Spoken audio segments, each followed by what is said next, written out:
You're watching America's Day at the Races. So glad to have you with us. Our program brought to you by America's Best Racing. For the love of the race, visit americasbestracing.net today. And today, it's all about the girls. Happy Kentucky Oaks Day. I'm your host, Alysheba Stakes, coming to you live from New York. Belmont at the Big A meet continues here at Aqueduct Racetrack. And of course, as mentioned, the run for the Lilies on the line today for Kentucky Oaks 150.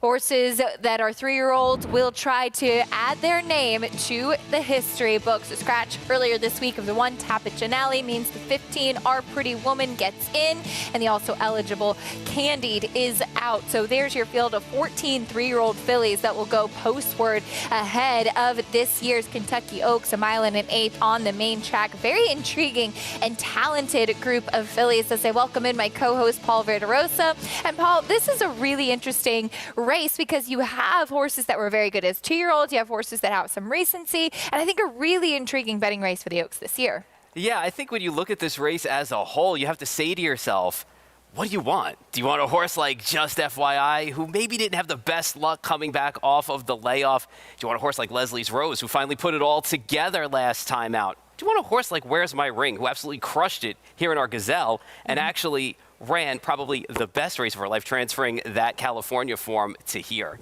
Yeah, it makes for a very interesting layer going into that race as well. Can't wait to see who will be the Kentucky Oaks victress a little bit later on today. But we have stakes action coming up in New York as well. An early stake co-feature for the Sheepshead Bay will go as race number 3 today, and a grade 3 event going 1 3/8 on the turf. And we'll get a chance to see McCulloch and La Mejana rematching out of the Orchid down at Gulfstream. This was the first race off the layoff for McCulloch, and the first race stateside for La Mejana, who was actually checked back pretty sharply at the beginning of the race as well. Yeah, so the question is, do you think in her second start, La Mejana with less trouble is going to take it to the horse to beat in McCulloch in here? I mean, because you can't knock McCulloch. You got a 5-time graded stakes winner and, you know, done everything that Chad Brown has asked this horse to do. And I just love the way that Rod Ortiz rides this horse too.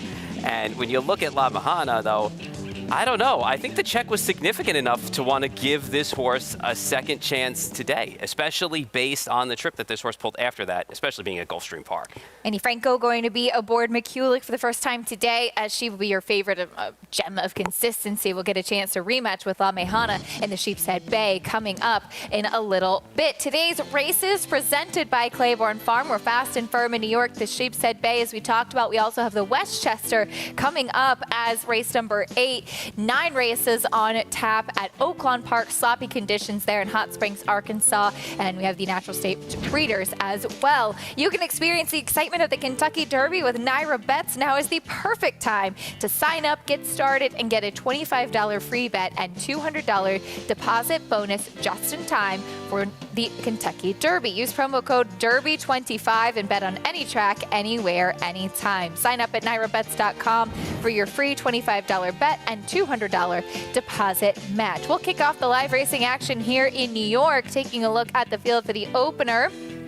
Non-winners of 2 in life. The fillies will be sprinting on the main track here, and currently the number 3 in 2 Redheads is now the favorite for Rudy Rodriguez, first off the claim. For more, though, we welcome in the 3rd member of our team, champion jockey Richard Migliori. Richie, glad to see you. I see you have your pink for Kentucky Oaks Day and looking ahead to the card for today in New York. Yeah, absolutely. Got to represent here for the Oaks, and it's an absolutely beautiful day here. Sun's getting in my eyes a little bit, so I'm squinting, but we'll get through it.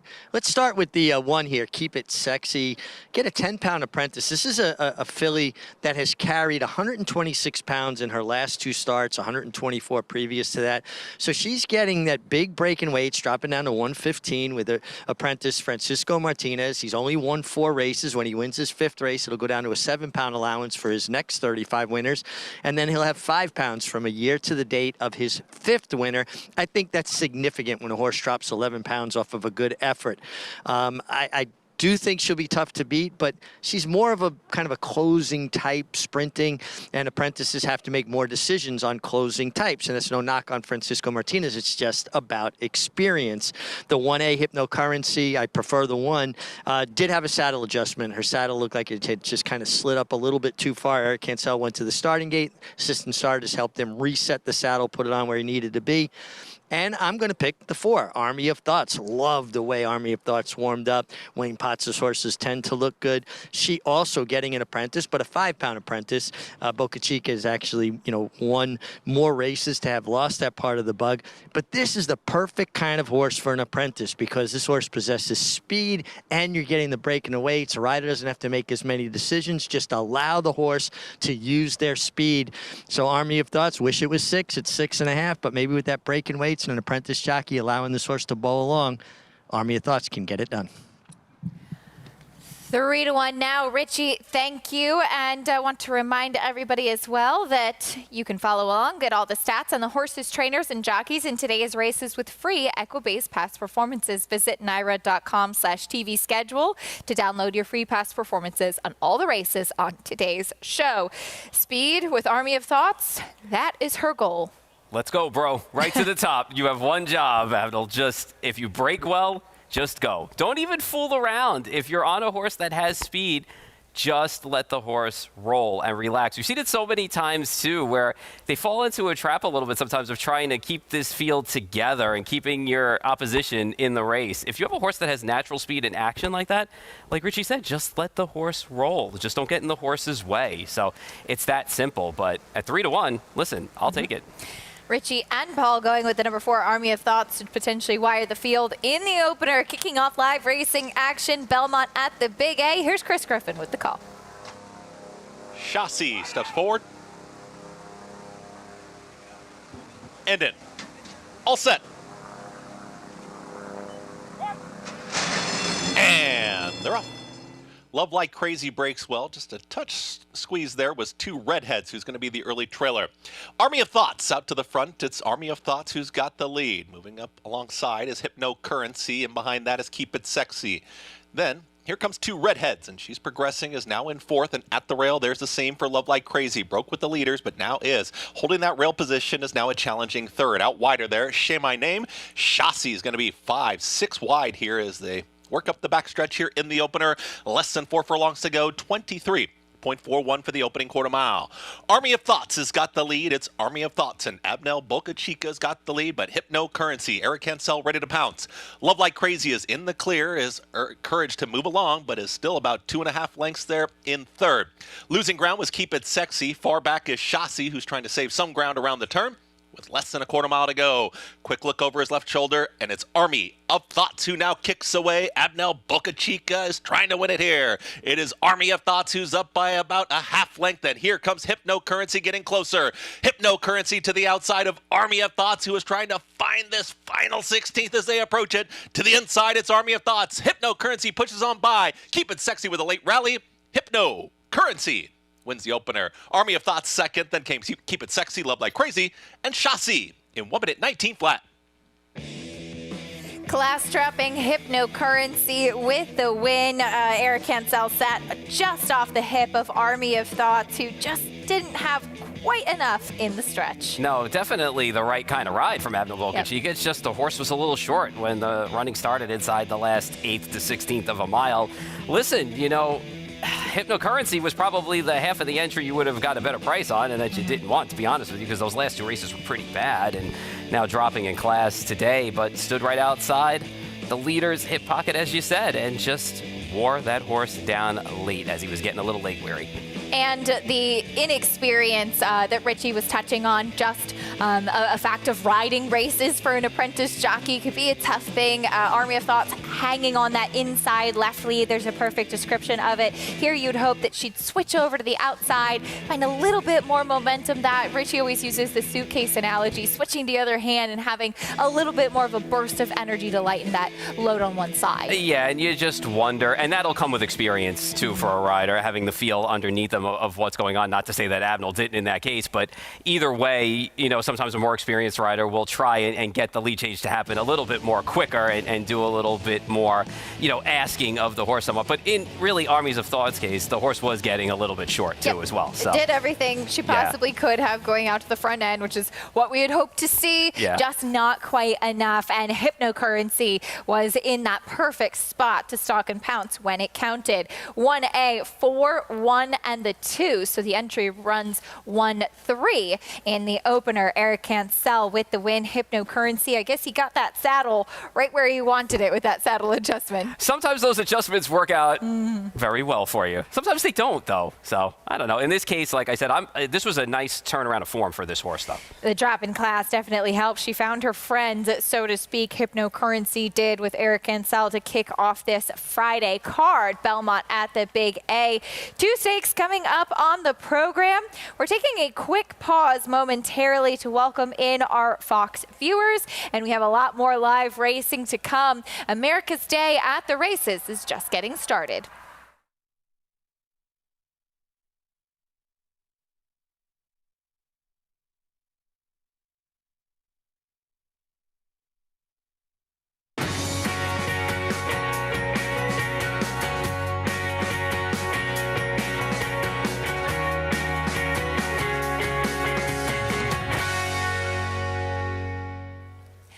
You're watching America's Day at the Races, brought to you by America's Best Racing. For the love of the race, visit americasbestracing.net today. Today, it's all about the girls. The ladies are first. Happy Kentucky Oaks Day. I'm your host, Acacia Clement, coming to you live from Aqueduct Racetrack as we continue the Belmont at the Big A meet here in New York, but a lot of sights set on those 3-year-old fillies in Kentucky today for Kentucky Oaks 150. We'll take a look at the field of 14 3-year-old fillies to go postward. Early scratch this week of Tapit Janali. The also eligible candidate is out, but Our Pretty Woman for Steve Asmussen is able to draw in to the body of the field, and can't wait to see this group of fillies go postward this afternoon as I welcome in my co-host today, Paul Verderosa. And Paul, as we've talked about, this is a really interesting and competitive field of fillies, and you always are excited to see who's going to take a step forward at this stage of the game. Yeah, and what's exciting about this race is you have to make a decision here. You have a horse like Just FYI who needed that race last time back, coming back and found herself in a little bit of trouble. But boy, she's looked tremendous this week on track. She's really feeling herself.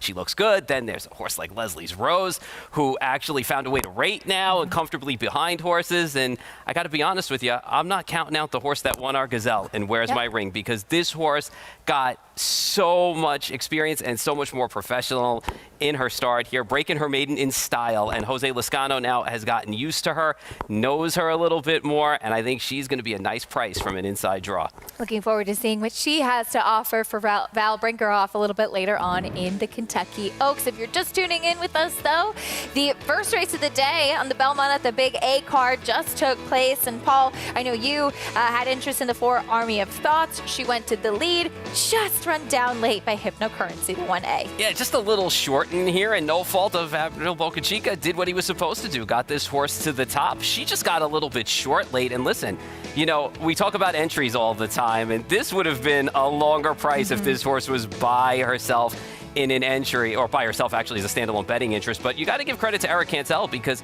he found a way to get her speed back and stay in the hip pocket of the leader. And coming off of 2 pretty lousy races, the drop in class did help here for this horse and parlayed into a win today. Eric Cancel with the victory for trainer Chris Engelhart. Hypnocurrency with the win, $7.70 victory. The entry runs 1-3 in race number 1. Army of Thoughts, the pace setter, able to hold on for second with 5-pound apprentice Abnell Boca Chica. That's the first race of the day at Aqueduct, or Belmont at the Big A, I should say, at Aqueduct Racetrack. We have live racing for you as well from Oaklawn Park. The opener, when we come back, we'll head over to Hot Springs, Arkansas. Stay with us on America's Day at the Races.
Welcome back to America's Day at the Races, as we're glad to have you with us on this Friday afternoon. It's closing weekend at Oaklawn Park in Hot Springs, Arkansas. We have the first race of the day.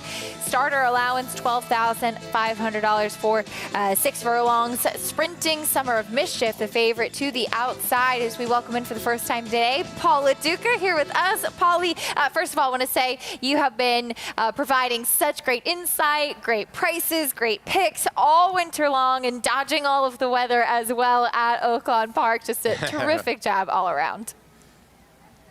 Well, I appreciate it, Keisha. Thank you to my producers that have helped me out too.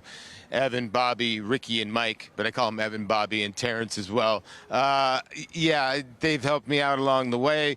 I also have had some help from Maggie and Lafitte too. But listen, had a blast. 3 days left, sort of bittersweet here. And happy Oaks Day to you, Paul, as well, and Acacia. It's going to be a very interesting Oaks. Same kind of weather they got in Louisville, we got here in Oaklawn. The last 2 days, or here in Hot Springs, the last 2 days, it's rained a lot. Now, the racetrack is muddy as we speak. It was a little chilly outside, but not really right now. And it's in the mid 60s. The sun has come out, so starting to wonder whether this racetrack kind of dries very quickly. Whether we can get to at least good or fast by the end of the day. There is projected to be maybe a little bit more rain, but that's basically just sprinkles, and I don't think that's going to be coming. So as of right now, we have a muddy racetrack, and I think you need to handicap accordingly. Now, race number 1 is we'll start off your early pick 5 in here. When you look at the race, it's a 6 furlong race for starter allowance foes in here. And the outside horse in here in the 7, Summer of Mischief, in here is the horse, probably Summer of Mischief, probably the horse to catch. And the only worry that I have with this 7 is this horse has won 2 of the last 3 races. So at one time, this horse was 1 for 15. So did the drop in class help this horse kind of get over the hump and get over that kind of not winning punch? Because the horse has won 40 cents on a dollar and even money in the 2 races that he's won. Now, I will agree, both races were here at Oaklawn Park. It's just maybe he's facing the competition that he's even money here. I like Abby the Bulldog off the claim here. And here's the thing about Abby the Bulldog. She does not break well. The complete opposite of the 7. I need the 6 to do a little dirty work for me to set up Abby the Bulldog. Claim here for Dan Ward, who's very good off the claim. This horse has run well over wet surfaces, 3 for 10. She falls out of the gate, Acacia, and then she makes that big late run. Hopefully she can break a little bit better, but I say that every time, and she always breaks bad, but she'll be rolling late. She will be. Hopefully can start things off a little bit smoother today. Paulie, thank you. Even money to the outside on the number 7, Summer of Mischief. First off the claim for Brett Calhoun. They're just about in for the opener at Oaklawn. Here's Matt Dinnerman. To round out the field, Summer of Mischief coming up. Go again. We're ready to go.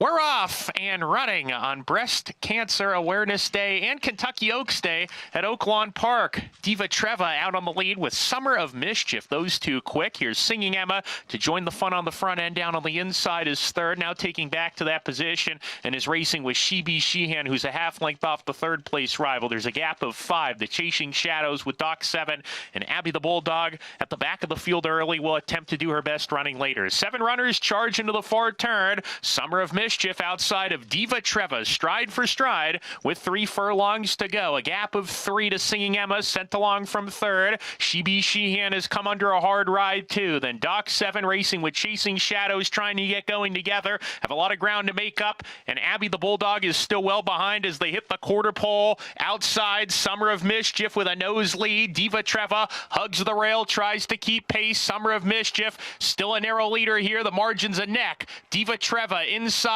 back in second. Summer of Mischief has repelled Diva Treva and kicks on with about a 16th to go. Opens up the lead to a length and a half. Now it's 2. Chasing Shadows charging hard down the outside. She's got a shot. Here comes Chasing Shadows. Chasing Shadows on the outside with a well-timed ride by Luis Fuentes to win it. Summer of Mischief, heartbreaking loss second. Then Diva Treva. Abby the Bulldog from the back gets fourth. A late run, 27-1 shot, chasing Shadows to make it 2 victories in a row. She had a pace tool to run at, Paul, and though your favorite Summer of Mischief was able to withstand that, she couldn't hold off the late closer. So it's crazy, right? Paulie got exactly what he wanted, too. He got Diva Trevor to take it to Summer of Mischief, just Abby the Bulldog was too far back. And this is what happened to Summer of Mischief 2 starts back when Birdie's Q's cut her down on the end. But chasing Shadows, nice price if you had this horse. Second straight race that this race fell apart, and this horse picked up the pieces and won. Yeah, got a win last time at 25-1 and got a win today at 27-1. Today's Kentucky Oaks, there's a look at the field. Be race number 11 later on today. The mile and an eighth trip for those 3-year-old fillies. And taking a look at the top 2 finishers coming out of the Fairgrounds Oaks, as our Pretty Woman does draw in. She'll get a chance to rematch with Tarifa, who won this Fairgrounds Oaks, as Brad Cox has big chances for both Oaks and Derby this weekend. Yeah, I'm looking at this race, and I'm thinking in our Pretty Woman's case, I mean, getting in adds like some flavor to this whole pace scenario. And it'll be interesting to see if she gets to the top from out there, or she's going to be like her debut, where she's going to end up sitting like second or third and kind of make a run there. I mean, she ran excellent in here too. It's just Tarifa cut her down in here. And I mean, the good news with Tarifa is she's the horse. She checks off all the boxes. You know, she gets the distance, and she's beaten several of these before. And obviously Brad Cox and all the connections, they know how to win these races and stuff. But her one bad race was at Churchill Downs. I really don't even worry about that. You know, my biggest problem with her is she's high strung. So how is she going to act today when there's people screaming at her, or things get hectic and everybody's crowding around behind that gate? Can she keep it together is the big question, because she's talented enough to win this race. There's no doubt about that. There'll be a lot going on this afternoon. We'll also get a chance to see the top 2 out of the Ashland rematching. Leslie's Rose was a big price that day, coming out of a tough trip in the Devona Dale and being against the track. And then last time out, Just FYI was making her seasonal debut. I wonder if we're going to see Just FYI be the one that really takes a step forward out of this race. I would expect that to be the case, simply because not only she had the issues that she missed, like in March with the training and getting a late start this year, but if you just watched her this week, I mean, if you took a look at her this week, I mean, she was strutting her stuff as if she was like really well. the badass girl out there. She was like, I'm going to take care of business and I'm going to do things my way. And she's no slouch of a horse. So, you know, and in Leslie's Rose's case, I just feel like Leslie's Rose actually learned something from that race. He got the horse to actually settle down, got that horse to split horses and make a run. So this is the big time. You're expecting all the horses coming in to be solid, to be in their best form, and to be able to get their little nuances out there and have gotten over them when they've gotten to the gate for this race. So this is going to be a good hookup with a lot of these horses. As far as the Kentucky Derby is concerned, the boys will get a chance to see them tomorrow. It is our America's Best Racing race of the week. No surprise, the Grade 1 Kentucky Derby for the 3-year-olds. And we have our field of 20 assembled. Was announced today that Mugatu, the also eligible, will be not drawing in. And so we'll point to the Peter Pan here in New York instead. Epic Ride did have the opportunity to draw in with the scratch of Encino earlier this week. And a lot of eyes as far as the as this field does go, and these are live odds, by the way, 5-2 on Fierceness, who is a horse that I think many would argue is the most talented in the field. His Florida Derby was dazzling. Can he repeat this effort in a bigger field and with tougher competition? So the knock has always been that if he doesn't get things his own way, he just doesn't perform to the best of his ability.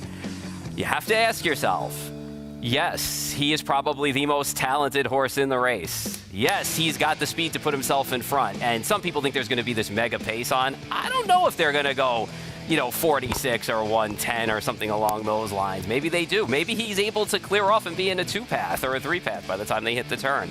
I mean, when you look at him, he looks great. But the question is, are you going to take him at a short price in a big field where if one little thing goes wrong, we've seen what has happened to him? As he disappointed in the Holy Bull, Hades was able to wire the field that day. Disappointed in the Champagne, he didn't break well. Todd Pletcher said he had no explanation for the poor performance in the Champagne. They went under the Breeders' Cup anyway, and he was able to win that race at 16-1. He's not fooling anybody going into the Derby, but we'll see if maybe some of the closers come and pick him off late. Namely, looking at this horse, Sierra Leone, a horse that does come from very far off of it, but he is another one one that has shown some brilliance so far on the racetrack. The cool thing about Sierra Leone is complete opposite of fierceness, right? So this horse is going to be coming from 17th, 18th, 19th, 20th. Wherever he lands, that's where he's going to be coming from. He's been so adaptable to so many things. I mean, I think when he ran here and he beat the bias on December 2nd, and then you look at slow pace races, he's still closed in moderate pace races. He's won. The only question that I have with him is almost the opposite of fierceness, right? You know, fierceness may be forwardly placed, but maybe he gets bumped, something goes wrong, he's wide in the turn. This horse, you need to be so perfect to pick off 15 other horses, 16 horses, and be able to have all those lanes in that trip work out right for you perfectly. It's such a great chess match, though, to see, because they are two great horses when you look at them and their bodies of work when they run. Sierra Leone, one of two chances for Chad Brown in this year's Kentucky Derby, winner of the Bluegrass and the Risen Star. And Chad is still looking for his first Derby victory. He's gotten close in 2022, finished third with Zandon, who looked like he was about to make a winning move until Rich Strike came and picked everybody else off. And Good Magic, second to Justify in 2018. Yeah, so I mean, Chad does have the foundation. And listen, you know, we've seen it with Chad. Say what you want, like him, don't like him, whatever the case is. He puts his horses and wouldn't bring these horses to these races if he didn't feel they had a chance to be competitive and win in these spots. So he's got two in here, and he's got ones that have shots to win the Kentucky Derby. Finally get that elusive prize for Chad Brown.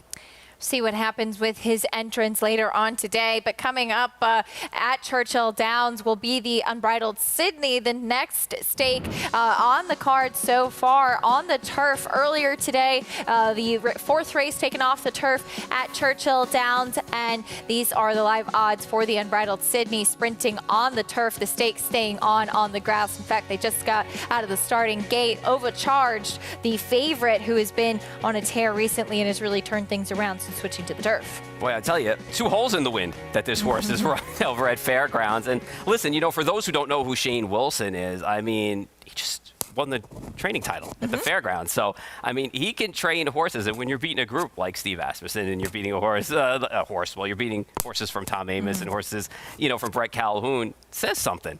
So, and he's got a good horse in Overcharge. Very talented. And don't forget, you can play all of the action with Naira Bets. Sign up, experience all of the excitement with the Derby with Naira Bets. Join now and get a $25 free bet and $200 deposit bonus just in time for the Kentucky Derby. Use promo code DERBY25 and bet on any track, anywhere, anytime. Sign up at NairaBets.com for your free $25 bet and $200 deposit match bonus. Horses in the paddock for race 2, Belmont at the Big A. We'll talk a little bit more about our graded stakes coming up here in New York post time, looking to remain undefeated in 2024. He'll be one of the favorites in the Westchester, stretching out a bit to the mile a little bit later on today.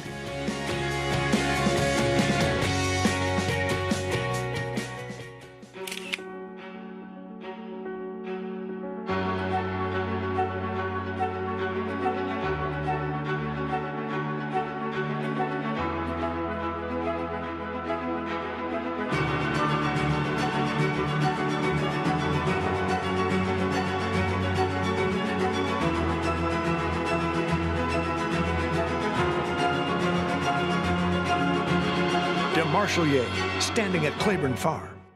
Experience the adrenaline-pumping, suspense-filled action of the Sport of Kings no matter where you are with Naira Bets. It's fast, easy, and secure. Download the app today and start winning with our lucrative weekly promotions, thrilling handicapping contests, and a one-of-a-kind VIP rewards program. Don't just watch horse racing, be a part of the action with Naira Bets.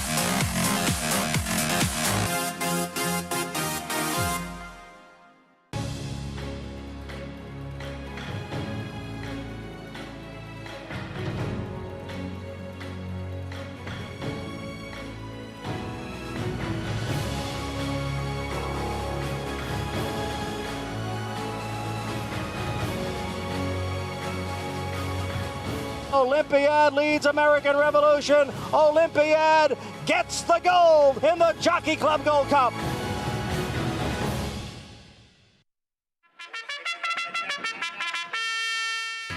Live racing returns to Monmouth Park Saturday, May 11th with a 12:50 first post. Monmouth's 2023 season featured our highest average field size since 2015, the perfect recipe for a prolific payday. With a stakes race every Saturday and Sunday, plus our Win Early Pick 5, Monmouth Park is your summer place to profit. Joining us on site, lock in your odds with fixed odds wagering at Monmouth Park Racetrack.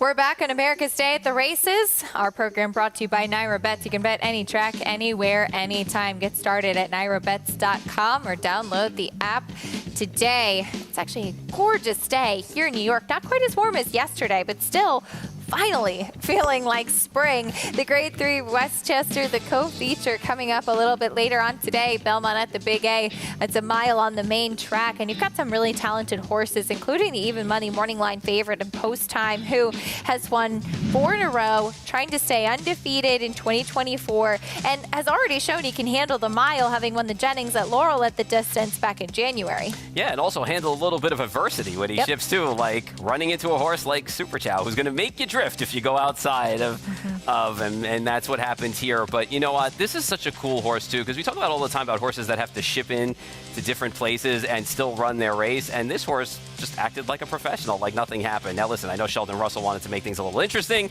decided to take the overland route in here. But honestly, when you look at this horse, a mile should be perfect for this horse, because this horse likes to get into a nice little rhythm. Brittany Russell had said that. And you just want to keep this horse quiet, keep this horse happy, and let this horse make one run. And I think that this will work out perfectly for this horse. He was professional in the running of the race, not before the race. Yeah. He's a very quirky individual, and it's difficult to train leading up to it. But we can't wait to see what he does later on today. Very talented, and at least he turns it all on when it counts. Meeting the field for race number 2, Roman Grace at 3-5 is the favorite. Yeah, ran second here upon debut, and then broke its maiden, going wire to wire at Keeneland against a pretty good group in there. Here's the 2, Dame Cinco. Can she get back on track? She's tough to predict. Yeah, which Dame Cinco is going to show up today? That's the big question. But this is the horse who could probably pick off any of the pace setters. Here is the number 4, Adelisi Smile. First start since trying the victory ride. This horse has had moments of outrunning her odds at times today, and we'll see if she could do it again. She's the longest price on the board if you like her. 12-1 right now. Here's the 5, Timely Conquest, New York bred filly. I got to give this New York bred filly a chance in here. If you watch this horse's last race, she got completely wiped out at the start. And Kitten's Appeal, 7-1 to the outside. It was kind of interesting last time out because this horse was further back than usual, and then the speed ended up coming back to the pack late when Verasana and Majestic Return were kind of dueling out there. This horse can lay closer. We'll see what happens with the break today and an outside draw.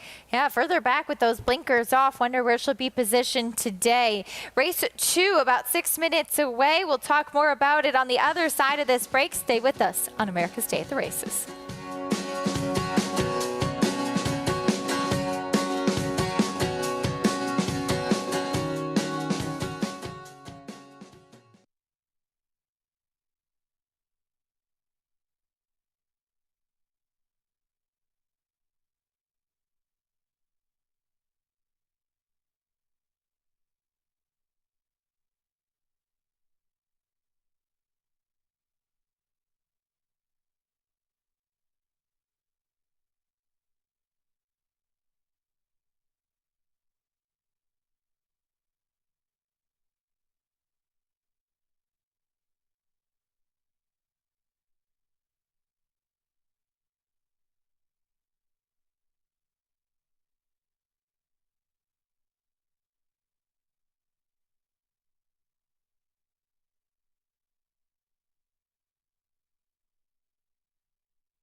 Welcome back to America's Day at the Races. So glad to have you with us on this beautiful Friday afternoon, Kentucky Oaks Day, as we're getting a chance to see what these 3-year-old fillies are all about. And we've got a fun promo going on over at Naira Bets as well. You can get a $30 bonus on Kentucky Oaks Day just by playing with Naira Bets. Bet $150 each on Belmont at the Big A and Churchill Downs, and you can get a $30 bonus, win or lose. All you have to do is opt in at nairabets.com.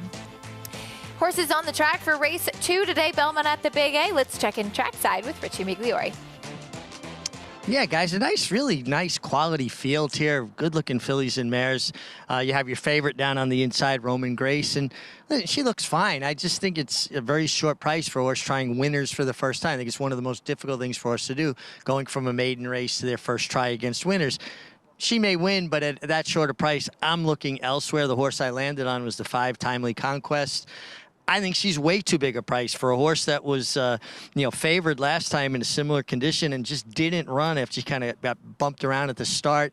She's drawn outside the other speed. She should get in a comfortable rhythm, and I just think she's way too big a price. Warmed up beautifully under Trevor McCarthy.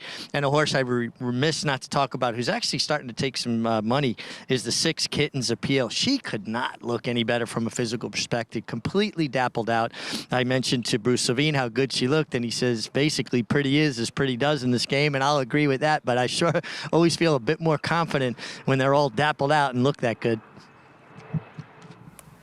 All right, Richie, thank you. 5-1 on the outside runner, dappled out today. We'll see what she can do. Kittens Appeal. There's the one, Roman Grace, though. Paul, she broke her maiden at Keeneland last time out, going 7 furlongs. She ran well on debut in New York here, too. I wonder, as she's 1-2 right now, and maybe it is just not completely trusting anyone else, but I wonder if she's able to replicate this kind of effort. She had things her own way. She did break from the inside in here. I mean, the field she faced wasn't that bad when you look at the horses that were in here. You had a Phil Bauer Firster take some money in there, and Bedazzle's Bill Mott horse in there. So at the end of the day, I mean, she did run well. She had an inside post. She used it to her advantage. She was forward. She took the lead, took the initiative, kind of drew off. But as Richie said, it's the hardest thing to do when you have these horses facing winners for the first time. Now this horse is 3-5. I mean, I have a hard time making Dame Cinco at 3-1 in here as well. So when you look at these prices, it kind of just leaves you now with the horse that me and Richie like, the 5, and even the 6 is taking some money. 3-5, a very short price on Roman Grace as far as the 5 Timely Conquest is concerned. And last time out, as you mentioned, she was taken out of it as the start. She was actually the favorite that day, too, and she does get back onto a dry track. I like that aspect for her, too, getting back onto fast going. And I also feel she had significant trouble at the start last time out, and it affected the way that she likes to run. I know that, when you look at her win 2 starts back, you say, okay, that was an inflated number, and she did control the race, and she was able to have things her own way and run well. But she's run races before, like her debut race was all right. Her second time out was okay. So I think she's going to be fine here today. And she's drawn outside the other speed. She could see what's going on. Trevor McCarthy had a nice win yesterday with Dr. Kraft. So I think Trevor can be aggressive in here if he needs to be. And at 6-1, it looks a lot better than a 3-5 shot. You're getting a very good price there, too, and a lot of money coming in on that Todd Pletcher runner to the inside. Well, I hope you'll join us in welcoming Monmouth Park to the America's Day at the Races lineup. Live on-site coverage kicks off opening day on Saturday, May 11th from Oceanport, New Jersey on FS2. So excited about this, and can't wait to get a chance to see some of the fun racing from Monmouth Park as you see one of the most charming paddocks and a great place to spend the summer and watch some really fun races. Yeah, it'll be a great summer of racing between Monmouth, which is a great place to be. Never can go wrong with a trip to Monmouth Park, and also then the Jersey Shore. And of course, that means Saratoga will be coming up as well. So it's going to be a great summer of racing across the board. So stick with us. Lots of excitement to look forward to. Race 2, Belmont at the Big A, coming up 3-5 on Roman Grace. She is a very short price, 1-2 now. Kendrick Carmouche, you have to imagine from the rails, going to be aggressive with her. I would think as long as this horse breaks, Kendrick's obviously going to the front. The money for Dame Cinco just kind of interests me a lot, because if you're looking at betting it off that race 2 starts back, she did have the benefit of kind of being inside on a track that was kinder to horses that were in the rail or the 2 path that day. I guess that figure is an outlier figure for her, and I guess if you think there's going to be some hitting up front, she's probably the horse that's going to come from off the pace to pick them up. But 3-1 seems a little short on her, too. Loading in for race 2 today, Belmont at the Big A. The number 5 Timely Conquest getting a little help into the gate, as she always does. Race 2 coming up next. Here's Chris Griffin.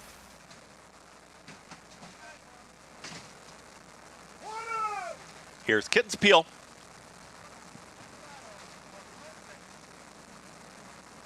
And in. All set. Acting up there, Timely Conquest, open the front of the gate.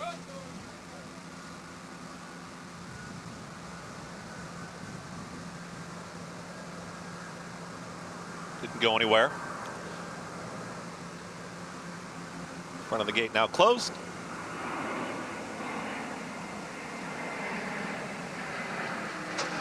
And they're off. Timely Conquest broke right on top, is up there now, up by a head. Dame Cinco is right with her towards the inside and hustle along. Roman Grace wants a piece of the early action, and they fly early. Roman Grace has now put a neck in front. To the outside is going to be Dame Cinco as Timely Conquest is taken off of this early heat. Moving forward is Alysheba Smile, is now ground saving towards the inside as a challenging third. The trailer, Kitten's Appeal. Roman Grace, the 3-5 favorite, got the lead, but had to work to get there, went 22.51 for that opening quarter mile. Dame Cinco is right there, ready to stalk just to the outside of this pace setter now as these front two get away, now up by 2. Alysheba Smile is all in. Timely Conquest starts to drop back from the back. Kitten's Appeal is commencing a rally, is going to ride the rail here, is now within 4 of the lead as the duo up top continue to duke it out. It's Roman Grace to the inside, Dame Cinco. They float just off the rail, and Roman Grace is trying to fend off the challenge of Dame Cinco, and Dame Cinco's put a nose in front. It's Dame Cinco to the outside of Roman Grace, who's trying to dig deep and find more inside that final furlong. Dame Cinco, Dylan Davis, they're edging clear. They're up by a half length. Still trying hard towards the inside is Roman Grace. Dame Cinco, Roman Grace trying one final time. Dame Cinco, Roman Grace. Dame Cinco wins it. Dame Cinco over Roman Grace in a nice stretch-long battle. Kitten's Appeal finishes third in 1 minute 16.31 seconds. Dame Cinco in an all-out battle down to the wire. Dame Cinco just able to get the best of lightly raced favorite Roman Grace. So Roman Grace kind of broke a step slow out of the box, and Kendrick really had to get to work on this horse to get this horse up the inside and establish somewhat of a lead. But credit goes to Dylan Davis for not letting this horse get away from him, and Dame Cinco really took it to this horse around the turn. This was a nice stretch drive for these horses, and just when you think Dame Cinco is going to pull away, Roman Grace said, no, I'll give you a little bit of a run to the line. But in the end, Dame Cinco did get the job done as the second choice in here. They made it exciting, that's for sure. Dame Cinco, Dylan Davis keeping after her. She's not necessarily a winning type, so he really had to work. But Roman Grace very game in there as well. Tight coming down to the wire. 3-1 over 3-5. And I guess Dame Cinco taking money for good reason. Yeah, at the end of the day, and we thought that maybe the pace would develop with Roman Grace eventually getting to the front, and in Timely Conquest case, horse broke well, was in a good position. Trevor took back a little bit, and then the horse just wanted no part of running after that. And also, Kitten's Appeal tried to come from off the pace again today and ended up a well-beaten third. 2-1-6-4, no beating these top two. 6-year-old mare and a 3-year-old filly, a horse that's run 26 times and a horse that's run 2 times. A tale of 2 different types of entries, but the experience paying off here with Dame Cinco getting the victory at 3-1, 2-1-6-4 in race number 2, Belmont at the Big A. Of course, being Kentucky Derby weekend, you remember the history of some of the great horses that have won this race over the years. It was 20 years ago that we saw the Smarty Party as Pennsylvania-bred Smarty Jones took us all on the ride of a lifetime.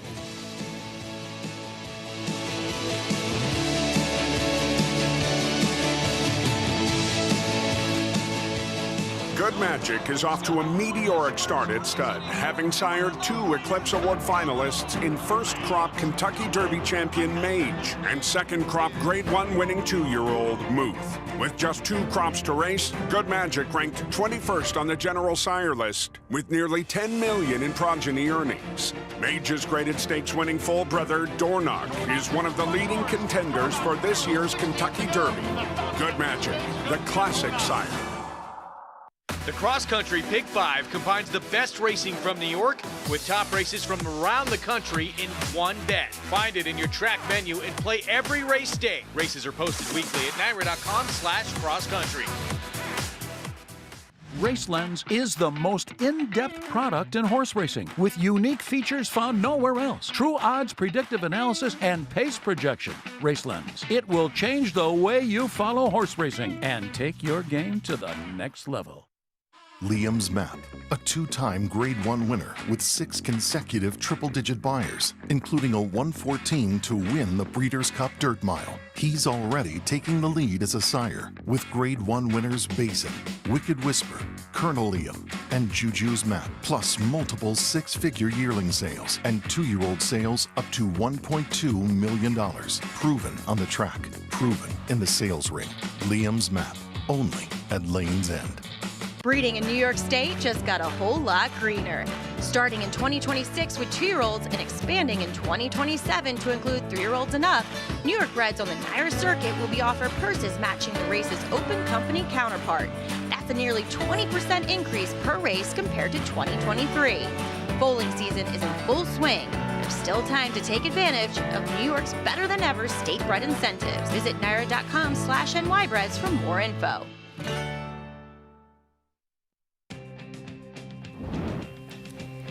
We're back on America's Day at the races. Thanks for joining us. Horses on the track for race 2 at Oaklawn Park. It's a claiming race going 6 furlongs, and the favorite is all the way to the outside with the number 11, T. Burns, a horse that does have some speed, meeting the rest of the group, though, starting off with Cibolo. Didn't do much running first off the claim last time out. Does draw better, though, than this horse has recently. First off, the claim here's Rifey. Solid numbers for the Jonas Gibson barn with this kind of move. Another new claim, the 4, Tropic Storm. Claimed and then dropped, and the Bug Boy's on. So are we sending in here? We'll find out. Yeah, it could be interesting. Here is Rare Stripe. Dueled with the favorite last time. I put that horse away. Got nailed on the line by a 19-1 shot. And this one was 54-1 that day. Here's La Mutanati. This horse had his moments of running bigger races with figs to match. Should have won 2 back, though.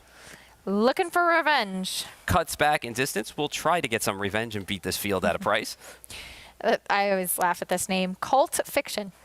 Do you know I don't think I've ever watched Pulp Fiction all the way through? Just random. But I should have talked about the horse. Lightning Strike. He's hoping for that in here. You know, drops again and has competitive buyers to back it up. I would play this horse at a price. Here's Awesome Family.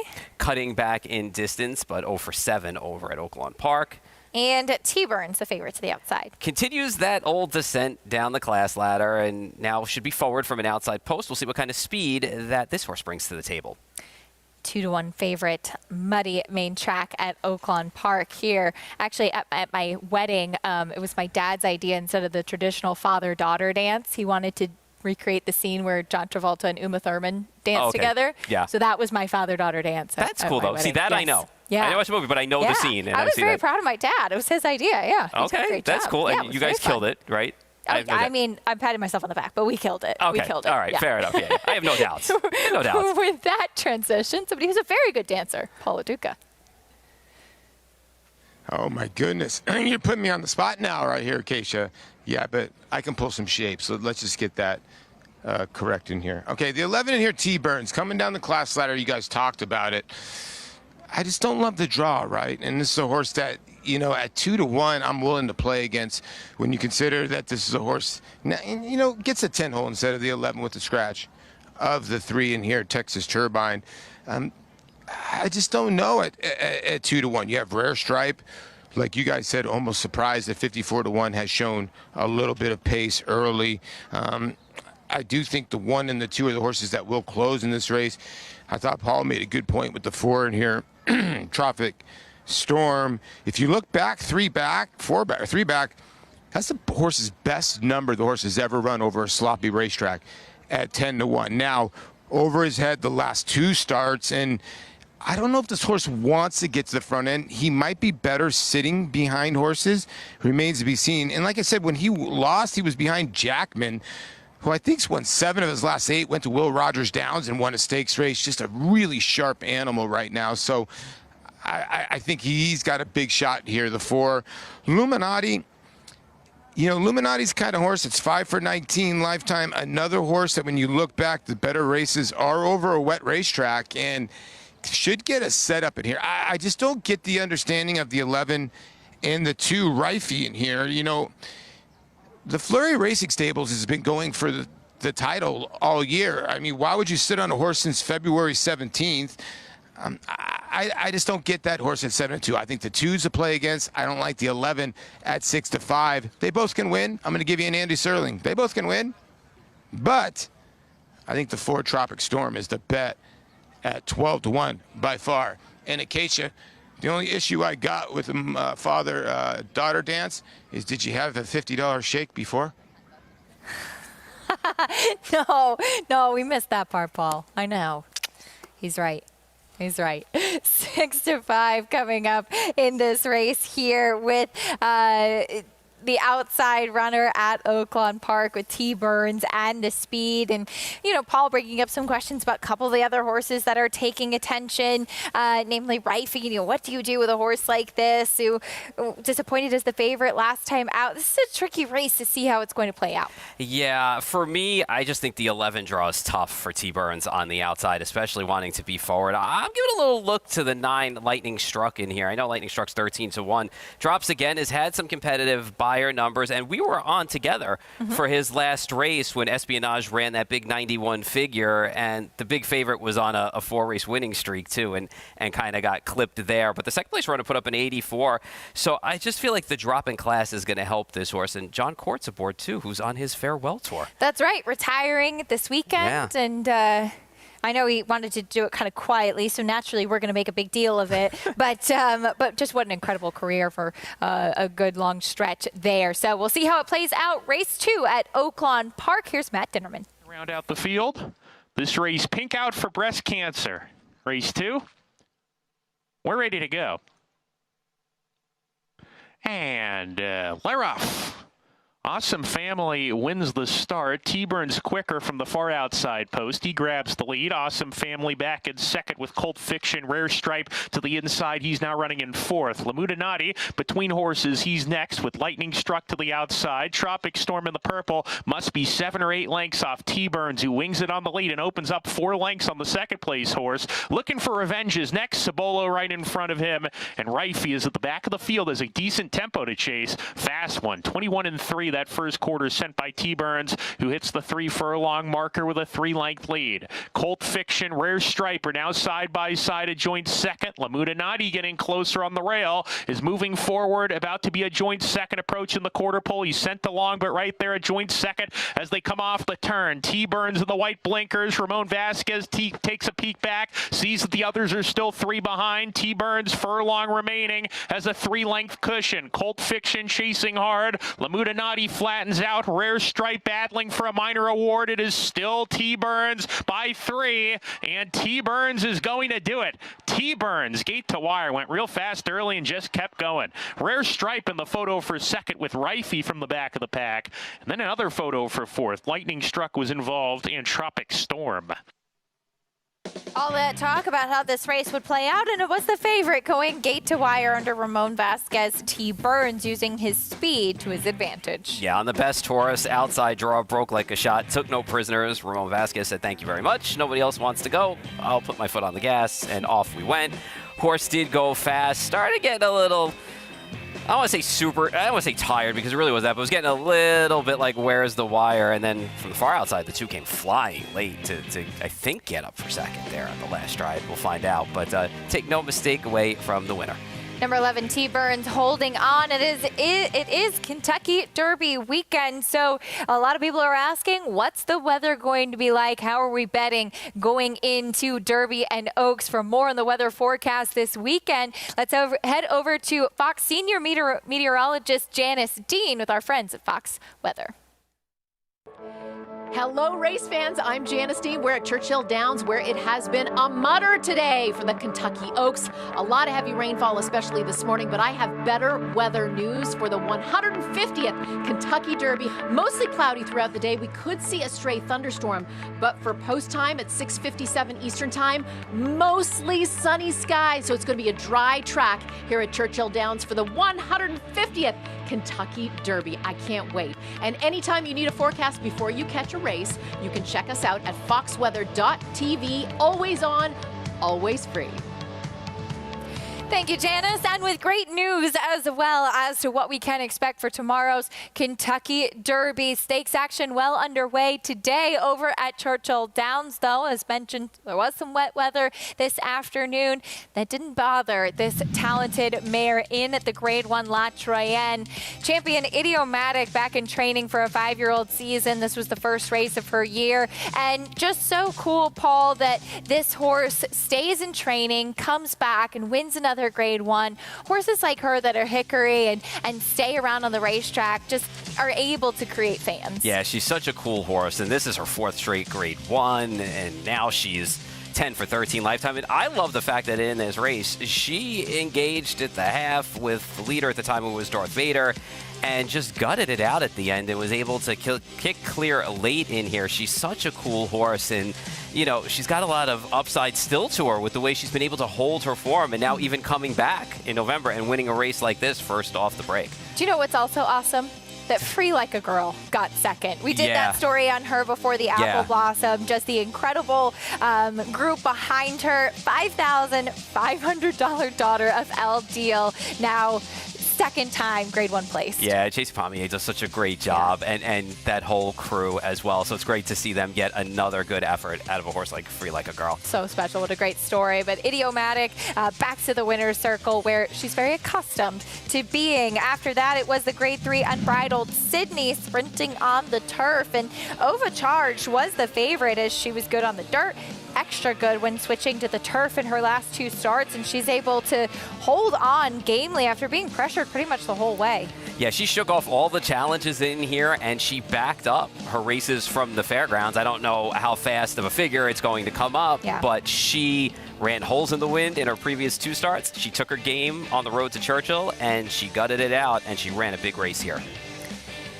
$3.48 winner, the favorite Overcharged, holding off Secret Money and Run for the Hills. Fun fact, too, she's the full sister to Manama Gold, who won the UAE Oaks this year. All right, Pretty so cool, that's right? that's pretty cool. So keeping it all in the family. A much different type of runner when as you well. look at, A turf sprinter, very fast, and a horse that wants to go long on the dirt. That's why sometimes when you look at pedigrees and you look at siblings, you say to yourself, how did that happen? Yeah. And sometimes horses just want to run shorter or longer. It doesn't matter what's on the top or the bottom. As long as you can figure them out, which is hard to do.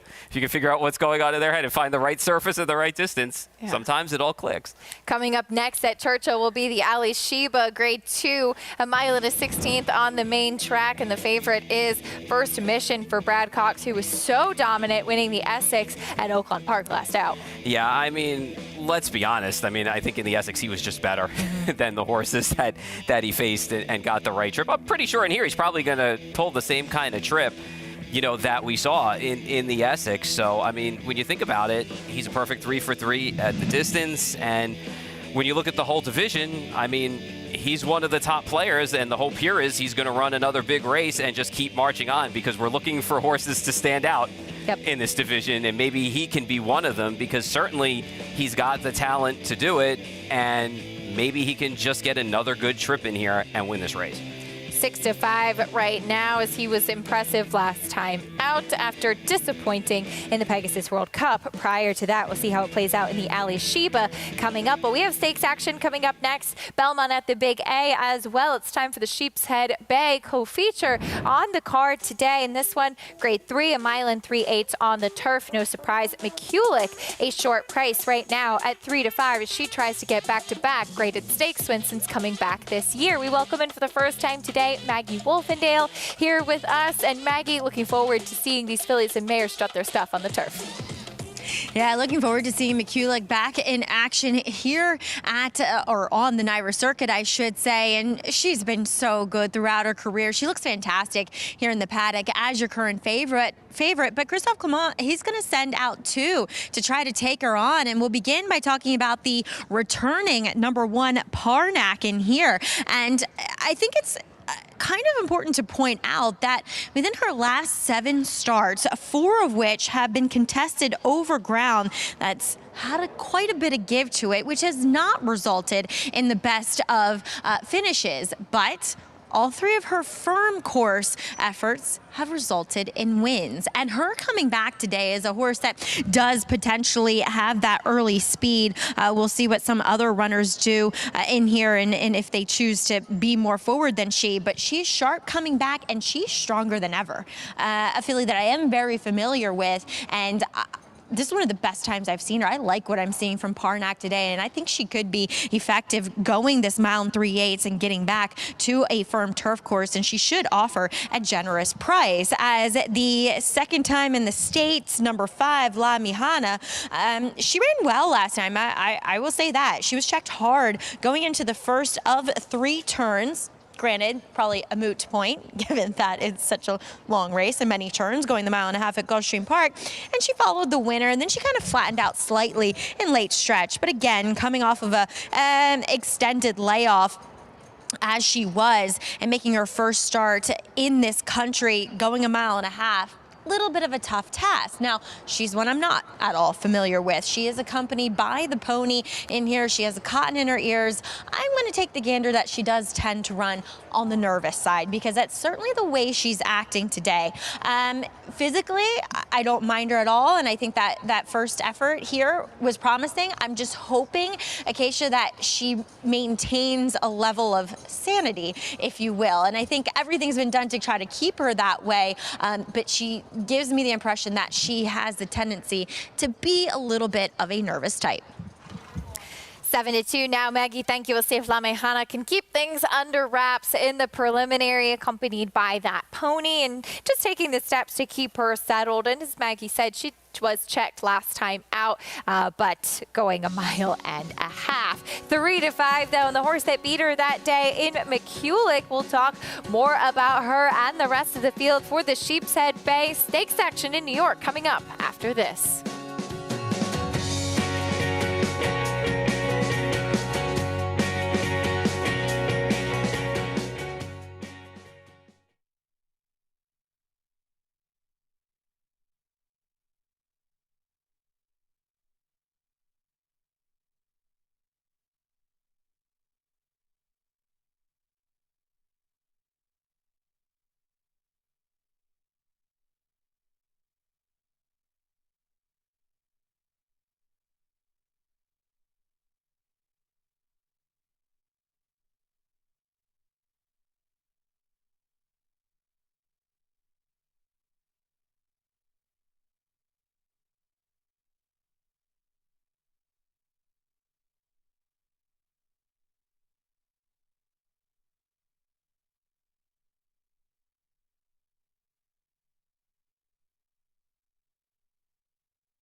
We're back on America's Day at the Races, brought to you in part by Hillendale at Alapa, where the obscure becomes obvious. The Grade 3 Sheepshead Bay coming up next here at Belmont at the Big A. Again, 1 mile 3/8 on the turf, kicking off the big weekend here for Belmont at the Big A. Opening week, of course, traditionally Belmont Spring. A lot of really good races with Belmont Park under construction. We stay here at Aqueduct for the spring until we go up to Saratoga. but a lot coming up throughout this weekend and next week as well. Yeah, looking forward to seeing those stakes races. I'm looking forward to seeing Ottoman Fleet here tomorrow. I fell in love with that horse. Like, he was so tiny. Like, he was so handsome last year, strutting his stuff in the paddock at Belmont, and he ran well. And good to see Richard Mullen too back here and riding as well after getting hurt at Saratoga as well. So looking forward to the racing this weekend. There's McCulloch coming up in the Sheepshead Bay. Will be ridden by that man Manny Franco, trained by Chad Brown. Chad has 2 chances in this year's Kentucky Derby, and we talked already about Sierra Leone earlier today. He also will send out the Tampa Bay Derby winner, Domestic Product, a horse who showed that he was able to have a turn of foot, an acceleration in a race that was a very slow pace and run almost in the style of what you would typically see a turf race. And I mean, that's what we've seen, right, with his races this year. Because, I mean, he was the only horse that made up any ground in the Holy Bull, too. And then you look at this race, and this race was slow-paced early on. And he's kind of one of those horses that's like a hard horse for me to get a handle on, because I just don't know what to make of, like, the early splits. And now maybe he'll have some pace to run at. Can he put it together on the big stage? You know, tomorrow he's certainly talented enough to do it. He couldn't look better coming in. I mean, he's looked well all week and stuff. And listen, you're not going to catch Gerard Ortiz and Chad Brown at huge prices like you're going to get with this guy. Will be a price. Let's meet the field for the Sheepshead Bay, though, starting off with Flower Bowl winner Parnak. Yeah, coming back. He's got the rail post. You think would be a little bit forward in here and gets back on firm going, which, as Maggie and you've said, is quite important for her. Yeah, she is not a fan of the soft turf. There's Star Fortress. Can she ever run back to that Cardinal win? I don't know. I feel like it was a perfect trip in that race, and it set her up perfectly. But she has had some excuses if you want to make them for her in her last few starts. Here is the other Chad Brown runner, Royalty Interest. I would imagine she will be forwardly placed. I would think so, because that's probably her only way she's going to win this race. Here's the favorite, McCulloch. I love the consistency of this horse and just the way that Irada's let her do her thing. Manny's patient as well, so Manny should be able to do the same thing in here, and she's a deserved favorite. And La Mejana, second time here stateside. Hopefully we'll stay calm on track, as you both have alluded to. But now, second start off of the layoff did have significant trouble, at least in my opinion, that cost this horse last time out. And I would like to give this horse one shot with a fair break against McCulloch again. Easy, mama.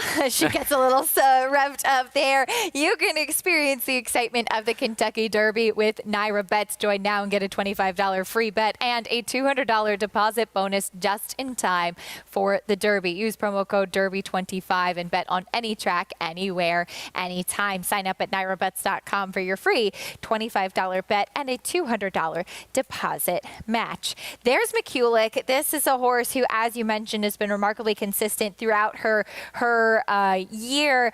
Breeders' Cup aside, beyond that, she has been able to always kind of run her race pretty much. Even looking back at last time out, we'll take a look at the Orchid, and this start is to show how well McCulloch broke, and then also La Mejana. You're going to see the check that Maggie was alluding to early on when she was really taken out of position, but very early in that distant race. Yeah, but even still, it's getting to a point where it gets a little bit tight on those Gulfstream Park courses to begin with anyway. And you could see she was tossing her head around a little bit too. And she just wasn't crazy about the situation getting checked back. And Joelle kind of took her back and let her settle back there. But I just kind of feel like she wanted to be a little bit more closer than she actually was. So I think the trouble gave her a few lengths head start to the rest of this group. And then at this point, as Maggie also touched on, she's going to follow McCulloch, who will accelerate on La Mejana, maybe flattening a little bit there. But McCulloch, for the first start of her 5-year-old season, you can certainly expect these two horses to come out of this race with a stronger effort today. Yeah, I would think they would both be better for it, but I think La Mejana's probably more better than McCulloch is in that situation, because we've seen McCulloch time and time again. Doesn't matter the situation, McCulloch usually adapts to it and runs her race. 3-5 on McCulloch now. For more on other runners in the field, let's head back to Maggie. Well, Chad Brown sends out obviously the heavy favorite in here, but he'll also send out Royalty Interest for a same owner. And you would have to think, as you guys kind of mentioned, this horse put in here for, pace security, for things to be promised to provide a little pace for McCulloch to run at. But I'll say this, and I'm sure she's in there for that reason. She's not a bad-looking type. If anything, if I was just blindly picking horses without a form in front of me, I'd pick her. She's gorgeous, and classy and stacks up really well against this field. And I don't think that the distance actually is that big of a question mark for her because she's long, she's scopy. So yeah, I don't think she's really maybe, you know, of course, Chad wants to win, and he's not going to be upset if she somehow pulls off an upset. But again, I think there is some ability in there. So I'm really intrigued by her. Well, I'm going to take McCulloch. I just think she's overall better, and she looks as though she's on her A game today. The horse that concerns me the most as a potential upsetter to maybe also get the jump on McCulloch is Parnack. Again, I have not seen this filly look as good as she does today off the bench, and she gets that firm turf course. Could make all the difference in the world. Maggie, thank you. Getting back onto a firm turf course, which is what she had in Saratoga when she won the Flower Bowl and was able to relax so beautifully under Dylan Davis that day. But should be noted that she did win at Belmont, not wiring the field. She just needs to get the kind of trip and needs to show that she can step forward and on an even playing field compete at this kind of group. Well, got a cozy inside draw, got firm turf, has everything going this horse's way. So we'll see if this horse ends up on the front or this horse is sitting second. Let's take a look at her win in the Flower Bowl 2 starts back. This was over McCulloch, who was a victim of the pace this day. I mean, you'll see Parnack's ears up, just like I said, relaxed so beautifully under Dylan Davis, who did a great job of slowing things down on the front end. Not only that, but you could see her mind was on business too, because when she came off of that corner, not only were her ears the way you said they were, but her body. She got herself a little bit lower to the ground, and it was time to run in there, and she ran a bang-up race in there and got the jump on McCulloch in there, and it shows you that she can beat horses of this caliber. So today, we'll see what she could do off of the layoff. We'll see if there's any other pace pressure or if Dylan has her on the lead. Chad's other runner, Royalty Interest, Mackie touched on her as far as a pace presence does go, but I covered 2 of her 3 races at Tampa. She is a lovely moving type of filly, and honestly, that race 2 starts back behind Embrace Me. She was so close off the layoff as well, and she just looks like she's taken steps forward. As we've often talked about, don't be concerned with horses that Chad starts down at Tampa. Usually even the stronger ones of his group, he does start at Tampa, especially the turf horses. Yeah, it's a good MO for him, and as he has said before, it's such a nice course and a good place to get horses a good jumping off point and a starting point for their season down there. So I just feel like this horse is probably a little slow for this group still. We're going to find out, but make no mistake about it, and we've mentioned it before on other shows, as you said, this is a move that Chad has done previously with horses. So I'm not too concerned about that. I'm just concerned from a class standpoint how this horse matches up. Her stablemate, 3-5, McCulloch trying to go 2 for 2 and coming back here in her 5-year-old season. Once again, I mean, we talked about it with horses like Idiomatic. I know not a champion, but a horse that is already a Grade 1 winner. McCulloch, and a horse that's been very consistent throughout her career. It's always fun, and I often say this, especially with turf horses, when you see them stay in training and you get a chance to see these good quality horses keep running back. That's how we have fans in the sport. Yeah, and just continue to bring their game race after race. Doesn't matter if it's been a Grade 1, a Grade 2, a Grade 3. She shows up. And I think it's just a cool story. And I think it's a cool backstory about the horse's name, too, that the horse was named for the late Mary McCulloch, who was one of Chad's first employees, I think. That's right, Chad's bookkeeper. Yeah. McCulloch, though, she's the favorite right now. Let's go back quickly to the 2 Star Fortress. As you mentioned, she did get a good trip in that Cardinal. That was her U.S. debut with a 104 by her speed figure. And obviously, I think we know now that that's not really a good indication of her talent. But she's a horse that, watching her replays, too, she has the tendency to not switch leads. She's maybe not the most comfortable early, kind of causes her own type of trouble. I wonder what she'll do getting more distance for the first time stateside. Distance will probably be her friend for sure. And I mean, she did have legitimate trouble, 3 starts back, and the pace was slow 2 starts back. And the Jenny Wiley's probably too tough of an ask for this horse. So, but the question is, can she, A, find that form she had, although I don't truly believe that race in the Cardinal, but against a horse like McCulloch, who's been in form and stays in good form, and giving La Mahana a second chance with a fair break. See what takes place in the first of 2 stakes on the card today. There goes Parnak trying to pick up another graded stakes in her career, Flower Bowl winner. You have McCulloch rematching with La Mejana, who La Mejana has gotten a little bit nervous behind the starting gate, trying to pull away from the pony. It should be noted too, yes, she's been schooled a lot, but throughout most of her career, she's a 5-year-old now, but most of her career, they don't use lead ponies over in Europe. So still a little bit of an adventure with that. As they load in for the Grade 3 Sheepshead Bay, Chris Griffin standing by with the call.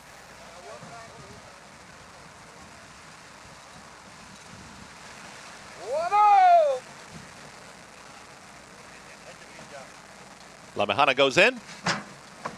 All set for the Sheepshead Bay. And they're off. McCulloch breaks well, and so does Royalty Interest, is encouraged to move forward and now takes command. Royalty Interest has the lead. Eric Hensel tries to slow it down as they work into the turn. Parnak is going to be well settled, is now in the second position as McCulloch moves up to the outside, is now within a neck of that second position in third. At the inside is Star Fortress, just a touch rank there, now well settled, will be the trailer with La Mejana. Those two at the back as they're chasing Royalty Interest at 10-1. Will enter the lane here for the first time. Royalty Interest is up by 2. Down at the rail, that's Parnak. Now very well settled towards the inside, and McCulloch is comfortable enough here in third. Just holding that position, a handful there for Manny Franco in that third spot. In behind them, there's La Mejana is tracking in fourth, and the trailer, Star Fortress. Easy lead, 25-4 was that posted opening quarter for Royalty Interest, who's trying to take them all the way. Royalty Interest is still well clear, is up by 2 and very well settled on the front end, working into that turn. 52 seconds flat for that easy half-mile time. McCulloch is still towards the outside here of Parnak. They continue to share second and third. La Mejana is right in behind them. As in behind that duo is in fourth. The trailer continues to be Star Fortress. They work to the backstretch, and Royalty Interest is now only up by about a length as McCulloch wants to go. McCulloch is to the outside, is now taken second as Parnak is back to third. Still holding that ground-saving trip towards the inside with La Mejana, who's just cruising along from the fourth position. Star Fortress will have to pass them all. For 3/4 of a mile, they went 1:18. And Royalty Interest is trying to pull off the big upset. Starts to pick up the pace up front. Down at the inside as Parnak is just waiting for the cue, and McCulloch continues to be within range right in that second position. La Mejana is drafting right in behind McCulloch, is in that fourth position, now starts to move forward. Star Fortress is starting to inch closer as well, is at the back. The leader is Royalty Interest, and now Royalty Interest now kicks for home. McCulloch is ready to pounce. La Mejana on the grandstand side is coming right after the favorite as well as they really start to sprint for home. McCulloch is in between horses. La Mejana is on the outside, and here comes La Mejana with some big momentum. Royalty Interest is still holding him off the big long shot, and Star Fortress is launching late as well. It is now La Mejana, Royalty Interest, Star Fortress trying to catch them all. Royalty Interest, it's going to be a photo finish. The photo ends up being between Royalty Interest to the inside, Star Fortress to the outside, La Mejana in between them. It's a tight photo, but we might have seen a long shot in the Sheepshead Bay. A tight photo indeed, but Royalty Interest did kind of what Parnak did in the Flower Bowl and really slowed things down. But closing on the outside was the number 2 Star Fortress, who did appreciate more distance, and it looks like the 3 Royalty Interest got the bob. McCulloch was flat today. Yeah, McCulloch was flat, and McCulloch got a little bit headstrong, I think, too, sitting right outside, sitting in third a little bit, wanting to go after her stablemate in there, who really walked the dog. And I thought the 5 was actually putting in a good run, considering that horse was a few lengths behind McCulloch. But at the end of the day, boy, Eric Cancel put him to sleep. 118. 143, 206. Boy, put him to sleep and just held on to get the money at a big price. 10-1 winner, Royalty Interest, who is able to slow things down on the front end. Tight photo finish, a big late run from Star Fortress.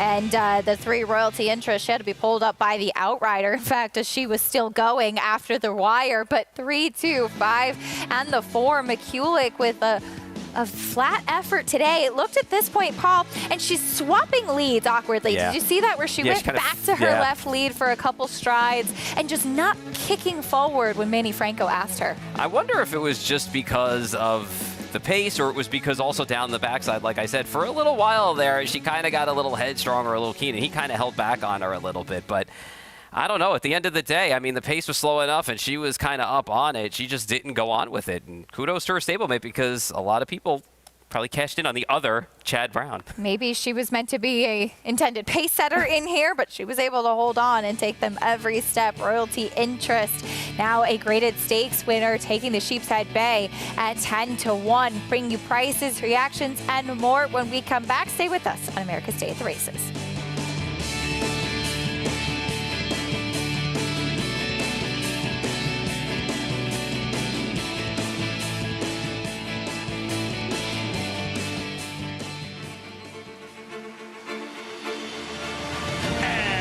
They're off in the Florida Derby. After 3 quarters in 112-1, Known Agenda is now on to take over the lead.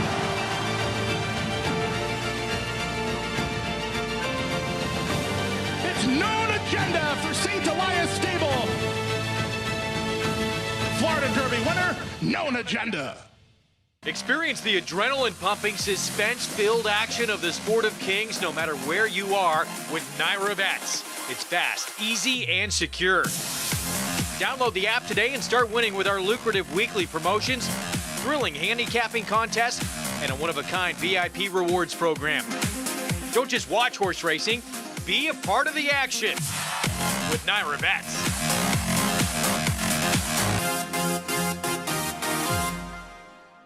The Best 2-Year-Old by legendary sire Quality Road. Hit back, $1.5 million. Very, very impressive debut. Cantering home. Could not have been more impressive. Coast to coast in the American Pharaoh. He's the real deal. Undefeated and unchallenged at 2. He's just too good. He wins the Breeders' Cup Juvenile. Corniche. Racetrack Television Network brings you every race, from every track, on every screen, every day. With monthly packages starting as low as $5, RTN gives you great value and access to more live HD streaming and race replays than anyone. Visit RTN.tv today to sign up and watch on almost any device, including Roku and Amazon Fire. RTN has packages that start at $5 per month.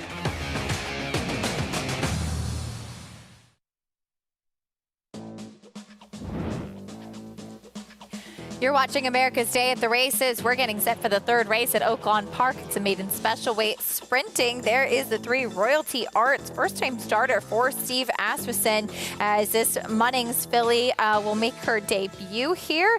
A couple of interesting first-time starters, too, in fact, for Steve in this group. Yeah, when you look at this race, I mean, you know, you have to make a decision. Do you want a horse like Barstool Babe on the Rail, who's had a bunch of chances, or do you want some of the first-time starters in here? And I could see a firster taking some money in here for sure, based on what we've seen before. For more on this field, let's check in with Paul LaDuca. Well, I'm in agreement with both of you when it comes to the synopsis of this race. I just think that, you know, when it comes to the 1 and 8 here, Barstool Babe, and the outside horse in here, who does have probably the speed of the speed, I mean, do you want to try to beat them or not? I do think the horse on the outside, the 8 in here, Hurricane Fire, will get to the front end, at least the way the board's getting played. I prefer that horse way over the 1 Barstool Babe because of the post position and because of just the pure speed. The 8's can outrun the 1. The horse that looked the best of me in the Asmussen runners was the 3. I mean, Royal Arts looked tremendous on the racetrack. This one's going to be right by Louis Fuentes, who did get up in the first race at a 27-1 shot. I thought the horse looked tremendous. A filly by Munnings. You know, the other Asmussen, Lemonese, is a gun runner of a Tappet mare with Eric aboard. So I'm wondering if this horse needs a race and maybe just a little too far. If I was going to take one of the first-time starters, and I think the board is kind of showing it, is Irish Spark, and Ramon Vasquez is a forward rider, and I would think this horse is going to show a little bit of speed for Jimmy DeVito. I know he's 0 for 10 in this year, but he's very sharp, and I'm thinking that somebody that will lay behind the 8 could run down the 8. The 8 has a inconsistency of finishing her races, and I'm wondering if, you know, if she can finish this one, because I think she's going to be in front unless one of these first-time starter breaks, and I think that's why she's 2-1. I just can't take 2-1 on Barstool Babe. I'd rather have the 8 in front at 2-1. But like I said, Acacia, if I was going to have one of the other first-time starters, it'd be the 3 or the 5. All right, Paulie, thank you. Nice price on the 3 Royalty Arts as well at 7-1. Definitely getting a generous price on both Steve Asmussen first-time starters. Yeah, Steve's got good numbers, too. 6 for 17 with 16 in the money, first-time sprinting on dirt at Oaklawn Park the last 5 years. So it's his playground, and he does debut horses that do run well, and you're getting a price on either one of them if you like them.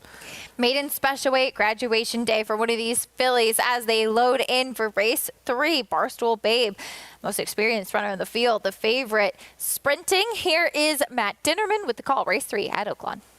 Wowzers, second to last. Hurricane Fire to the outside. We're ready to go. And they're off. Good beginning for Hurricane Fire on the far outside, who gets out of there, takes advantage of a good getaway and strides in front. Here comes Royal Arts to take the second position with stablemate Lemoness, Outwork Mom inside of the Asmussen pair. Wowzers next in the field on the outside of Irish Spark and Barstool Babes at the back. 7 behind, Hurricane Fire first with a half mile to go. Hurricane Fire all alone on the lead is a clear advantage with that line of 3 chasing right behind. Outwork Mom, Royal Arts, and Lemoness. Those 3 locked in battle around the turn. A gap of 5 now to Irish Spark has lost position while under pressure. Barstool Babe inside of her, and Wowzers is at the back of the pack as they round the far turn and approach the quarter pole. Hurricane Fire with a 2.5 length lead as she's opened up. Royal Arts has given way. Outwork Mom into third. Lemoness a clear second coming off the turn. She's got a good chance to run down Hurricane Fire, who has about a furlong to go and a 2-length edge. Lemoness chasing hard in second. Big space back to the others. Hurricane Fire with a 16th to go, still in front. The margin's a length. Lemoness grinding away on the outside. She continues to trudge on, grabs the lead. Lemoness, Eric Asmussen up in time. Hurricane Fire was second. Wowzers was third, and fourth was Barstool Babe. Asmussen, first-time starter. Paul talked about these firsters and how they could potentially be live in here, and you got Steve Asmussen at 7-1 with a firster here, Paul. Lemoness with his son Eric in the saddle. Yeah, so you get Eric aboard, but he got the job done, and gotta say, Hurricane Fire doing Hurricane Fire things, doing the dirty work, going to the top, and then just not getting the job done. Have to settle for second back at Belmont at the Big A. This Winter Circle lead-in is brought to you by the Fasig-Tipton Mid-Atlantic May 2-year-old in training sale after the Preakness on May 20th and 21st in Timonium, Maryland. Where will you be? Royalty Interest takes them gate to wire in the Sheepshead Bay with jockey Eric Cancel, who's standing by with Mackie. Well, Acacia, let the record be shown that this interview was supposed to be on tape, but Eric, he took a little while getting back to the winner's circle. She was still full of run, even past the wire. Yeah, I mean, I was trying to pull her up, and she just was fighting me. Wasn't able to do it. The outrider grabbed me, and she still dragged the outrider all the way to the 3/8. I mean, she was still full of her, you know. I mean, very happy, you know, and she felt very good. She felt very happy, so I'm pleased with it. Yeah, she was determined not to lose today. And, you know, maybe looking at this race, we may have thought that you and Royalty Interest were in there to provide pace for McCulloch, but honestly, you stole it on the front end, getting those fractions. Yeah, I mean, I did my job, you know. I mean, pace was slow. Nobody really came to push the button on me, you know, but I mean, I just try to ride a smooth race, you know, and once I started getting close to the quarter pole, I took a peek back to check and see who I had, and I still felt that I was full of horse. So when I pushed the button, she just went for it. So needless to say, she's a horse that should be very competitive in these longer turf races. Yeah, I mean, she's very smooth. You know, she relaxes really well, and she knows what she needs to do. I don't think the distance will be a problem with her, just by the way that she ran today and she galloped out. But I mean, moving forward, I hope she keeps it going and she could have a bright future. Yeah, absolutely. She's a beautiful filly. Congratulations here with a 10-1 upset in the Sheepshead Bay. Thank you, Maggie. I like it. We all do. Royalty Interest. Looks like the future is in these marathon turf races with Eric and her stealing it on the front end, Acacia. I like the way he said, and the way she galloped out.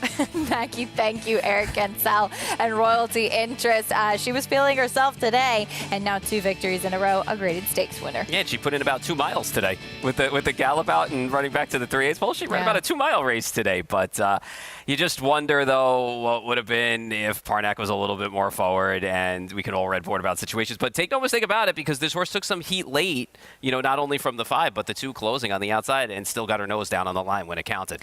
As far as the stakes action does go over at Churchill Downs, another favorite getting the win in the Alysheba. First mission up in time for Brad Cox. 3 graded stakes on the card already for Florent Giroux. I'm a little pained because I looked up and thought T.O. St. Denis just looked good and was going to throw a couple bucks on him. He actually held on for second. What a huge run from the Japanese runner. Went out there and set the pace when nobody else wanted to go out there, and set a pretty strong pace despite it being comfortable. But at the end of the day, First Mission did get the job done. And here, as we talked about, maybe now can move forward off of this race and be a major player in the division as the year goes on. I really do wish I had video, though, of us rooting on T.O. St. Denis up here, because we were. We really were. So, but a great run, though, and it shows a horse like that hasn't run from February from the Japanese contingent to come out and set that kind of pace and be able to hang in there for second. The Modesty coming up next, grade 3, 1 mile and an 1/8 on the turf for fillies and mares at Churchill Downs.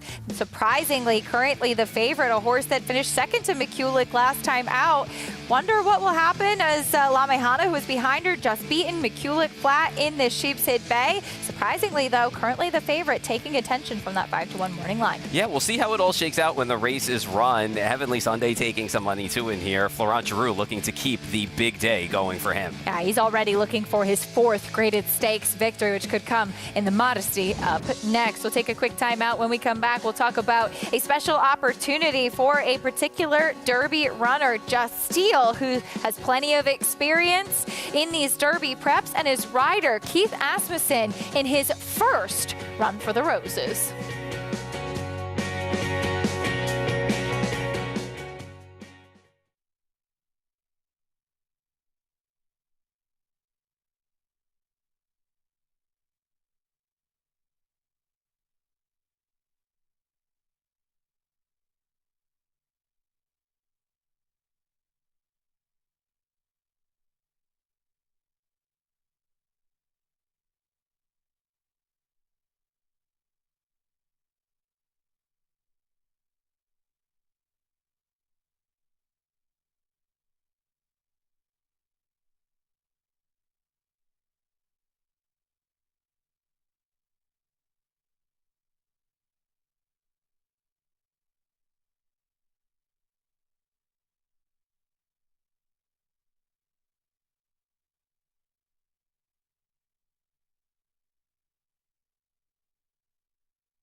We're back on America's Day at the races. Live racing continuing here. Belmont at the Big A with the sun shining. Race 4 coming up next to starter allowance sprinting for the fillies and mares. And there is St. Benedict's Prep, a horse that is 3-5 right now. First off the claim for Linda Rice.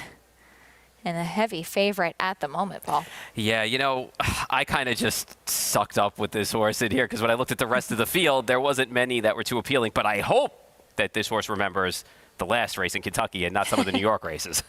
We'll see what she does back on the Naira circuit, Maggie, for St. Benedict's Prep. Yeah, we'll see if 2024 is the same as 2023 for Linda Rice and her Kentucky claim. So she has to sit on them a little bit. But hey, in Keeneland, the meet's over, so she can run St. Benedict's Prep. And she is a horse that I have liked throughout her career. She comes in here very fit, very well conditioned. And last time, I think coming off of a win that maybe you can upgrade just a touch, because we saw so many races kind of dominated on the front end by inside speed there at Keeneland throughout the meet, and the horse who finished second was just that, and she was able to go after her while very wide throughout and run her down late in the game. She was determined. So I have no problems with St. Benedict's Prep, other than the price. Now, Rudy Rodriguez will send out 2 in here to take her on, including number 5, Status Seeker, who puts the blinkers on, just a shortcut cheater blinker for her. But taking them off, number 1, Six Pack Senorita, who came back and arguably ran a better figure. And then watching the gallop out, she kind of galloped out really well, and I don't love that, especially with these types of horses per se, or put too much credence into that when handicapping. But what I will say about Six Pack Senorita is she was kind of between horses throughout the running of that race, and I'm wondering if she maybe got a little uncomfortable, and the fact that they're taking blinkers off now that she can see her competition might implore her to run forward a bit more. This is one of the best times I've seen her appear prior to her start. I was not in the paddock for her last, to be fair, but she's really developed. She's gotten so much more athletic. She's now getting pretty sharp, as they are about to have riders up here in the paddock, though, Acacia. All right, Maggie, thank you. 11-1 on Six Pack Senorita, as we'll see what she can do in this upcoming 4th race. You can experience the excitement of the Kentucky Derby with Naira Bets. Join now and get a $25 free bet and a $200 deposit bonus just in time for the Derby. Now is your perfect opportunity. Use promo code DERBY25 and bet on any track, anywhere, anytime.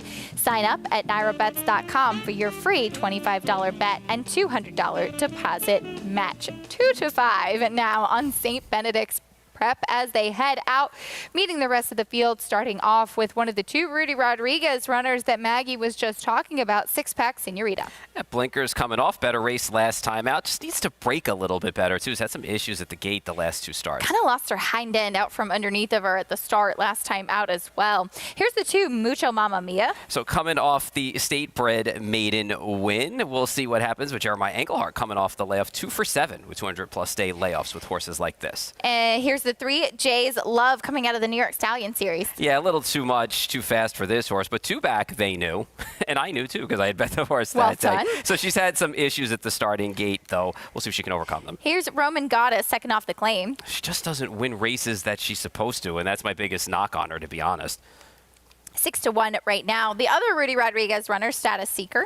So the trouble early wasn't that significant. The trouble late was, and blinkers are going on this horse today. Maybe Romero Mirage gets to be a little bit more aggressive with this horse with a better break. Still lightly raced. Here's Dazzy. Maybe last time was the time. Yeah, I kind of feel that way. I know First Class Cat did come back and do well, but, I mean, Dazzy fought back on an inside that was a little kind. 11-1 on that runner right now. And your favorite, St. Benedict's Prep. She looks good out there on the track, I will say that. So we'll see what happens. We've seen these success stories, as Maggie alluded to, and we've seen all winter with Lindenwood horses coming in. Ain't Broke comes to mind right away. So got a nice outside draw here, back to New York. If it runs back to a couple of those races in Kentucky, this horse is going to be a handful in here.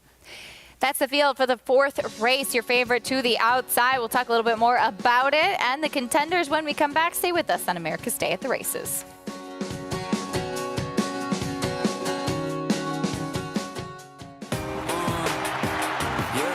Charlatan is back, and he turns it on with 1/8 of a mile to go. Express Train moves into second. Nashville dropping out of it, and then Collusion Illusion. What a spectacular return for Charlatan, who will romp in the run-happy Malibu Stakes by 4.5 emphatic lengths. Charlatan, ultra impressive. It's a new day for a new king.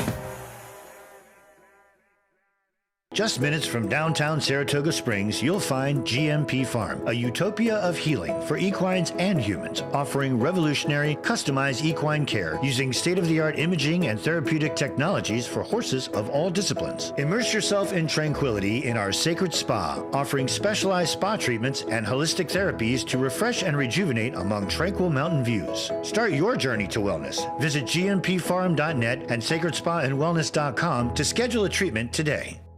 Gunrunner is the sire of 9 millionaires and 8 Grade 1 winners, including Toyota Bluegrass winner Sierra Leone, along with champion Echo Zulu, 2-time Grade 1 winner Cyberknight, 3-time Grade 1 winner Tabo, track record setter Society, Claiborne Breeders Futurity winner Locked, 2-time Grade 1 winner Gunite, and Classic winner Early Voting.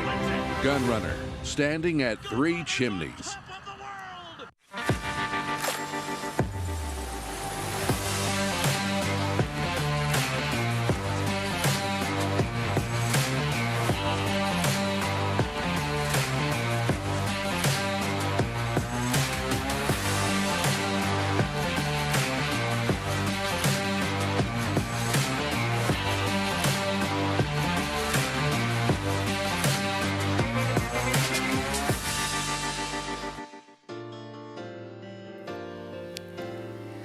We're back on America's Day at the races, getting ready for the 4th race today. Pick 6 kicking off here as well. We have a very short price favorite with St. Benedict's Prep. Got the win last time out, as Maggie mentioned.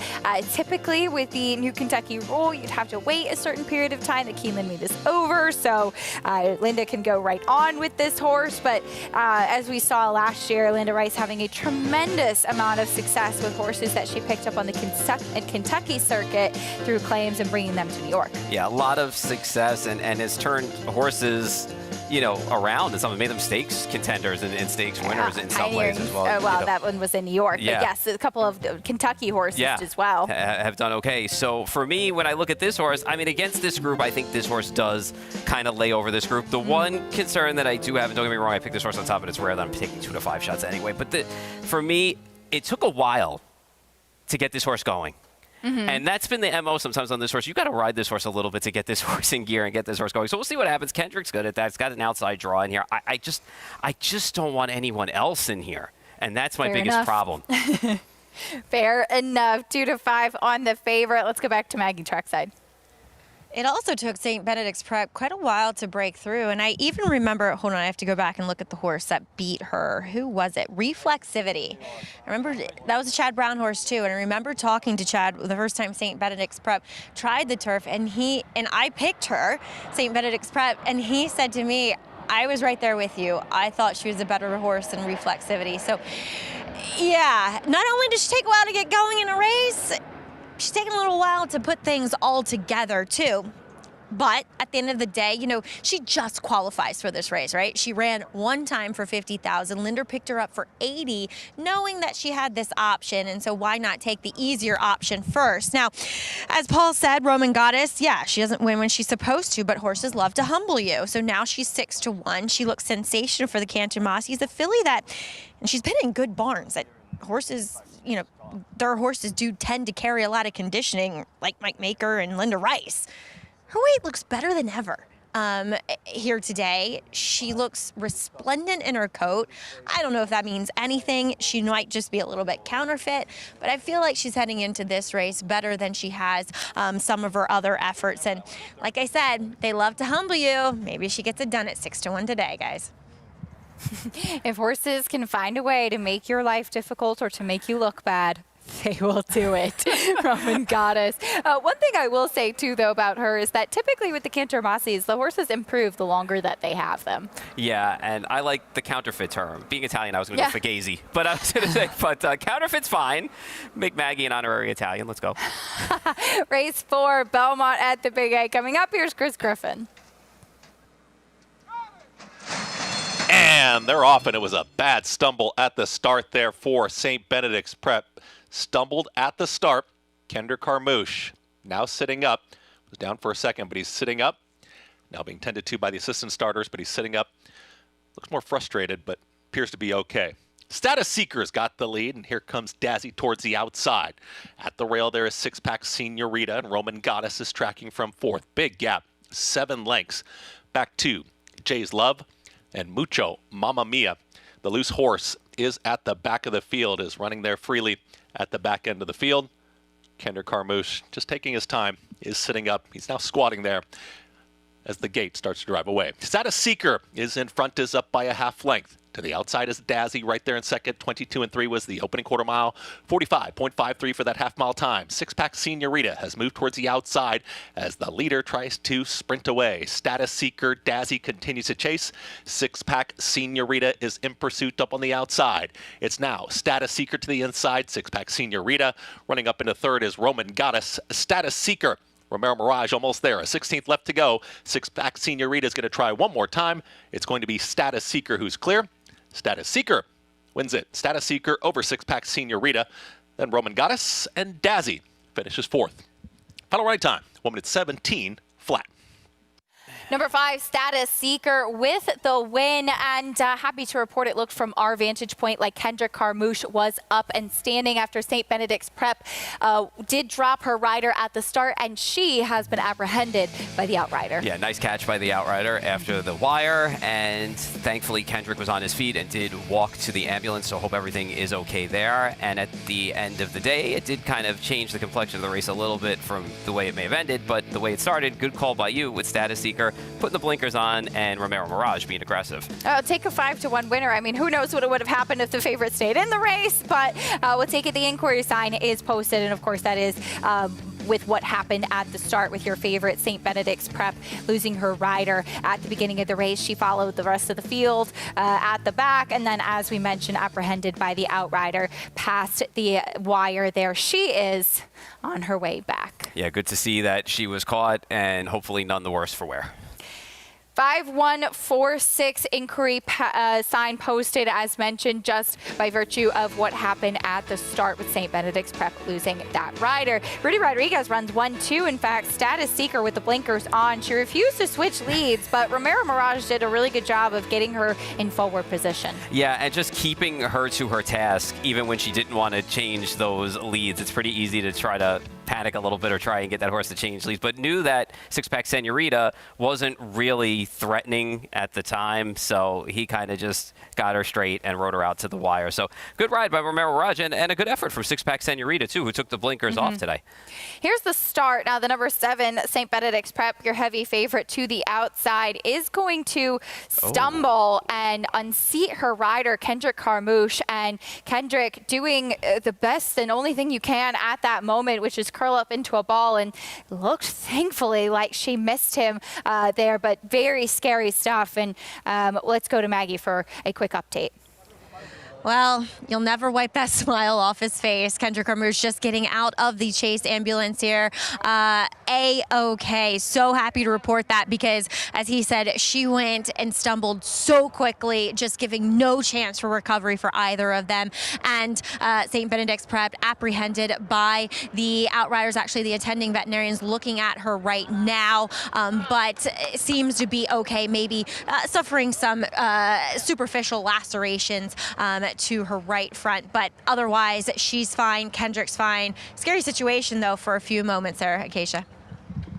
Indeed, and the best news of all, Maggie, thank you for that update. Great to see Kendrick with the smile on his face coming back with that scary stumble at the start of the race. But Status Seeker with the victory. Romero Mirage gets the win for Rudy Rodriguez at 5-1. We turn our attention back over to Oaklawn Park. Race 4 coming up next. This one for the Arkansas bred, sprinting a claiming race here. And an ICZ field, Paul, of 11 horses, Archie bred claiming race. It doesn't get any simpler. Here's Unbridled Twister to start things off. Yeah, Drops hasn't been really finishing off those races in 2024, but the drop should help. Into softer competition. Here's the 2, Courageous Cap'n. Yeah, it's pretty camera shy, though, so kind of like the Mayor Witness Protection Program.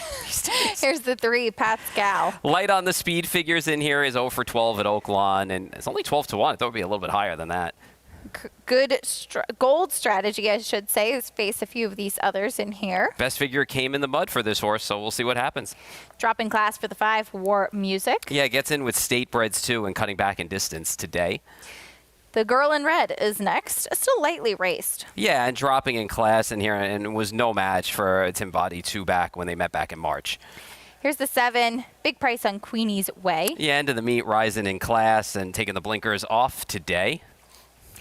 Your favorite 5-2 on the 8, Tim Bavati. Eric Asmussen looking for another one. Yeah, I wonder if this horse is going to be the speed of the speed in here too and dropping in class. So I'm a little leery of that 78 figure. We'll see how it plays out. Kitiara, 11-1 on this one.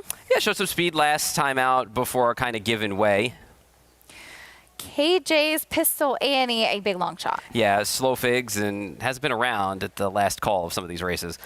Third behind Courageous Cap'n, last out Dixie Girl 2. Yeah, it was an improved effort for that horse coming from way off the pace. We'll see what happens today. Is still 0 for 11. First time hitting the board too at Oaklawn for that horse. And Little Burrito is out. I just wanted to say the name, really. I did too. I was talking earlier with Sarah Bodwee downstairs, and when the scratches came in, I said, Little Burrito got scratched. And I was looking forward to saying something about that horse. All right, well, let's talk about a horse that we saw quite a bit throughout the winter at Oaklawn Park, Just Deal. Heading into the Kentucky Derby, a horse that we see second in the Arkansas Derby, second in the Southwest, second in the Smarty Jones. He's been right there, and a big son of Justify for Wayne Lucas. You have a trainer who has a world of experience in the Kentucky Derby and the Triple Crown races, and then you have an inexperienced jockey in Keith Asmussen who's getting his first opportunity to ride the Derby. Such a cool story, too, when you think about just the history of Wayne Lucas, as you said, and now bringing one of the Asmussens into this equation. And a horse like Just Steel, who is so cool, who dances every dance, and we know the coach is going to get them fit and run them in all the big dances. This is a horse that can, sans the one start where it was wide on both turns, can actually end up being in a first or second flight and be able to stay close in this race. And he's a grinder. The distance shouldn't be the problem for this horse. Just Steel, a horse that's been right there and been very consistent throughout his career. Love get a chance to see that iconic shot, Polly, of Wayne Lucas on the pony, ponying his Kentucky Derby charge in the mornings. And such a great story and a huge opportunity for Keith Asmussen, who I know you've gotten to watch quite closely throughout the winter at Oaklawn. Yeah, it's a giant opportunity for him. And let's preface that with he deserves it, okay? When you look at his statistics, okay, he's not ranked in wins in the top 20, but he's 11th in the nation. I don't think people think that 11th in total earnings. So this kid is riding when the money's on the line, too. And I thought he put on a great ride at Just Steel in the Arkansas Derby. That's a horse that has always been pushed from the start. It's got so much speed. And I think that 6 furlong race way back when the horse went blistering, I think a lot of people are like, okay, this horse is very fast. And I think now he's learned to rate a little bit, and I give that credit to Keith a little bit. He's just got a little bit softer hands, and I think he draws in a pretty good position when it comes to the Derby. If you look at the dynamics of what's going to happen, Dornock's going to have to blast out of there. You just don't know if he's going to break. You have Sierra Leone, and you have Catching Freedom in the 2 and the 4 hole. Now, to me, Mystic Dan or Just Steel, both have natural speed. I think Just Steel has just as much natural speed. Can one of those two horses kind of land in that 2 fill spot where you just get that golden trip? Might not be able to win the race, but I think can maybe run up for second or third or be right there. I think the horse has got a huge chance, and it's a huge opportunity for Keith. But like I said, well-deserved. You just got to look at the stats. Okay, let's get on to race number 4 here at Oaklawn. This is another race that, when you look at this race, they are betting the 8, and I can understand where they're going. Paul mentioned this horse could be the speed of the speed, and at 9-5, it does look like he's the one to beat. I do think the one in here, Unbridled Twister, is a horse that's got a big shot in here for Al Cates. Now, Al's just had one of those meets has been so unlucky. He missed by a nose yesterday. He's 2 for 53 on the meet, but this horse has got some races to go to behind Connie K, Kaboom Baby. Those are some of the better Arkansas breds. Now this horse drops in for 16. So, at 5-2, or you want to take the 8 at 9-5, I just think those are the two horses that are dropping. The other horse I would mention in here is the 6. I thought looked tremendous, and he's the other horse dropping here for Brett Calhoun. And I've been saying this, Acacia, all along these last couple weeks, and now we're, 2.5 days of racing left. These Arkansas breds, some of these horses can't run anywhere else. So don't be discouraged by the drop in class. And to me, it's the 1, 6, and 8 in here. And I don't think you need to get really creative. I'll go with the 1. But when they're dropping because they can't really run anywhere else, and they're going to sit on a farm out here. They're trying to get the purse and the $14,000 for the claim. Makes a lot of sense, Paul. Thank you for these Arkansas breds to run them against fellow state breds, running these types of opportunities. You're not going to have, as Paul mentioned, a claiming race for restricted Arkansas breds anywhere else until we go back to Oaklawn. Yeah, so it's going to be a long summer into the fall for some of these horses. And really, Paul brings up a good point, too, with the Girl in Red. And when you look at when 2 starts back met up with Tim Body in there, Hall and Ice wired the field. The Tim Body horse, the 8 in here, ran second around the course. So, it didn't have much of a chance to kind of get into the race there. It did take some money that day, too. So you could do no worse than looking at a horse who's 7-1 in here. A nice price on the Girl in Red right now. Gabriel Saya is going to be in the saddle, taking a drop in class as well. Tim Bavati continuing to be your favorite. Ron Moquette with Eric Asmussen in the saddle. Loading in for race 4, Monday Made Track at Oaklawn Park. Here's Matt Dinnerman. KG's Pistol Annie into the outside, Dixie Girl 2. We're also waiting on War Music, so those are the last 2 to step into the gate. 2 back, War Music coming up. 1 back, Dixie Girl 2. We're ready to go.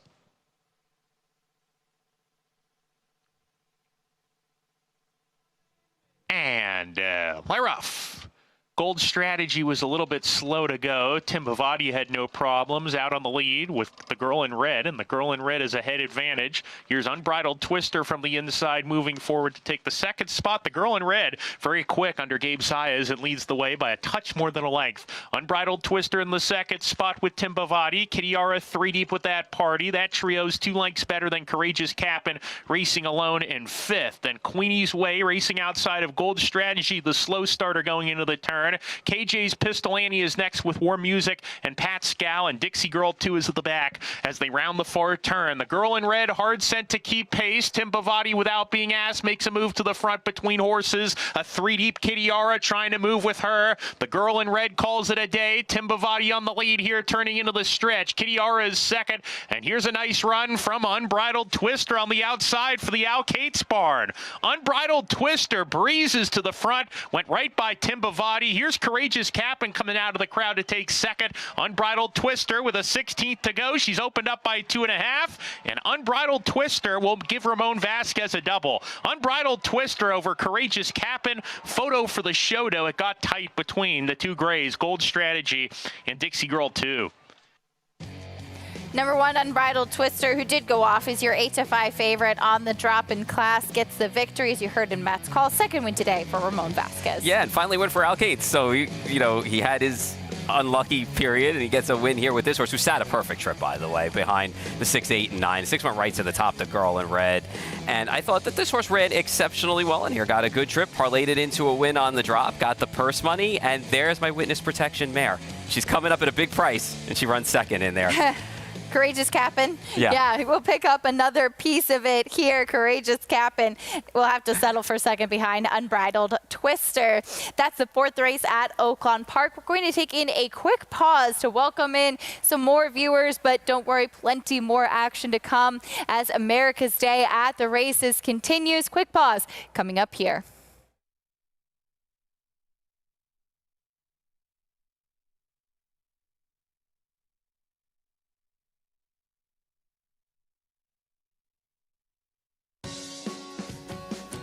You're watching America's Day at the Races. If you're just tuning in on Valley Sports, we're glad to have you with us live racing on our program today from Belmont at the Big A and Oaklawn Park. But of course, it's Kentucky Oaks Day.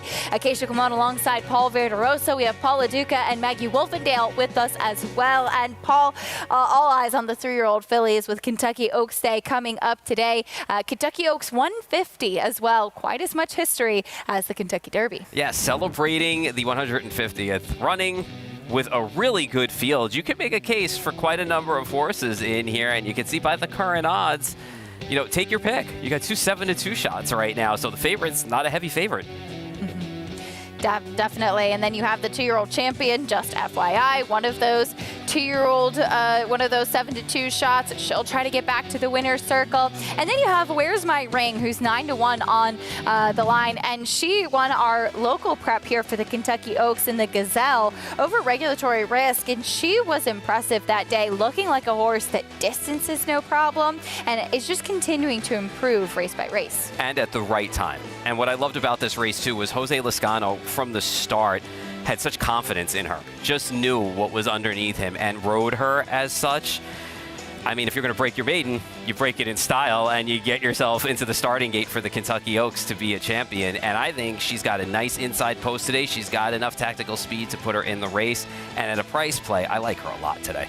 She is very interesting, especially at 9-1. We'll see the top 2 finishers from the Gulfstream Park Oaks and Power Squeeze and Ways and Means. Power Squeeze has been on quite a roll down in South Florida as well, winning at Tampa and then at Gulfstream last time out.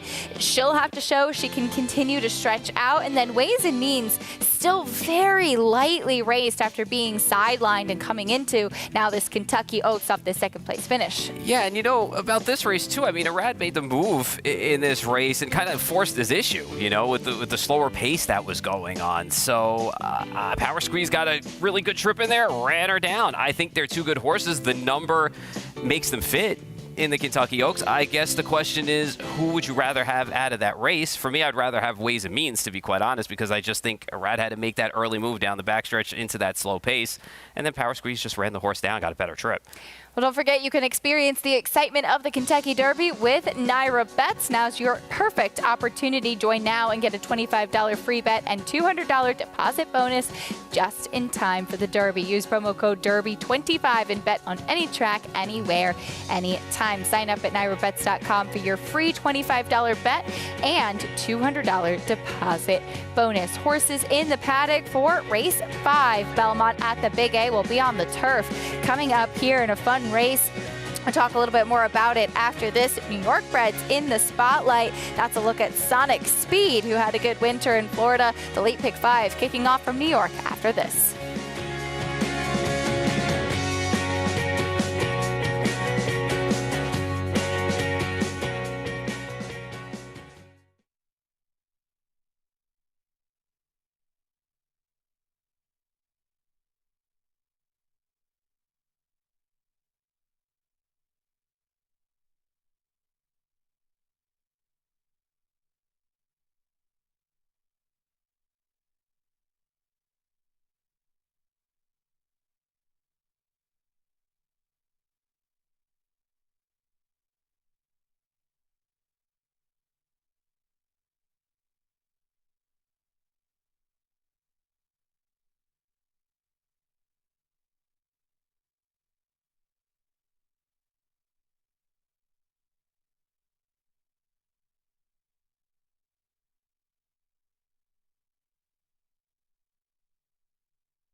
We're back on America's Day at the races. Thanks for watching on FS2 and our regional networks. Our program brought to you in part by Claiborne Farm, 100 years of doing the usual unusually well. Horses in the paddock for the 5th race. We're on the turf here. New York bred fillies going, New York bred boys in this allowance, going 1 mile and a 16th on the turf. And here's a look at the field. Sonic Speed currently 2-1 for a horse that is in very good form right now. His 3 races down in South Florida at Gulfstream Park, Paul, have been very strong. Back in with fellow New York breds. Yeah, and even that last race too. I mean, that field was solid when you look at the likes of Smithwick Spice, who's been in the exacta 20 of 42 starts, and you look at a horse like Cadet Corps, who's 9 for 26. So for me, I think this horse getting back in with New York breds today, you would hope that this horse would be a little bit closer to the pace than previous races here in New York. But from a figure standpoint, I think that this horse does figure well in here, and I think should sit a good trip. This is his win, 2 starts back in starter allowance company, and we'll be back in against New York bred first level allowance horses. And as you pointed out, needs to get out of the gate well and not be too far back like he was last summer. But recently he's kind of been in that perfect stalking spot, and this was a good effort. Last time out, finishing 4th against tough competition as well down at Gulfstream. Yeah, second place winner came back to win. Tatanka came back to win, now 7 for 20 lifetime. So I think it's more of a positional spot for this horse as opposed to the competition that this horse is facing today. Is drawn well in here. We'll see if he can get the right trip. Here's the field for this 5th race coming up. Here, Shinsen going by. Next will be a first-time turfer. There's plenty of pedigree for it. Here's Cable Ready. Yeah, for sure. And, I wonder if this horse is going to take to going longer and show a little bit of speed as well in here, but the pedigree suggests. The damn Cable, Christophe Clement trainee, very good long on the turf. Here's the 3, Thrill of Victory. Thrill of Victory went by. There is out. Yeah. The 4, Whistler's Honor went by. Here is Sonic Speed. We'll get there. Yeah, no chance last time too. I just kind of feel like maybe it was a prep, but now it's been off for a while, so I don't know truly if it was a prep or not. There's the 6, Left Him Behind, back on turf. So the race in November came up faster and did have a little bit of trouble, but doesn't have much early speed. And Laurel Valley, who did get a prep last time out. Yeah, that was totally a prep race too. At least that's what it felt like, but didn't run too bad, all things considered. And Veterans Beach, the 8-year-old son of Big Brown. Yeah, set that leisurely pace on the rail last time out. Got a little bit of pressure, but they also ran 1-2 around the course, so it's tough to know what to make of that race. There is the number 1 Shinsen warming up on the track. 1 of 2 for Barkley Tag. Here's the other one, Left Him Behind. We'll take a look at the last time he tried the turf back in November. As you mentioned, did come up a much faster race than what he'd ever run previously. Has only actually run once against, or should say, last time out long against New York breds in this allowance, finishing 3rd, and did take the worst of it in the stretch. We'll see if he improves coming back as a 4-year-old and stretching back out. Yeah, got into some trouble here, got into a little bit of a jackpot, as you're going to see, but, coming back now off of the layoff, and you pointed out something important, too, on Talking Horses. You talked about the importance of Katie Davis having soft hands for this horse and not getting this horse too excited or too crazy out there and just getting a nice spot for this horse. So this is a good spot for this horse to jump back. The race did come back fast. We'll see how that transpires to now getting back on the turf today after the layoff, but certainly can contend in here. There he is warming up with Katie Davis in the saddle at 5-1. Again, 2 for Barkley Tag in here. The number 7, Laurel Valley, though, as we mentioned, this is a horse. I'm actually a bit surprised he wasn't favored because he took so much money on the dirt last time out when he is a turf horse. This is what he gets to do and what he's always wanted to do. Yeah, 100%. And little Luca wired the field that day. It really doesn't even matter to me what happened in that race because he was almost raced, too, as if it was a prep race. They really didn't ask him for much. They kind of took him in hand. They kind of just let him get around the track. And you go back to his races that he ran last year. I mean, yeah, he was on the front end with the hill prints, and he likes to be forward in some races, but even the start on October 26th was a good enough effort. And he's come out of strong figured races. So this is the surface that this horse wants to be on. And see, your words move money. Horse is 2-1 now and is the favorite. Laurel That's Valley. all you. Yeah, I don't know about that. I think it's him saying, this is what I want to do, going long on the turf. That's what he'll get to do this afternoon. Whistler's Honor, I know you had a little interest in as he gets back on the turf as well, ran on the Tapeta at Gulfstream last out. Yeah, I feel like that horse had just absolutely no chance last time out at all. No chance. And I just wonder if they kind of just broke a little slow, got fanned out a little bit, and they were just like, okay, let's just take this horse around the Tapeta surface for a while. But where's the horse been since January? You know, that's the other question involved in this. But you go back to the race, you know, 2 starts back, I kind of feel like that race was wide as well. There were 2 bombs in that race that you know, ran 1-2 around the course. So it's we'll see what happens. If we get back to 3 or 4 starts back, it puts the horse in the mix at a price in Another big closing type as well, 7-1 on Whistler's Honor. The number 2, Cable Ready, as we touched on the post parade, there's a lot of turf pedigree in here. In fact, mentioned Cable, who was good going long on the grass, and 3 siblings were turf winners. So there's definitely pedigree to suggest that he will appreciate the surface switch. 100%. I think too. I wonder too if we're going to see a little bit more speed out of this horse too on the turf. It's funny because when you look at this race as a whole, you start to go through everybody and you're wondering, okay, who's actually going to be forward in here? Because a lot of them like to come from behind in this race. So I think it's going to be interesting to see how this race is run from a dynamic standpoint, and we'll see what chess match we can get out there on the track. See what he does getting onto the turf for the first time. Kentucky Derby 150 coming up tomorrow, as we'll get a chance to see these 3-year-olds, a field of 20 early in the week. Encino scratching out. That allows Epic Ride to draw in, and announced today Mugatu will not be able to draw in to the body of the field, and so will instead point for the Peter Pan here in New York. But Paul, it is often, there's a lot of conversation about Fierceness and Sierra Leone and the 2 kind of differing running styles of the top 2.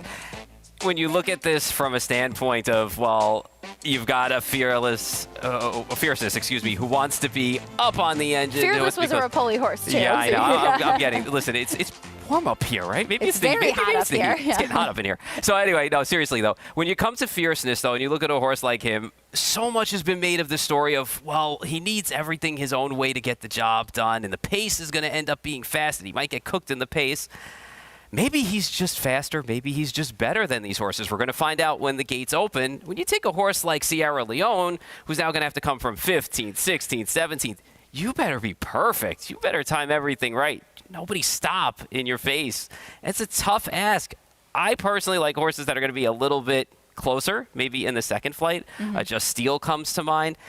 The horse, Forever Young, too, for me, is a horse that, listen, everybody's seen the stats of horses coming from Dubai, trying to make this run in the Kentucky Derby. Fan in me wants him to change the story.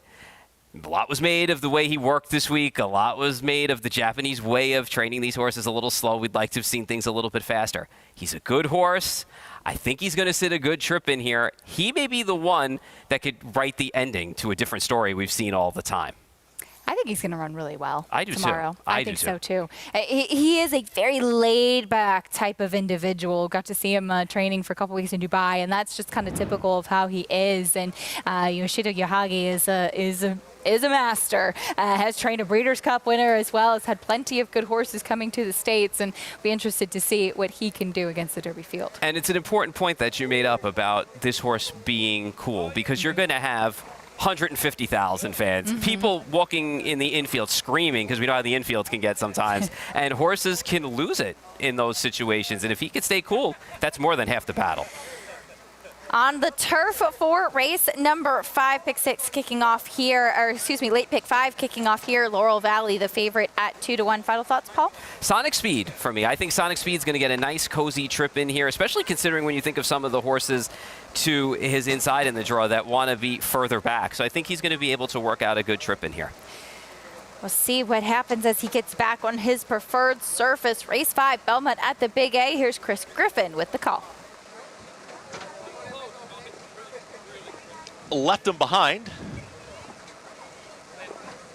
Laurel Valley. Veterans Beach. Kendrick Carmouche, Laurel Valley.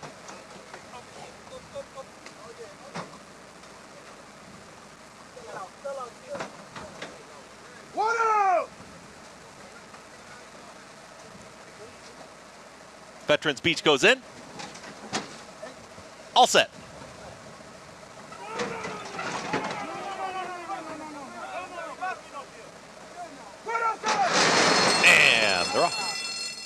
Speed from in between horses, Sonic Speed. From the far outside, there's Veterans Beach. And Veterans Beach will cross over, gets in front of the rest of the field. And Veterans Beach, from the outside to the inside, will get right over the rail and is up by 3/4 of a length. Laurel Valley is going to drift out in the 3 path there, is now going to stalk from second at the rail. There is Cable Ready tracking from third. Lime green cap is Sonic Speed, who's in fourth. They're followed by Shin Sun, who's out the rail to the inside of Left and Behind. And the early trailer, Whistler's Honor, 3.5 lengths would cover them all in Veterans Beach. Luis Rivera Jr. went 24-4 for that opening quarter mile. Laurel Valley is right up alongside. Tight hold here, wants to go, is going to stalk this pace setter, still a neck back. As Laurel Valley at 8-5 is right there within range and still wants to challenge and now takes the lead. It's Laurel Valley with Veterans Beach back to second. Sonic Speed is drafting in behind them from third. Cable Ready in between horses is at the rail there, is moving forward. That's Shin Sun in between horses, who's now a challenging third. Cable Ready dropping back. Left and Behind is towards the outside with now the trailer. Whistler's Honor as Cable Ready is at the back of the field. 49-4 for the half-mile time, and now Laurel Valley is trying to kick on. Veterans Beach continues to be right there towards the inside as they're within ahead of one another. 113 flat for 3/4 of a mile, and Laurel Valley wants to go, reaches the top of the lane. All in is Veterans Beach. Sonic Speed continues to chase. Shin Sun is in the 4th position as Laurel Valley now gets the cue, is not kicking away from them. Veterans Beach is still right there, and Sonic Speed is making up ground on the grandstand side. Laurel Valley with a host of pursuers has a 16th left to go. Laurel Valley, Sonic Speed is now lifting, and here's Sonic Speed, and at the rail, Cable Ready is rolling. It's going to be a tight photo finish. Cable Ready to the inside, Sonic Speed. Laurel Valley finished third in 142-4. Cable Ready might have pulled off the big upset. Coming up the inside, Cable Ready looks like he did indeed get the bob, and with all that turf pedigree that we talked about, Paul, he's definitely appreciated getting to the grass. Not only the turf pedigree, but we touched on it earlier too, had a little bit more speed today too, and was more forward under Ruiz, and actually sat a nice trip on the inside and just made a run up the rail just to get a pretty game Sonic Speed, who spent quite a bit of the way 3 wide and trying to grind it out against a horse like Laurel Valley, who just couldn't seem to want to go by and kick on. Right, flattened a little bit there, and Cable Ready actually came from the back, but a rail skimming ride, which for apprentice Eliseo Ruiz, now riding at full weights and having to make that big jump here and riding the turf, and with a good ride like that, Laurel Valley seemed like he was in that perfect stalking spot. Sonic Speed coming on the outside as well, but saving all the ground, making the difference at 19-1. Yeah, and the inside of these courses have been okay, as we've seen the first week and change, and used it to full advantage here. 2, 5, 7, and 6 in race number 5. Rail skimming ride at 19-1 with Cable Ready. Had pedigree for turf and distance, and definitely appreciated the switch around for everything today. Second off the layoff, victorious on the grass for Linda Dixon here in race number 5. So an upset to kick off the late pick 5 sequence. Cable Ready very much appreciating the surface switch. Bit disappointing from Laurel Valley as well. He was a little keen early stalking Veterans Beach, but then kind of took over, and where you would expect him to kick on, he just flattened out. Yeah, he really wanted to go a little bit on the backside and get after Veterans Beach, and Kendrick kind of just bided his time, and when the running started in the stretch, he just didn't have the stretch kick, as you said, to go on by, and actually it left everybody else in the race with Sonic Speed getting that first run, but it was all about Cable Ready, who got the nose down on the wire when it counted at a big price. 19-1 down on the inside. We'll bring you prices and more when we come back. Stay with us on America's Day at the Racing. More live racing coming up.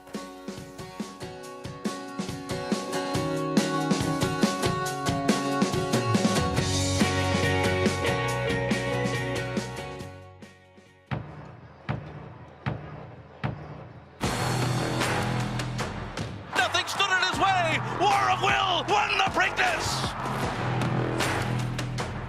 At the line, War of Will, that's a photo for the win. 3 down, middle and 4 down, there, middle and 4 down, 400,000 to the back, thank you. War of Will, standing at Claiborne Farm. Experience the adrenaline-pumping, suspense-filled action of the Sport of Kings no matter where you are with Naira Bets. It's fast, easy, and secure. Download the app today and start winning with our lucrative weekly promotions, thrilling handicapping contests, and a one-of-a-kind VIP rewards program. Don't just watch horse racing, be a part of the action with Naira Bets.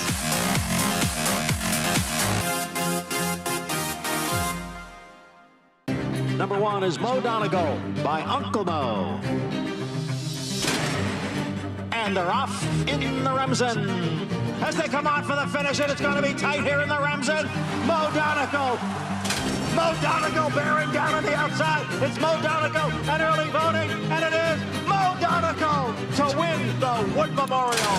And it will be Mo Donegal to win the Test of the Champion, the Belmont Stakes.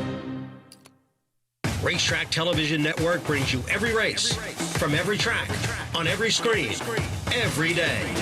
With monthly packages starting as low as $5, RTN gives you great value and access to more live HD streaming and race replays than anyone. Visit RTN.tv today to sign up and watch on almost any device, including Roku and Amazon Fire. RTN has packages that start at $5 per month.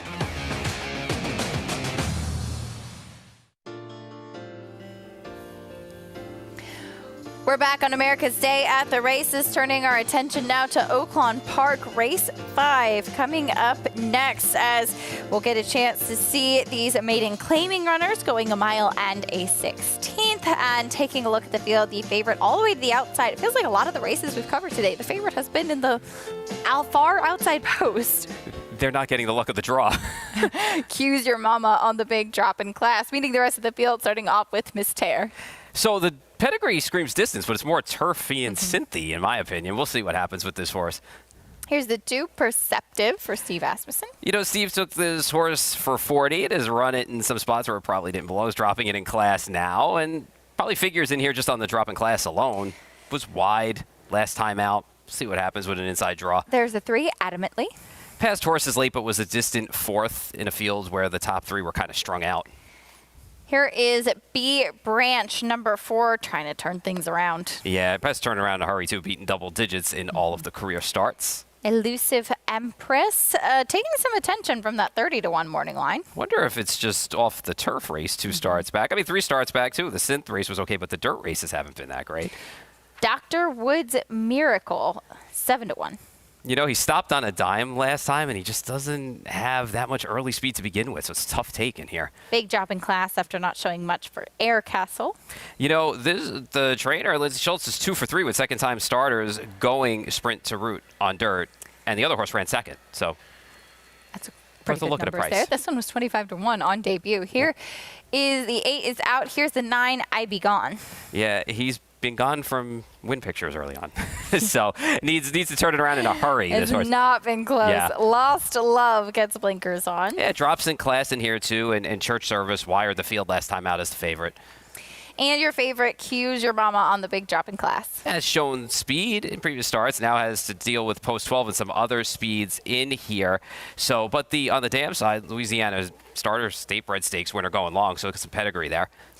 Back at Belmont at the Big A, it was a horse doing a lot of things for the first time on the turf, stretching back out in distance, and second off the layoff here. He appreciated all the changes. Cable Ready coming up the inside to get the win. And a good ride, too, by Lucio Ruiz to come up the rail, and there he is back in the last spot at that point, too, making that run up the rail. And just got the rail run. Rail was open, took it, and ran down a horse in the 5 who actually ran a good race to catch up with a horse in Laurel Valley who just couldn't kick on for home. But when the real running started, got to give credit to the 2. Surface switch and all the changes, 19-1 gets the job done. Glad if you had it.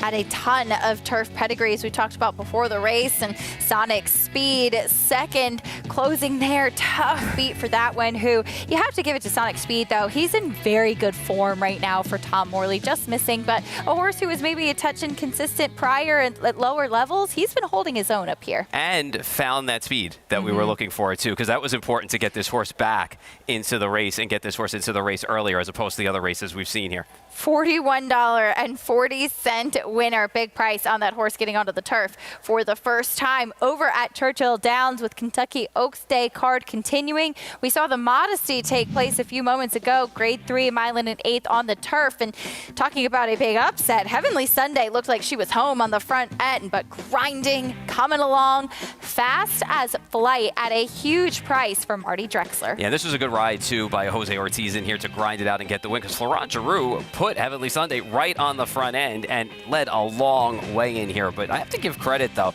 because you look at fastest flight, and even last time out, you know, the horse had a little bit of trouble at the start, ended up between horses, ended up kind of on top of that pace. Today had something to run at and went past Heavenly Sunday and held off the closers. $43.90 winner, 20-1. Big prices. Aspen Grove had a really tough time at the start, by the way, too. Checked back sharply, and she was last. She ran on for a good race to finish third. Yeah, and I'm an Aspen Grove fan even from last year when the horse ran at Belmont, and it was just everybody came over on her. She had to check back, so it was a good effort considering the start. Back at Oaklawn Park, 9-5 now on the 12. Q's Your Mama on that big drop in class. She has shown a little bit of speed as well and has never run at this level. That debut certainly makes her tough to beat. Yeah, it makes her tough, and she's got enough speed from the outside gate to get herself good position in here. The Dam won stakes going long down in Louisiana, so the pedigree's there to back it up. Just wonder if there's going to be a little bit of other speed in here for this horse to deal with, but you know, with 2 scratches, now moves into post, and we've seen the way the track is playing today. You want to be a little bit more forward at times. Maybe she can ration some of that speed. Race 5, Oaklawn Park coming up next as they load in. We'll see if she can break her maiden in here today. Matt Dinnerman standing by with the call. Colors loading to post 7. Adamantly go again. I Be Gone, post 9. B Branch, Elusive Empress, and Lost Love. Q's Your Mama to the outside.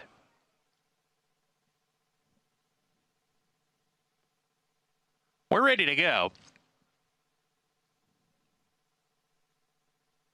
And we're off.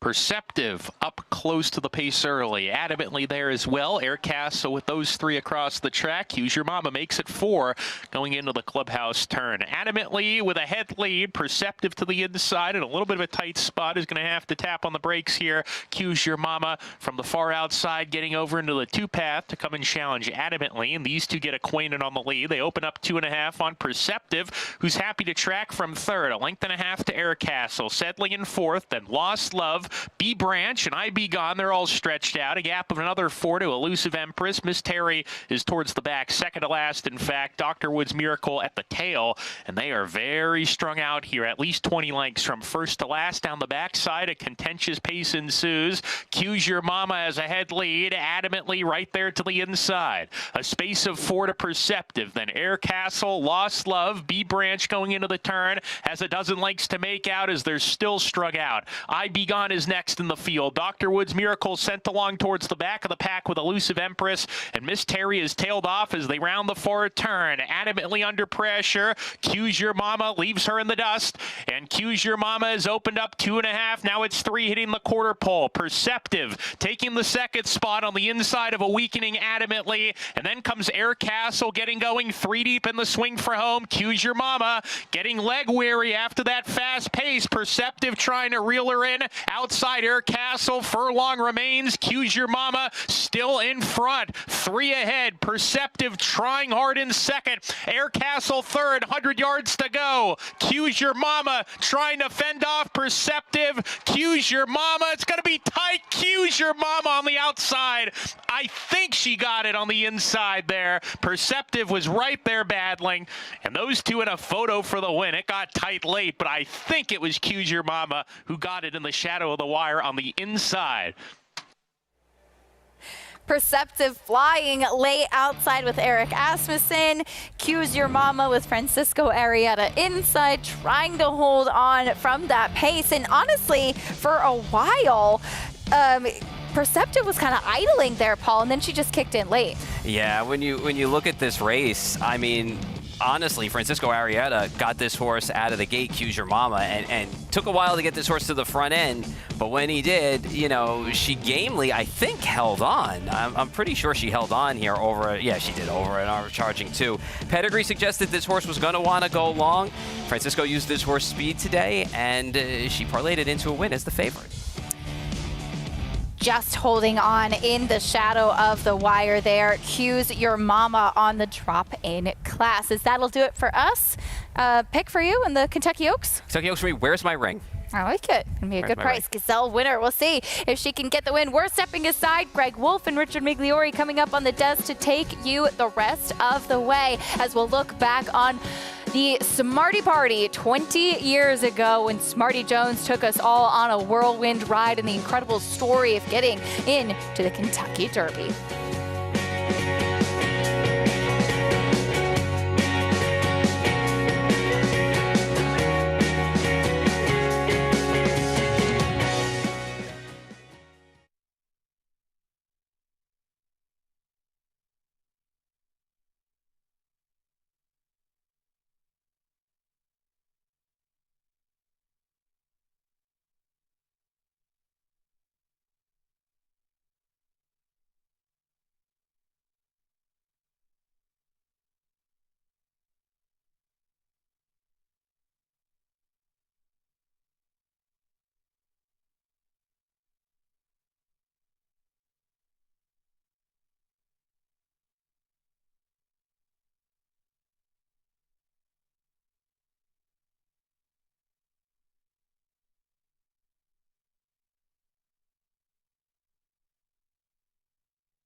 Welcome back, and thanks for spending part of your Friday afternoon here on America's Day at the Races on Fox Sports. I'm Maggie Wolfendale, and down here in the paddock for an upper-level allowance race, which could be masquerading as a stake race, as we have several former Greatest Stakes winners here in the paddock, and we'll begin with one who is coming in off of the extended layoff. We have not seen number 2, Repo Rocks, since he participated in the Grade 1 Met Mile back on Belmont Stakes Day.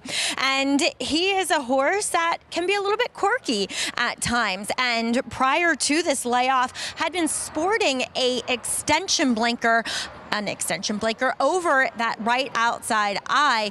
And connections, or previous connections, stating that he had the propensity to get out. And last time when he was in that Met Mile, he was stuck down on the rail. Well, Rick Dutcho takes over training with this guy, and I mean, scales it back big time. He's wearing a very, very small cheater blinker, which I interpret as a good sign. And two, I think the well had been tapped a little dry when heading into that 2023 campaign after a long one prior to that. So, yeah, there may have been an issue, sure, but also, I feel like he also just needed it, and he should benefit greatly from it. Though, that being said, fitness is a question mark in my mind. He just looks a little bit soft overall. Now, he looks better in his coat. He looks healthier than what he ever did at any point last year.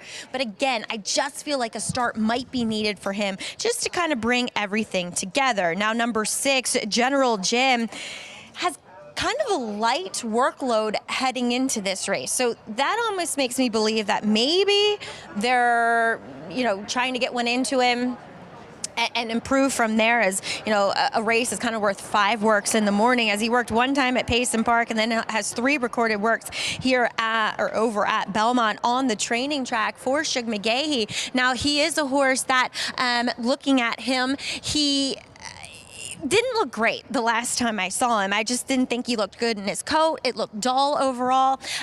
That has turned around in the positive way, and he's filled out a bit. But again, the fitness is a kind of a question mark for him, as he is one that just looks a little soft around the edges, though I do like this spot that he comes back in here going the 7/8 on the main track. So an interesting field full of class and talent as we welcome some new talent to the show. Actually, rejoining us is Richard McGlory, but he's got a new friend in Greg Wolf. Hey, guys. Hey, Maggie, good to see you. Good to be on Oaks and Derby weekend here. We got some good action coming up, and we're going to look ahead to the Westchester. It feels weird talking about this race, as Maggie was just talking about Repo Rocks, and he's not in it. He won it last year, but as she said, much softer spot. He's going to be going in this 6th race here coming up, but a horse that you would expect to see in this race when he won it last year, and he was on an incredible roll for Jamie Ness. Yeah, well, he gets a race here now to shake off that ring rust, get to that optimum fitness level, but this is a really good, solid allowance race coming up, and the Westchester is a really good race in itself. Some big names have won this race, especially recently. The Horse of the Year, Cody's Wish. Code of Honor had won the Travers, had won it a couple of years ago as well. This year's Group 7 will line up. Some big names in there, and Post Time is on a big roll right now for Brittany Russell. 4 wins in a row, including the Grade 2 Carter last time out at Aqueduct. This is a big effort because Sheldon Russell, his regular rider, committed to the outside of Super Chow, who has that habit, well-known habit of wanting to bear out, particularly through the stretch. Talking with Sheldon afterwards, he said he thought he could get to him fast enough and hold him in. But you can see he's getting carried out and hampered while the inside horse is getting that perfect run on the inside. And he was still able to overcome that adversity and get it done. He's also, by the way, 8 for 9 lifetime. He has a winning habit. Yeah, incredible. And yeah, this last start, that was a horse to his inside. Yeah, you knew bears out a little bit. Did not matter. He's still able to overcome that. It's incredible the record he has put together, and he's done it at several different racetracks. Yeah, they're just a hard-knocking, consistent type. He's already won at the mile distance, so I don't think there's a question mark about him being able to get the 1-turn mile. And again, I was impressed. Super Chow really, honestly, he had every right to get beat because Super Chow hampering his forward progress. Well, right now, Post Time, this field compared to what he faced in the Carter last time out, how would you compare it? I think it's a bit deeper, actually, in some horses that are a little bit more accomplished, maybe, especially at this mile distance. All right, we'll get to that coming up right now, post-parade. For the 6th and Baby Yoda, we've known him pretty well on this program. Bill Mott, Eric Cancel. Baby Yoda on his day is a handful for anybody. And I think he probably opted for this spot because he runs better when he's able to compete on Lasix. So here he is, last year's Westchester winner. He won that race by more than 5 lengths, Repo Rocks. If this is the good Repo Rocks, everybody's got a problem. He is very talented. Quality chic for David Jacobson, Sam Camacho Jr. Yeah, a horse that is a consistent type, is only beating a nose in the stymie. Here's a Creative. Looked like he was going to be very good late last year. He's not backed it up in his last couple starts. No, but he does have now that race under his belt last time, and he could take a big step forward second time off the bench. General Jim, he had that big win in the Swale. He beat Super Chow in that race. He backed it up beating Fort Bragg. Yeah, and then things went a little bit sideways. Not good in the Woody Stevens. Tried the turf over the summer. First start back, what will we get? I thought Nimitz Class was interesting for George Weaver on the outside. Well, this is a horse that was beaten 5 lengths by Post Time in the General George, and he's got races that make him a contender here.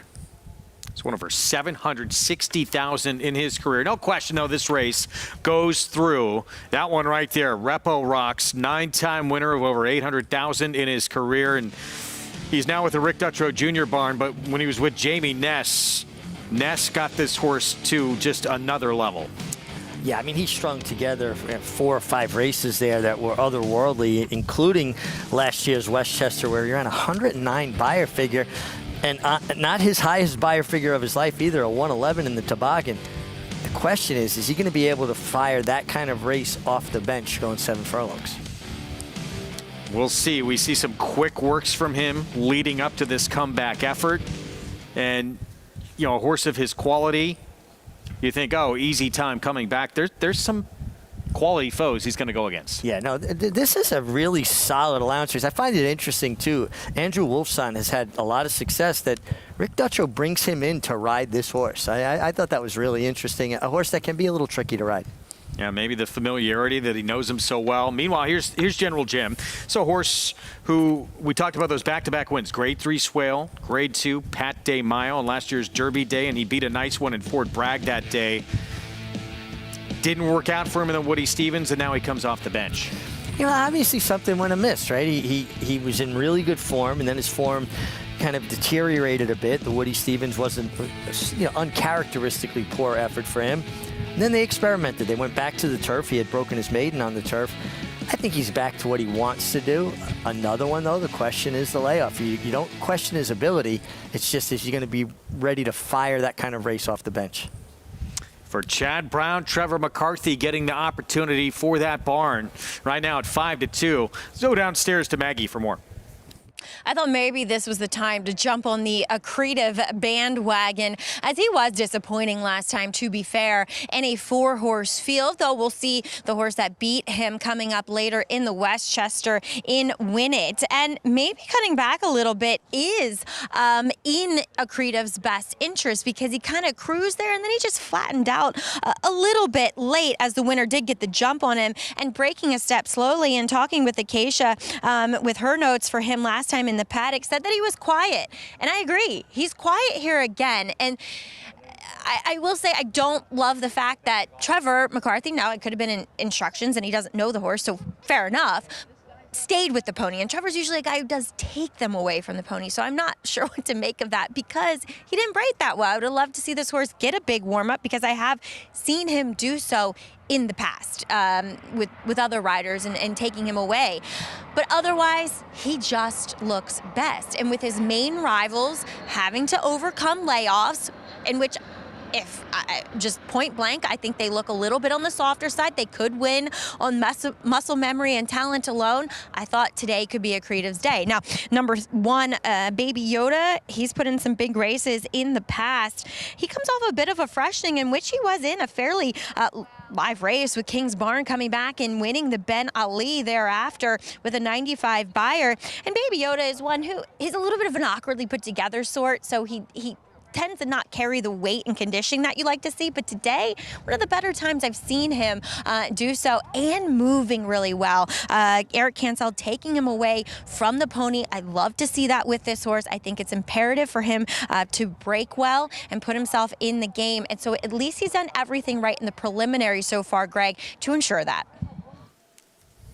Really intriguing field. I mean, there was a time, and it was a while back, but Baby Yoda looked like he was going to be a superstar.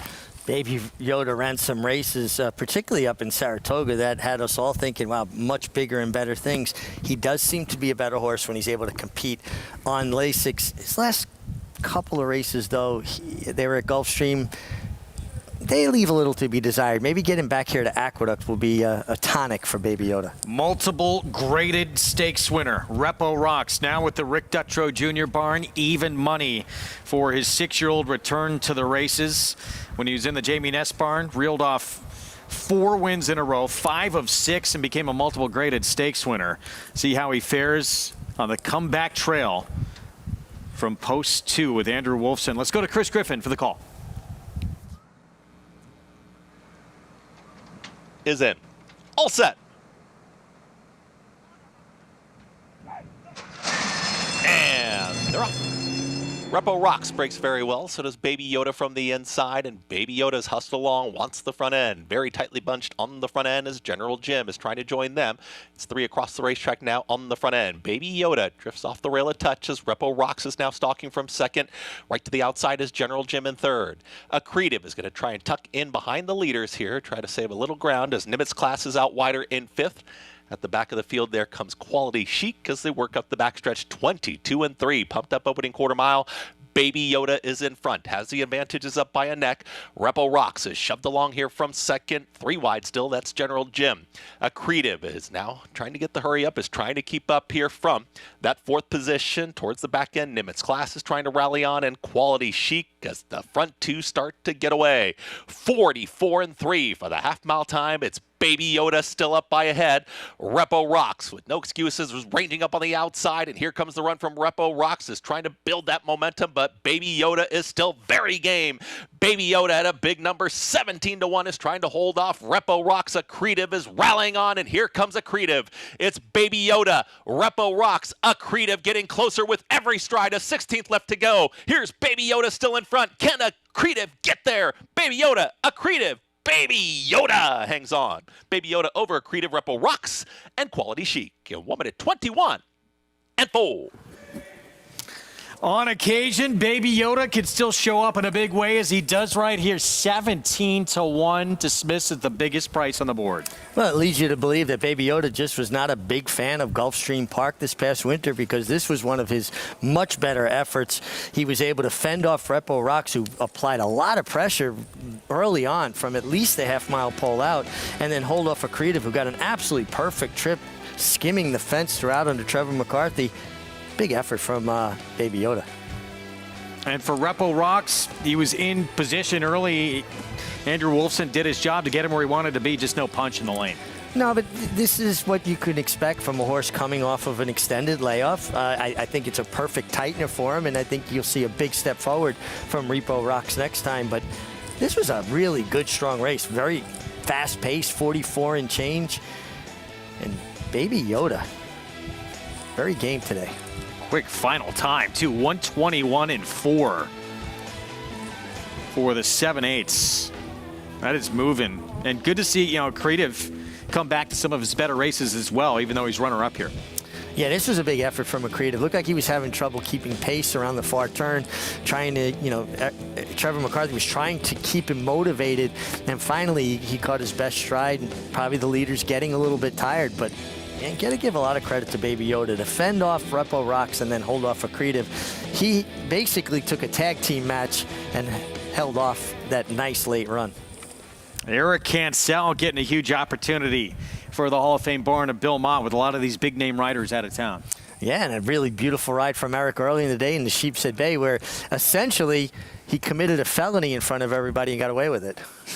Stole that one. Theft on the front end, yeah. 7/8 of a mile here in this 6th. Baby Yoda with the victory, moving in this race. 121.92 as we get back to Churchill Downs on Kentucky Oaks Day and the Grade 2 8 bells for 3-year-old fillies going 7/8 of a mile. You got Impel in here for Brad Cox, who was just 3rd in the Grade 1 Ashland, but it's a stablemate. Denim and Pearls is attracting all the attention right now because of this monster performance in the Grade 2 Beaumont. I think that's a great way to frame it, too. A monster performance. She winning by nearly 10 lengths and just smothering a quality field in the Beaumont. Flavian Pratt Sticks. This filly has never run a bad race. Been very, very good. One of the first 2 starts of her career, and included in that a win at Churchill Downs as well. But this was the coming out party for her when she just took things to the next level.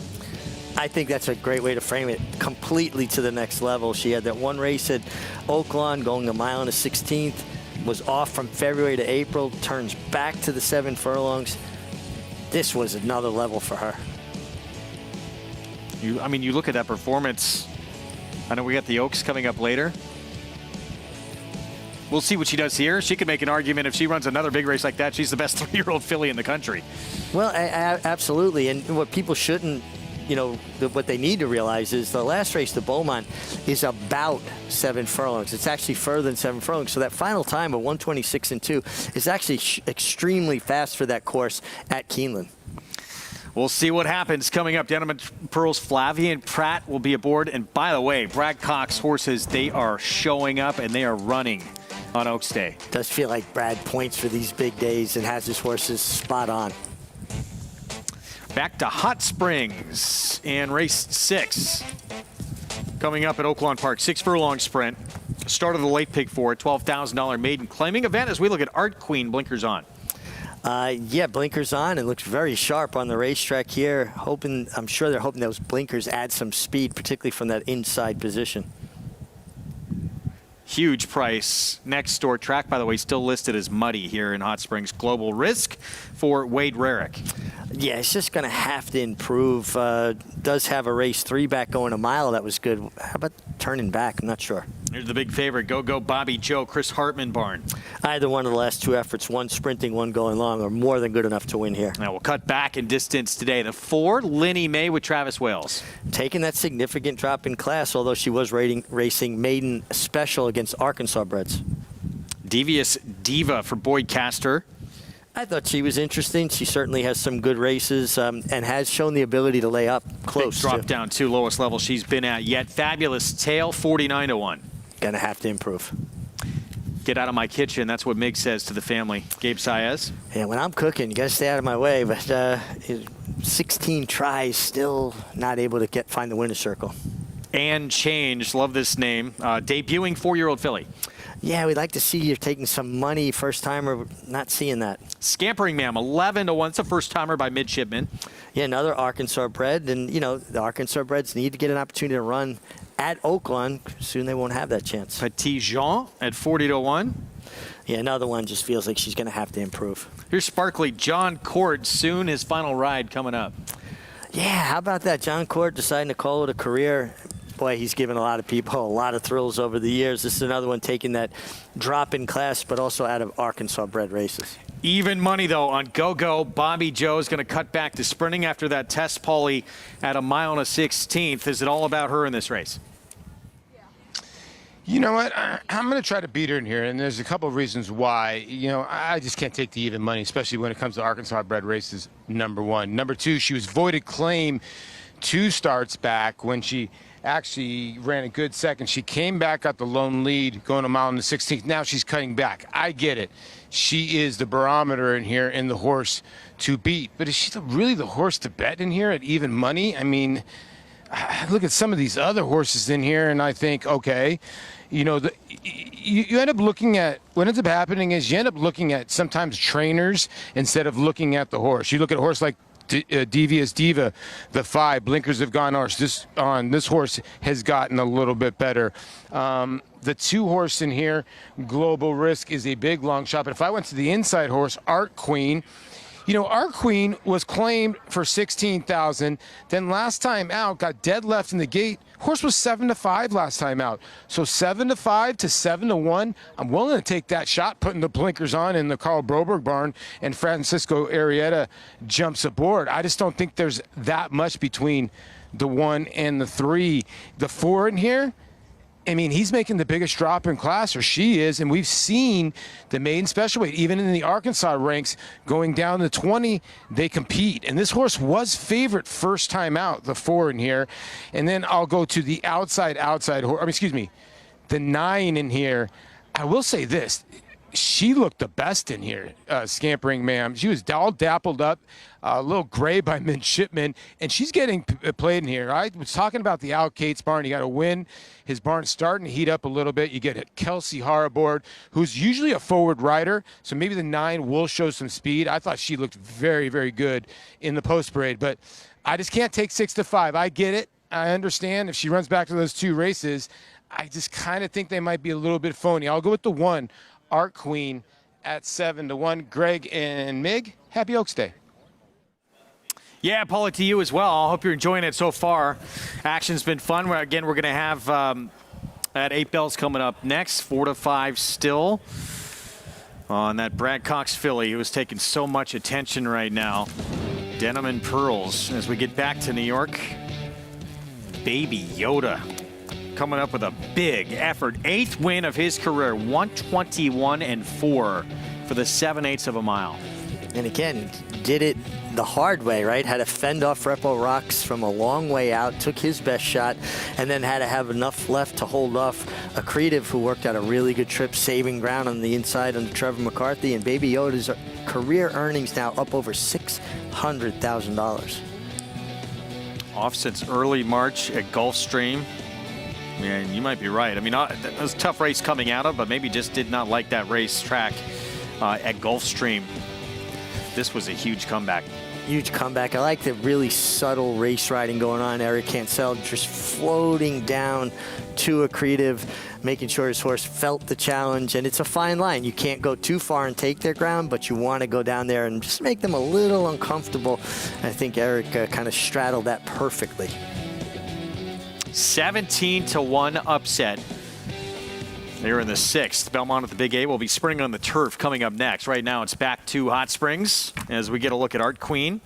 Blinkers going on. 8th opportunity to get that first win of her career coming up. But still all the attention, it looks like rightly so, on Go Go Bobby Joe. You mentioned the 5, Devious Diva. She is dropping to the lowest level she's been on yet. Just with that continual dropping down the class ladder, may just find the right spot.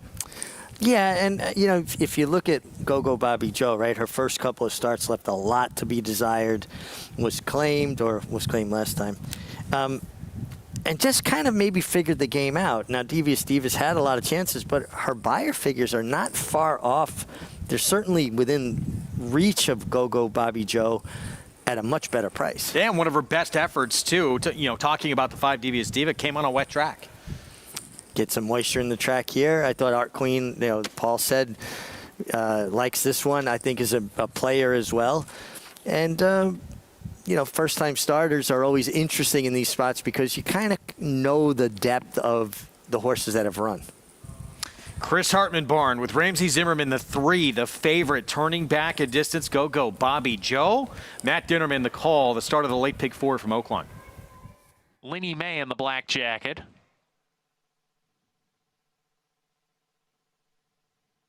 Three back behind the gate. Devious Diva is one of them. Petty Jean, post 10.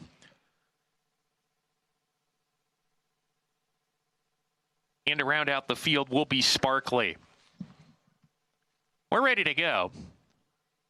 And they're off. Good dispatch for all the runners. Sparkly on the far outside, getting into it early. Lenny May comes out of the crowd to take the lead, and Sparkly is pressing from the outside second. Get out of my kitchen third with Petty Jean, who's also there, and Scampering Man between that pair. Then comes Go Go Bobby Joe down on the inside, scraping paint, 4 off the pace in the black and white. Another length to Devious Diva. Art Queen racing alone, 5 clear of Global Risk. Fabulous Tale is second to last, and Change is at the rear of the field as they go into the turn.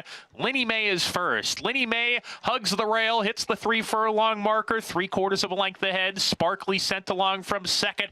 Petty Jean getting closer at 74-1 in the 3-path third. A gap of 2 to Get Out of My Kitchen. Devious Diva sent hard inside of her. Go Go Bobby Joe backpedaling in the wrong direction, has been passed by Art Queen. Global Risk still has plenty to pass as they come down the lane. And it's Petty Jean and Alberto Puzak at a massive number, trying to pull off a huge upset. Art Queen is coming on to challenge, though, and Art Queen and Francisco Arrieta going to the front. This is going to give Francisco Arrieta a double. Art Queen drawing clear for the Carl Broberg barn. Petty Jean just held on for second. Third in the race was Devious Diva, and then Get Out of My Kitchen. Well, for a moment, looked like a 74-1 shot was going to really throw some chaos into things at Oaklawn. In the end, it's Art Queen, Carl Broberg barn, Francisco Arrieta, as you heard from Matt Dinnerman, with a riding double. Yeah, and she was able to split horses, and when she got to the outside of the leader, she really found her best stride. She was on the wrong lead, but she was finishing well. Great call by Paul, and I got to say, Paul has just done a phenomenal job all meeting long at Oaklawn Park. Can't wait till we are in the same proximity as Paul and get to work with him in person, because he is office really mates, Saratoga. Yeah, man, more fun up in that office in Saratoga, but Paul has just done a sensational job all winter. He really has. Been all over it. Tremendous handicapping from him. Great information. And Art Queen here, Carl Broberg, one of the big barns out there in Hot Springs, keeps things going here on this final weekend with Art Queen, I believe 6-1 to close things out there in that 6th race to kick off that early pick 4. It was 20 years ago that the Smarty Party took over the sport of horse racing. But before Smarty Jones captured the first jewel of horse racing's Triple Crown back in 2004, there was a lot of adversity to overcome behind the scenes.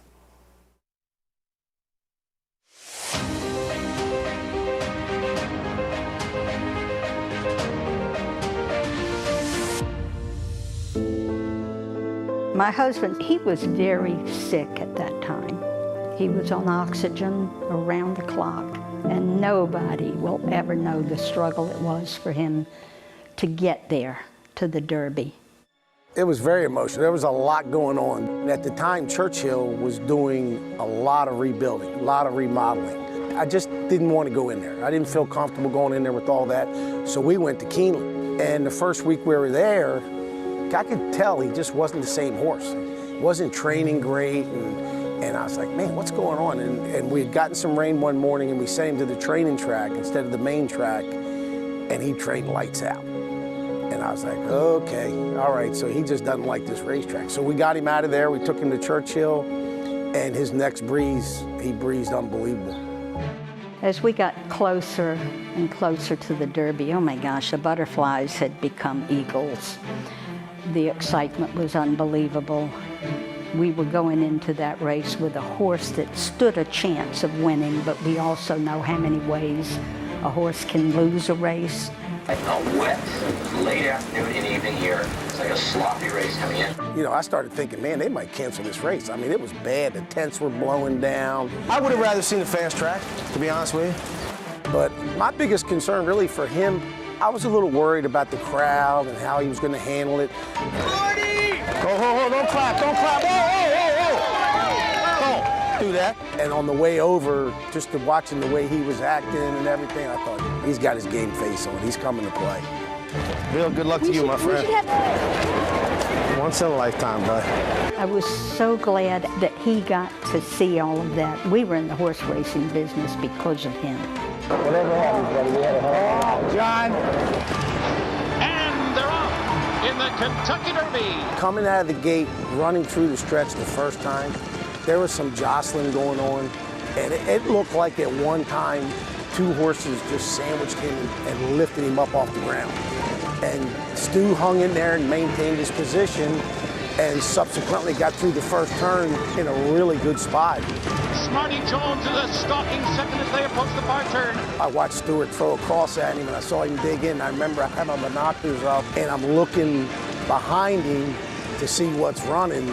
And the couple horses that were making the move, Tap It, and another horse kind of started to flatten out. And I thought, you know, man, we're gonna get this done. And then the rest was history. And Smarty Jones is rose to the lead by journeyman jockey Stuart Elliott, and they have taken the lead away from Lionheart.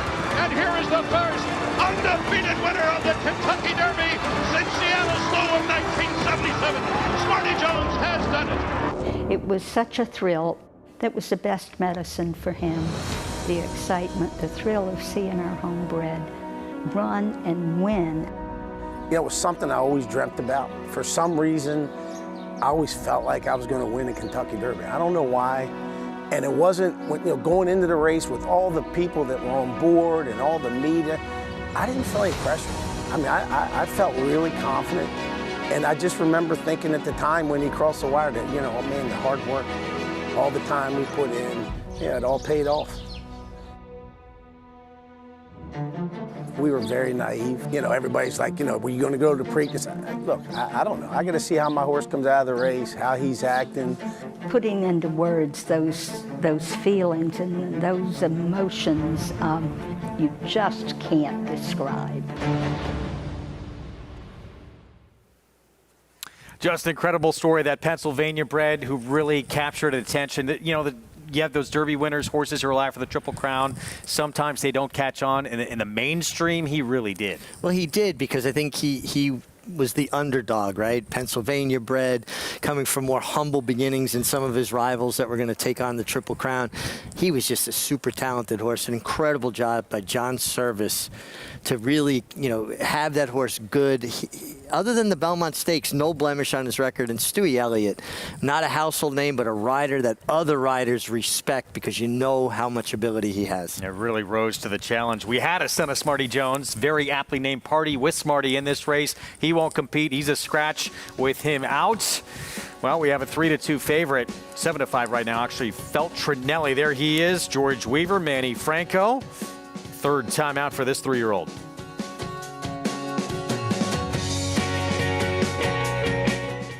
It's a domineering display by the ultra-talented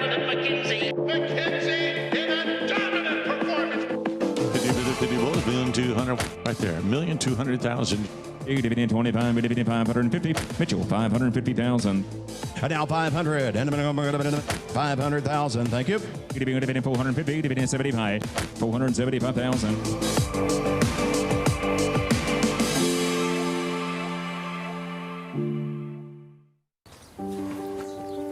For centuries, the bond between horse and human has been forged in trust and hands-on care.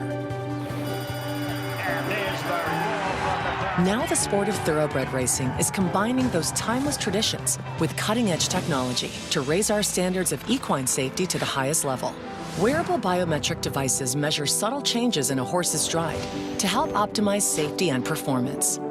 State-of-the-art imaging technology helps pinpoint areas of potential concern for early intervention by expert veterinarians. And the sport's new independent regulator, the Horse Racing Integrity and Safety Authority, is using AI and enhanced data modeling to help prevent injury. Opening quarter mile was a quick one. From sunrise to sunset, there's an ecosystem of trust and care and a commitment to well-being. So win or lose, it's safety that runs first.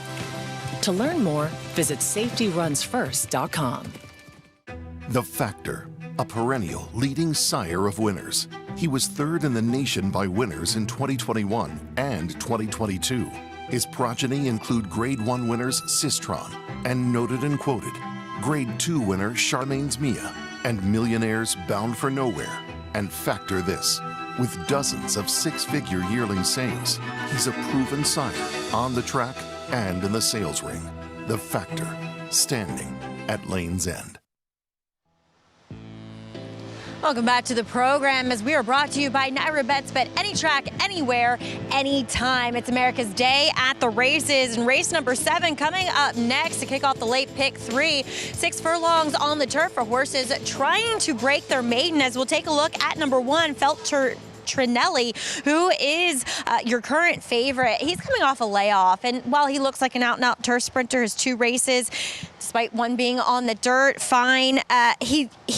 I think this is what he wants to do. He looks a bit soft. He got a little hot when he first walked in here. He's since cooled off, but still, at a short price, I don't know how fit he ultimately is. His number 9 is who I'm most interested in. I know he's had his chances, number 9 Side Eye, but he's only had 2 chances sprinting on the turf, and his form has improved on the Tapeta at Turfway Park. He looks fit. He looks ready to go, and I think he looks like the quintessential turf sprinter. He's forward and engaged. I think I'll go with him, Greg. All right, Maggie, thanks. Here's our post break. We start with Trinelli, still your favorite, 8-5. Yeah, good run on dirt in a rained-off race in Saratoga, and a nice run sprinting on the turf, and you get Manny Franco. First-time starter for David Donk, man with no name. Out of a mare, Swift Lady, who was a stakes winner, going 6.5 down the hill at Santa Anita. These connections had a pretty good filly named Search Results. This is Research Results. You have to Brigadier General, who was a good dirt runner. The mare has produced 1 synthetic winner. To the 6, Frostel, and a half-brother to former Gotham winner Race Kane. Yeah, nice pedigree there. The mare has produced 2 winners on the turf. It'd be a very pretty horse. 2 winners on the turf, but at lower level. Final edition, first-timer for Wesley Ward. The second dam was multiple Grade 1 placed. For a first-time starter from Wesley Ward, this horse is actually cold on the board at 9-2. And here's the one Maggie liked, Side Eye, Mike Maker, New Gelding. Yeah, it's a little bit more recency, running, at Turfway Park up until March. Mike Maker's horses generally look good, and the fact that Maggie likes this horse from a physical perspective certainly elevates him in my eyes. Kendrick Carmouche will be aboard. Showed speed, going 5 furlongs on the turf the last time this horse was on the grass, so this horse can move early. Interesting race, though, coming up. And those Silks, always dangerous. Klarovich Stables, Chad Brown, and Dylan Davis on this first-time starter. Yeah, Dylan Davis and Chad Brown have become a nice combination. When you get Manny Franco, it seems like Dylan's, at least during the winter, become one of his go-to guys. And even though this horse doesn't have a turf pedigree, or doesn't scream turf pedigree, how many times have we seen Chad Brown identifying the surface horses really want to run on? And we're talking about the 3 Research Results. Back to the favorite, who just left our screen. The 3, though, nice appearance. What do you think? Really nice appearance. You can see the Munnings and Speightstown influence from the male side of the family. He said, Mia and Molly did produce Brigadier General, but again, he was a better horse on dirt. So Dylan Davis here, 7-2. That is a lot of money on Feltrinelli. Little surprised by that. That is a lot of money. For a horse that's coming off of a layoff, both races are good. As a 2-year-old, so you would expect some improvement, 2 to 3. Let's go back to Maggie. Yeah, Feltrinelli actually elevated a bit once out in track because he is moving very well, and it does feel like George Weaver is almost taken over Wesley Ward in a way with these turf sprinters. But again, I'm going to take a horse with a little bit more recency. Like I said, I like Side Eye, but let's explore some of the first-time starters in here. Number 2, Man with No Name.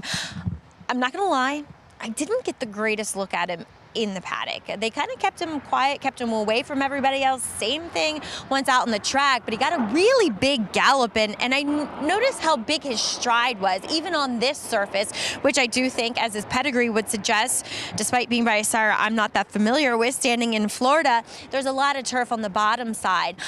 So I'm going to watch him with interest. I don't know how fit he is, but I think he's kind of intriguing here for Dave Donk.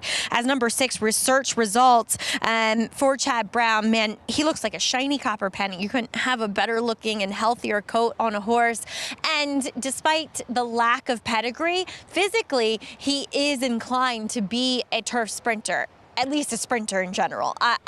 Yeah, turf might be a question mark, but he is about as short, stout, and compact as you can find a horse. And he's been so professional, though for Chad Brown, first-time starter, carries a little bit of weight. He's a little bit more rotund in the barrel than I would like to see if you're going to take a short price at 3-1 with him. As Chad Brown, maybe not he's so proficient in so many areas, but he's not someone that is overly, winning these turf sprints at that big of a percentage. As number 7, Final Edition, as you guys saying, kind of cold for Wesley Ward. First-time starter, though, does come in here with a quick gate drill at Keeneland, and he looks all turf sprinter to me. Pedigree would suggest that as well.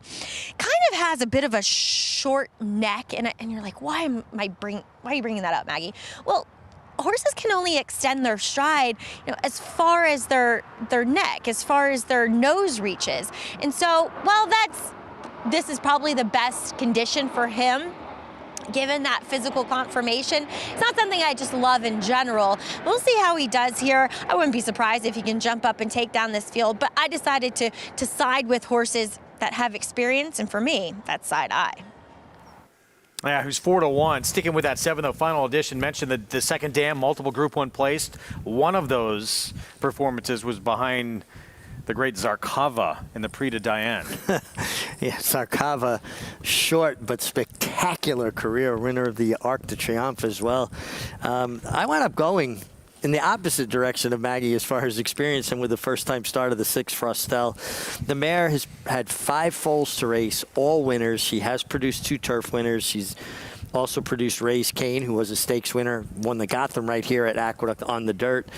And I like the way the horse looked in the warm-up. Eric Cancell's having a tremendous day.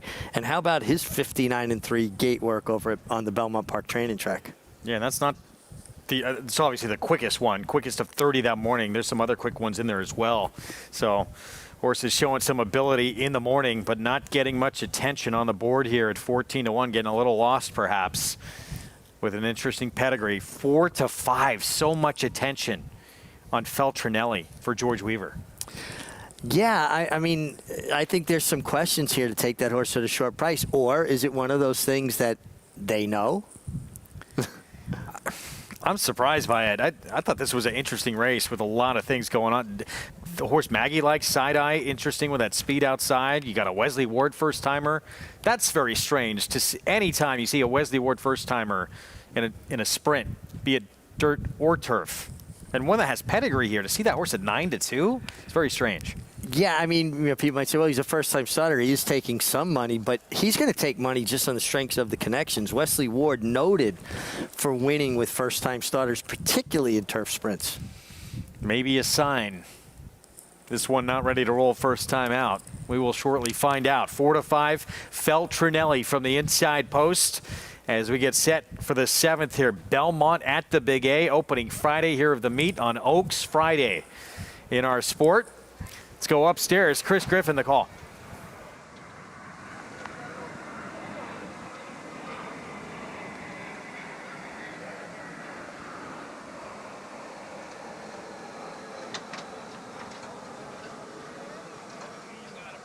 Frostel hesitates briefly, a little reluctant here. Goes in. Final edition.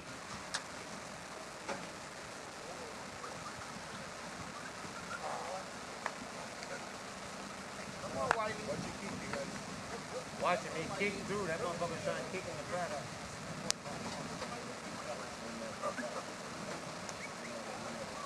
Final edition steps forward and in. Side eye.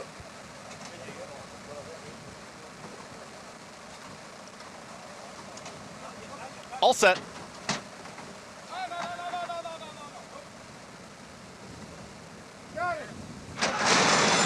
And they're off.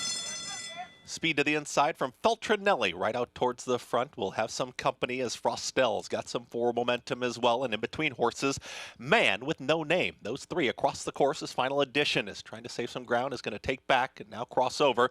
Out wide of there is Side Eye, is going to be in that second grouping at the rail there. Research Results is now picking up a lot of speed, and Research Results has just glided into third at the rail. 22.30 for the opening quarter mile. The 4-5 favorites got the lead. Feltrinelli is now up by 3/4 of a length. There's the pressure from Frostel, and Side Eye is in pursuit from third. At the rail there is Dylan Davis with Research Results. Now back to fourth. Man with No Name has dropped back quickly. The trailer. Final edition. Feltrinelli, the favorite, trying to put him away. Frostel continues to chase towards the outside. Research Results is down to the inside of Side Eye. Feltrinelli is finding plenty so far. As Feltrinelli trying to skip away is doing just that. Feltrinelli, Research Results is starting to put together a rally. So is Side Eye. Feltrinelli has not put this one away. Side Eye has got the momentum towards the outside of an oncoming Research Results. Feltrinelli is almost there. Feltrinelli, final edition out of nowhere. Feltrinelli looked to hold on. Final edition flew from out of nowhere. Is in that tight photo. Research Results and Side Eye. Final running time, 1 minute 8 and 3. It's a photo in race 7. Quick final time on the surf course, and that Wesley Ward first timer could run. Waited a little while. Was it too late to catch Feltrinelli? We have a photo. This got desperately close late. Feltrinelli held off the constant hounding of the 6 Frostel. Here come other horses closing in, and out of nowhere, the 7 final edition with a 1 late surge. Whose nose is up and down on the wire. Inside, outside. Oh, that's close. I think the inside might have got the best of the last, Bob. I tend to agree with you. Just barely. Camera showing Feltrinelli right now. Manny Franco, George Weaver. Did he hang on? What a flying performance, and it was the one. Just posted Feltrinelli, who does get this victory here. What a performance, though. First time out from final edition to just miss. Yeah, he was nowhere to be seen, and we turned for home, and all of a sudden you see this shadow coming in from the outside late in the stretch, and he just missed. A big effort from that first-time starter, but take nothing away. Feltrinelli, he took all the heat and was able to hold on. Very quick, early.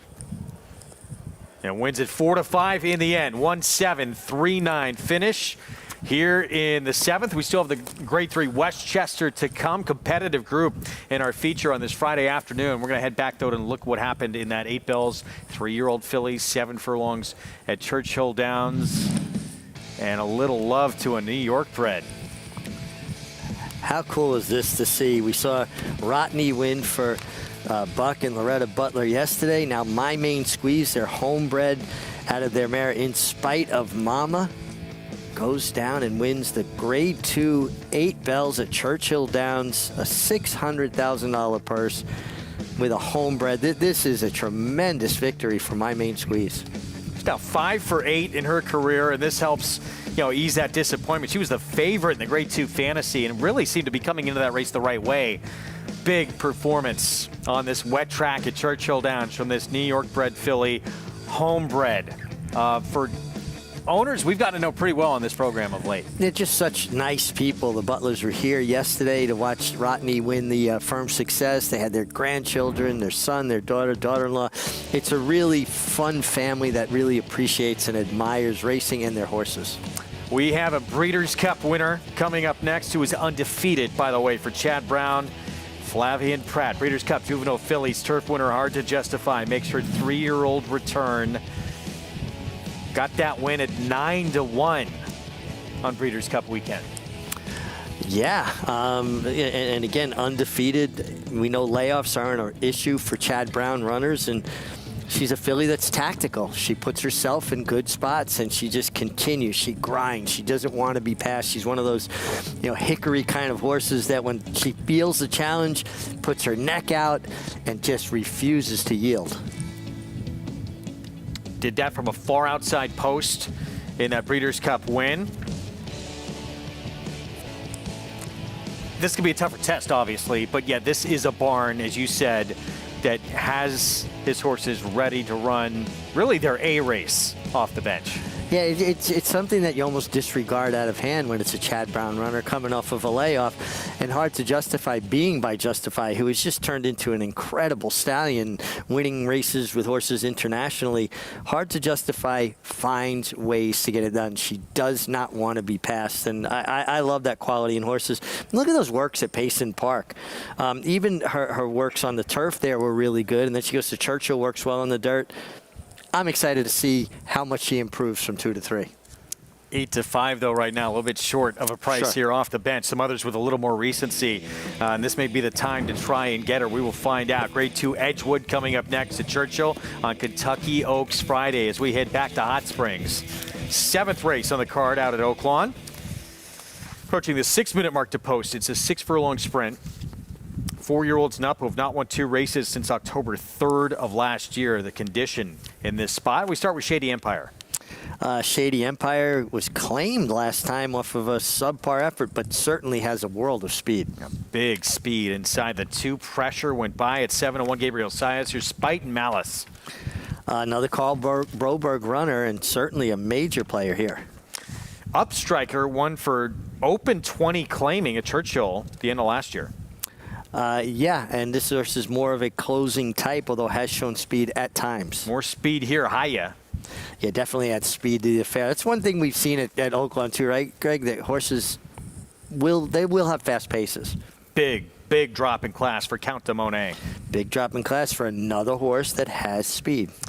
Team Asmus and Steve with son Eric on Mean Jakey. Keith has other things going on. Yeah, Keith's riding in the Kentucky Derby in the Oaks, so he's down at Churchill Downs already. Eric sitting in.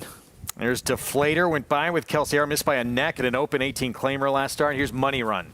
Yeah, Money Run is certainly a player if he can get back to his race 2 back. That was a huge buyer figure, but he has that kind of ability. And Circle Back Jack just claimed Gennaro Garcia, the new trainer. Another horse that can have speed. At least he showed high speed last time. That was kind of a departure from his recent form where he was more of a closing type. This barn had this one 2 starts back, went right back in and claimed him after losing him for 1 start. 16-1 on the outside. 5 minutes to post here in the 7th. Let's go to Paul. Yeah, guys, this is a race that when I looked at it, I think if you run this race about 10 times, you'd get 10 different winners. I mean, I really, truly believe that. The other part about this is that, Carl Broberg, you had your shot in the last race at 7-1 with the 1 horse. Now you're going to come to the party here with a 4, and I get it because Mig makes such a good point, and a lot of good points there. Everybody wants to go to the front end. At least everybody in this race, I implore you to find somewhere in this race where someone has passed a horse. The 1, probably the quick of the quick. The 4, Spite and Malice, maybe is that 1 horse. But, is he better at 5.5 furlongs? He's 0 for 11 the last 2 years. He's 0 for 4 at Oaklawn. But does he draw the right field today? I just not willing to gamble at 7-2 on him. And he's going to get that pace to run into. Money Run the 10, very fast. This horse went 21-4, 22. The, Count de Monet, who's taking a ton of money, and I get it. Because of the drop in class, Tom Swearinger doesn't drop a lot of his horses, and Louis Q gets aboard. Chelsea Bailey, usually his rider, and Count de Monet needs the lead to win, and I'm wondering, can he get to the front? So this race is so confusing to me. I'm wondering if the speed of the speed wins this race, or for somebody off the pace wins this race. And I have a tendency to think, at the price at 6-1, I think Mean Jakey can maybe sit that little bit of a trip and may be able to pass horses with Eric Asmussen. Got a win on the card already with his brother in Churchill Downs, riding most of his horses. But I keep looking at this race, Greg, and it's either the horse is going to get to the front first or someone's got to come from off the pace. So I'll go with Mean Jakey tepidly. All right, Mean Jakey, the 8. Team Asmussen for Paulie. Count de Monet, though, huge drop in class. Could be dangerous. As we get back to Belmont, the Big A, Feltrinelli able to hang on that furious closing performance from Final Edition. Yeah, we didn't see the runner-up Final Edition till late on the scene, but Feltrinelli, your favorite, took all the heat early and was game all the way through the wire. You will not be getting 4-1 on Final Edition next time out. Don't think so. Grade 3, Westchester. It is next, our Friday feature. Belmont at the Big A, 1-turn mile, $175,000 purse and post time. We talked about to begin the show, 8 wins and 9 career starts. He's reeled off 4 consecutive victories, including that Grade 2 Carter at Aqueduct last start. Put together quite a resume, this horse. This is a Maryland bred that not only won the Carter, but won the General George, which is their main dirt sprint over the winter. This is a really nice horse. And some really big names who've won this race in the past who will add their name to this year's edition. Belmont winner Palace Malice, another Belmont winner, out of a couple of Jockey Club Gold Cups as well, and Tonalist for the Clement Barn. And it was the coming out party for eventual Horse of the Year, Cody's Wish in the Westchester. We'll have it for you next.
Back with you on America's Day at the Races on our Fox Sports 2 coverage on Oaks Friday. Regional networks across the country. It's brought to you in part by Naira Bets, where you can play all the action, including Out in Louisville for the Oaks and Kentucky Derby. Go to NitraBets.com. Get a $25 free play in the Kentucky Derby.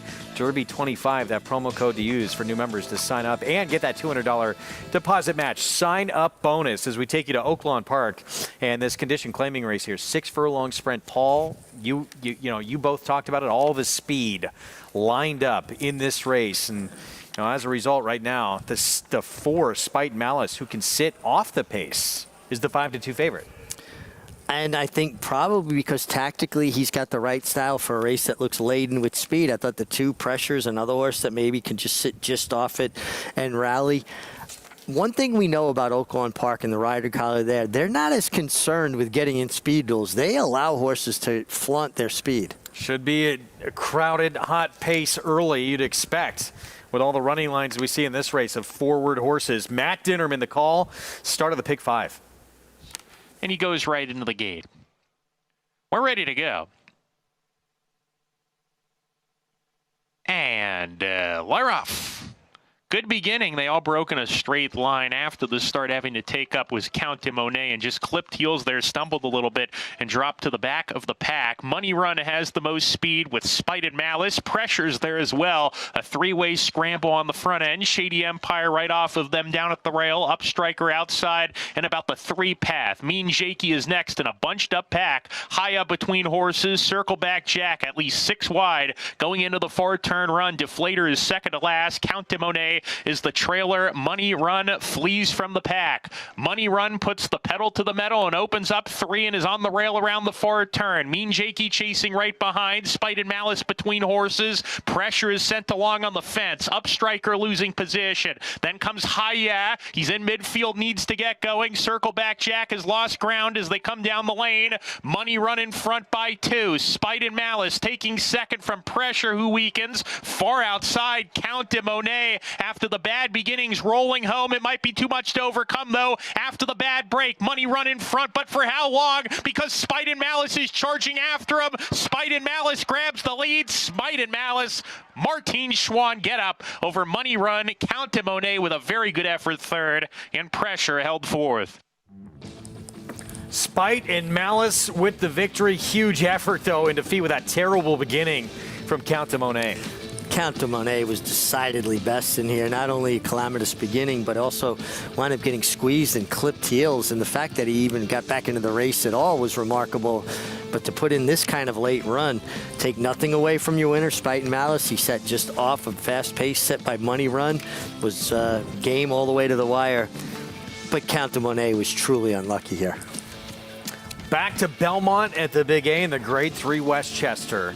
And the favorite has become Charge It, who had that huge coming out party in the Grade 3 Dwyer. It's back in 2022. He's put together some good races since. Never quite that good. He's the 8-5 favorite right now. Let's go downstairs to Maggie.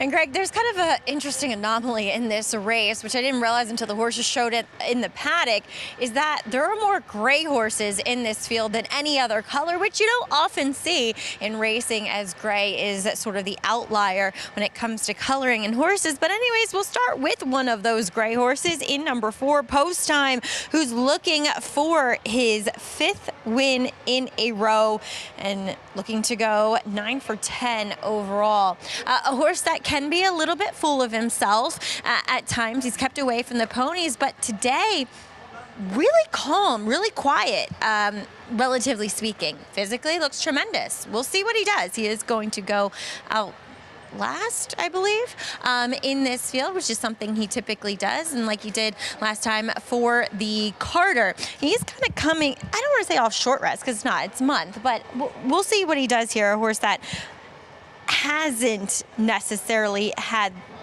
and I'm speaking in relative terms, this rigorous of a campaign so far in his career. As we'll move on to number 5, Whittington Park, who also comes out of that Grade 2 Carter. And I get what Kendrick Carmouche was thinking that day, but it's not the way that Whittington Park wants to be ridden. It's because he was a slow pace for 7 furlongs, but he doesn't want to be that close to it. He wants to come from off of it. So we'll see if we get a more fair an honest pace this time around, even though we are going back out an 1/8 of a mile here to the 1-turn distance of a mile. But I've noted throughout this horse's winter campaign what a beast he's turned into. So maybe a more optimal setup with a bigger field this time around for Whittington Park. And what a day for state breds with My Main Squeeze taking the 8 bells, the Louisiana bred overcharged, and could we see a Maryland or a New York bred take down this Westchester as number 7, Charge It. He's the one with the serious blue blood pedigree as he's the favorite in here, coming off of a layoff, and you typically don't have to worry about these layoffs when it comes to Todd Pletcher, but I know his biggest performance to date was his win in the Grade 3 Dwyer as a 3-year-old at this distance and configuration, albeit over at Belmont. But I feel like he's a horse that wants to be on the lead, and maybe Kendrick and the outside post is what he really wants and what he really needs.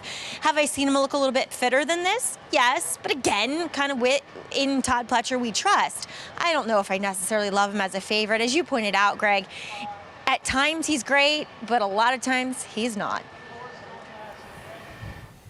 Thank you, Maggie. 9-5 on Charge It right there. So coming back off the bench, 5-year-old return, and he's been facing just another world of competition than most of these. Yeah, I mean, he's really faced the best of his division. I agree with Maggie. I think he's best when he can control things. I don't see a tremendous amount of speed here. I think he might get that opportunity. This is a horse that's dropping out of races like the Breeders' Cup Dirt Mile, the Woodward, the Whitney. He's a suburban winner. Even his Metropolitan, which was won by Cody's Wish, he was only beaten 5.5 lengths. He has really faced the best of the best. So there he is. Kendrick Carmouche will be aboard, coming back here for Todd Pletcher on this 5-year-old who, that Dwyer just, it's rare that you get a race like the Dwyer to have everybody in the sport talking. It was that kind of jaw-dropping performance. To beat a Grade 3 field by better than 20 lengths just does not happen very often.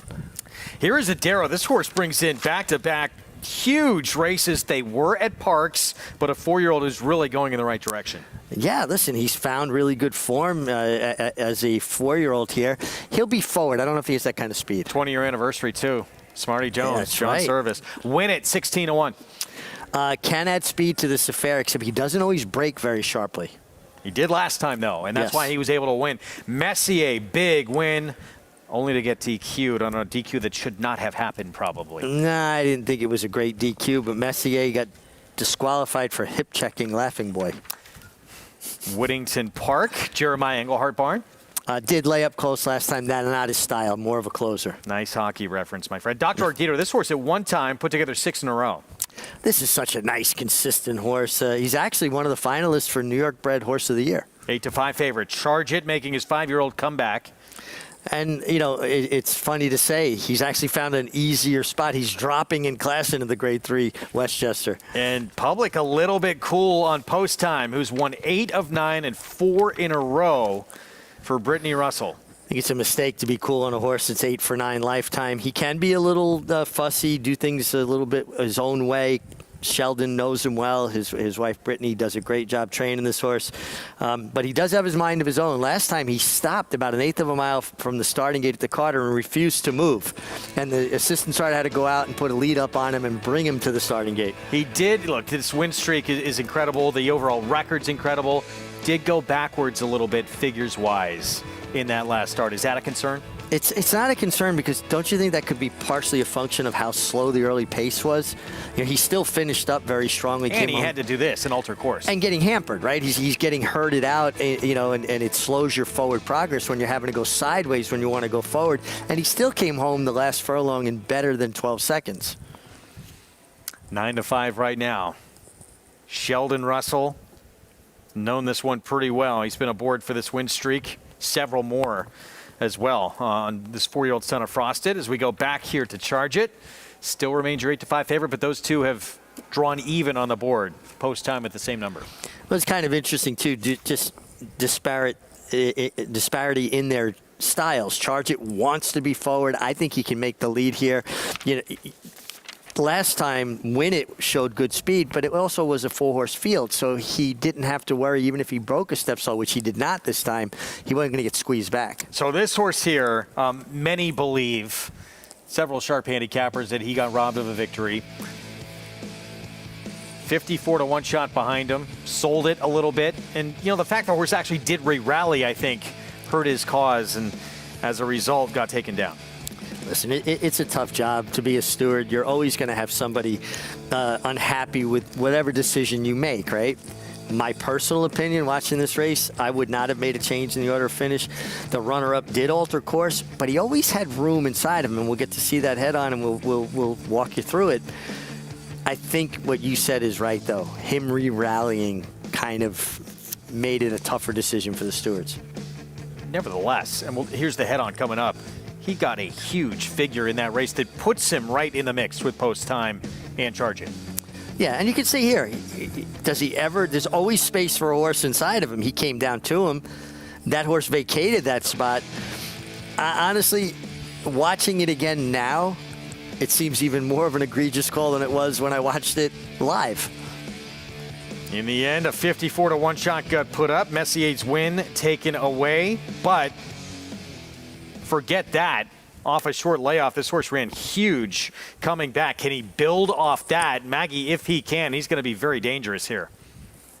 Yeah, I let's put it this way. I prefer Post Time as the favorite as opposed to Charge It. That's for sure. And talking with Brittany Russell, she was saying he's been a little naughty all day, but I think once he was led over to the paddock, he realized it was game time because he seems fairly focused for Post Time. So all good with your current 7-5 favorite. But let's talk a little bit about Messier, who you guys were just discussing and watching his last replay, and maybe a little bit of a controversial DQ for sure.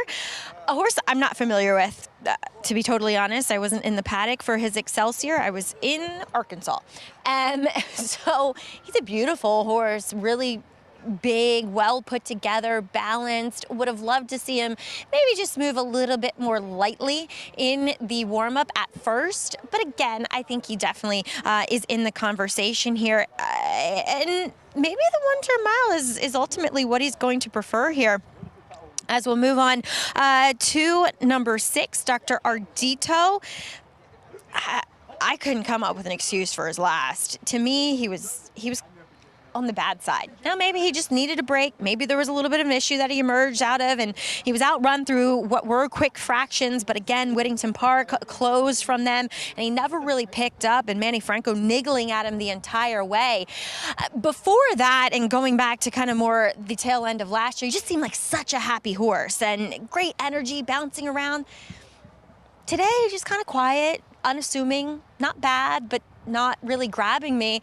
He's a generous 10 to 1, as he should be in here, but I'll take the wait and see approach with him today. Post Time though, 6-5 as it is. Greg. See if this horse can keep this win streak going along. Anytime you put together a win streak, no matter what level it's at, and he's doing it at a very high level, it just gets more and more difficult. And you get that target on your back as well. Well, absolutely. You become the horse to beat, and everybody's going to key their race around you. Listen, I'm a Post Time fan. I think he'll be very tough here. I think Charge It will be tough here. Ultimately, I went with the 3 Messier. And maybe for no other reason than I am a huge New York Ranger fan. They start their second series against Carolina on Sunday. I'll probably be on set with you with my iPad. Your mind will be elsewhere. I already know. Don't worry. I'll be professional, but I got to go with Messier. Let's go Rangers. This horse gritty, just like his namesake was. There's the 6-5 favorite Post Time, trying to make it 5 in a row. We mentioned some of the big names, really just of late, who won this race. Code of Honor. Among that group who had won the Travers Cody's for Wish. Shug McGahee, Horse of the Year, Cody's Wished. This race was the race that really set him on a path to have all those big performances. It was his first stakes win. See what happens in this year's edition. Let's go upstairs. Chris Griffin, the call. Westchester. And they're off. Adero breaks well from the inside draw, goes right out to the front with early speed. It's Adero who's in front with Messier now stalking from second out wider. There comes Charge It out the center of the racetrack, is now going to be a shared second as they get set to come out of the chute. Very comfortable there is Win It, is the gray in front of the other gray, and Dr. Ardito. Post Time is towards the back end of the field with Whittington Park. They are about 6 off the early lead. To the inside, it's Adero, who's now ahead in front, 23-1 for that opening quarter mile. Right to the outside, Messier is just stalking the pace setter Adero. The big long shot is still up by a head, and Charge It watches the action here from third. Win It is progressing nicely, is in the fourth position at a big number, is in fourth. It's 3 off the lead. It's another 2.5 back to post time in Whittington Park. The trailer, Dr. Ardito, 46 seconds flat for that pressured half-mile time. Adero to the inside has been passed by Messier. It's Messier who is now up by a full length. Charge It gets the cue, is now rallying on towards the inside, is starting to back out of it. There is Adero back to third. From the back, Win It is trying to rally on. Post time is in hand, just cruising along. Hasn't been given the cue yet as they reach the top of the stretch. And Messier is finding plenty and spurts away. It's Messier approaching the final furlong now, 3.5 lengths in front. Post time is wandering all over the track. He is rolling, but he is running out of time. Will he get there? It's Messier who approaches the final 16th. Post time is catching with every stride. Messier, post time. Messier wins the Westchester. Messier wins it. Then came post time, who rallied on for second. In behind them was Charge It and Win It in 1 minute 34.50 seconds. Messier, the win. We are seeing some fast times on this racetrack, and post time weaving and bobbing a little bit down the stretch. What a furious close, comes up just short. Furious close, and Messier was not laying down. I mean, they ran a mile in 1:34 and change, and post time made up 5 or 6 lengths in the last eighth of a mile, 3/16 of a mile. But Messier attended the pace of Adero, kicked on nicely, and Messier shoots and he scores in the Westchester. Yes, he does. Got a lot of Messier fans out in these parts. And this horse now wins for the 4th time in 14 starts, rights that wrong a little bit maybe from last time in the Excelsior. Holds off a good one here at post time. If he was able to keep this horse straight maybe a little, or made that move a little earlier, could this have been a different outcome? Yeah, it looked like he was kind of having to wend his way through traffic. Sheldon didn't want to tip out too soon. When he finally got in the clear, he really dropped his head and finished with a flourish. But Messier gets it done. Nice to see Jose Gomez keep this mount. A lot of times, as a young rider, you'll get disqualified on a horse, and the connections change. They want to put in a more experienced rider. They hold it against you. They blame you for the disqualification. Frankly, I don't think he should have been disqualified in the Excelsior, and I'm glad that they stuck with Jose Gomez and they're rewarded with this victory. This is a horse who, a couple of years ago, big expectations for him. He ran a 103 buyer on the Kentucky Derby Trail in the Robert B. Lewis. He was second to the great Taba leading into the Kentucky Derby. Been in Grade 1 Malibu. I know he didn't fire in that race, but a horse who had shown a lot of talent, particularly as a 3-year-old. Yeah, and whatever issues he had, he's got it sorted out now at 5, and just a really nice effort from him. Beautiful horse. See the Empire Maker influence there with his body type. Streak for post time comes to an end. Young Jose Gomez for Rick Dutrow Jr. and Messier takes the Westchester.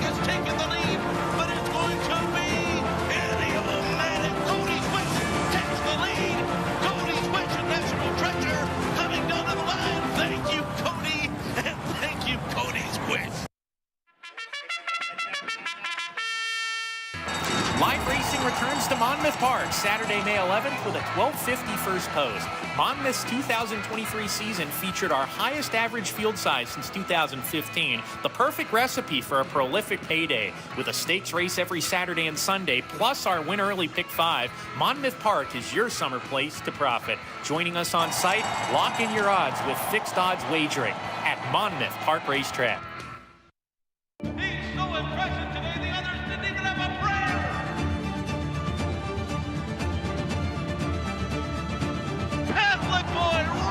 And the run, Happy Travers!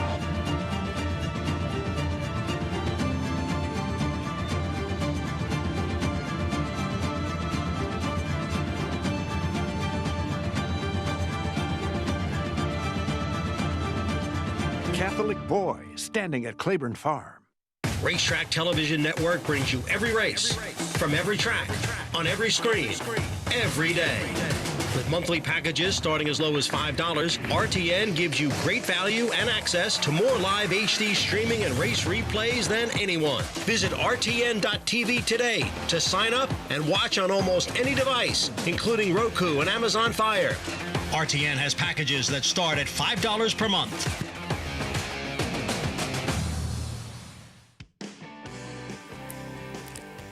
Back with you on our Fox Sports 2 coverage, regional networks across the country. Messier takes the Grade 3 Westchester. Jose Gomez, Dutrow Barn, SF Racing, Matacat Stables. Let's go down to Maggie. Here with trainer Rick Dutrow, Messier getting redemption, I think, in this Westchester. Rick, a tough DQ last time, but he was good today. Well, he was good both days. He showed up, and we were very happy with his last race, and we're even more thrilled with this one. Seems like he's kind of danced every dance, and I thought that maybe this one-turn mile could be best for him. Where do you see him? And as you map out a plan for him, which you're very good at doing, what kind of campaign do you take him on? I really don't know about that. We just I really didn't even want to run him in this race. I had a different one picked out, but that didn't work, but this did. Which one was it? I wanted to send him out to California and run him there. He loves Santa Anita, but they had that race that was just too stacked with the owners. Yeah. So that was a good decision. He run big today, and I really don't know what's in store for him. I guess you would have to look at the Met Mile with him. I felt that last race we were kind of rushing him into a long race. I thought that he needed it, and I thought that he was really set up today to run a big race, and his breathing worked today, and we're so happy with that. It's just all good with him. I would say, handsome boy, congratulations, enjoy this win. Thank you, sweetie. All right, sweetie. Is that the new catchphrase instead of babe? Okay, I like it. All right. As Messier good today in this Westchester, maybe a big campaign coming this summer with some grade ones on the mat. Messier lights the lamp. That was breaking news right there. Rick Dutrow doesn't call somebody babe, sweetie. That's his go-to. I ain't touching it. Calls everybody babe. Has his whole career. He's got a nice horse here. That is big expectations thinking Met Mile for this horse. Well, I think you have to consider it. The Westchester has historically been a prep for the Met Mile. And, listen, this is a horse that showed a great deal of ability. His Bob Lewis was big. His Santa Anita Derby was big. Then he was chasing that hot pace in the Kentucky Derby won by Rich Strike. And then obviously things went a little bit sideways, but he seems like he's got things worked out now. And I like the fact that he's showing so much natural speed and so comfortably. Even down the backstretch when he was sitting, just off Adero, you could see how much horse Jose Gomez had. His hands were down and he was traveling beautifully. So this is a horse in good form right now. And, even in defeat here, and that win streak comes to an end for post time, we see how much talent he has in this performance. I really don't think Post Time lost a lot in defeat. He kind of had to wend his way through traffic. It wasn't a clear path until late, and then he really finished. I mean, I hope we see him in the Met Mile run in Saratoga this year because he's legit. And even in defeat, to me, he didn't lose anything in stature today. He'll be out of the Wilton chute. Be interested to see how big a field we get and if post positions play a factor in that and trips. Although I think the Wilson chute, the way it's been constructed, has been a really nice addition to the Saratoga scene. 9th at Belmont coming up. Mile 16th on the turf. New York Reds maiden special weight. Some interesting first timers in here. My Life Story for Mike Maker, taking plenty of attention. And Union Trail the 9. Going to get plenty of support as well for Barkley Tag. We'll have more in this race when we come back. We'll talk Derby when we return. Can Chad Brown collect his first leg of the Triple Crown on the Run for the Roses with deep closer Sierra Leone? We'll have a preview ahead.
Expectations were high for Connections when they bought Sierra Leone for $2.3 million as a yearling, and he met them right away with a strong debut.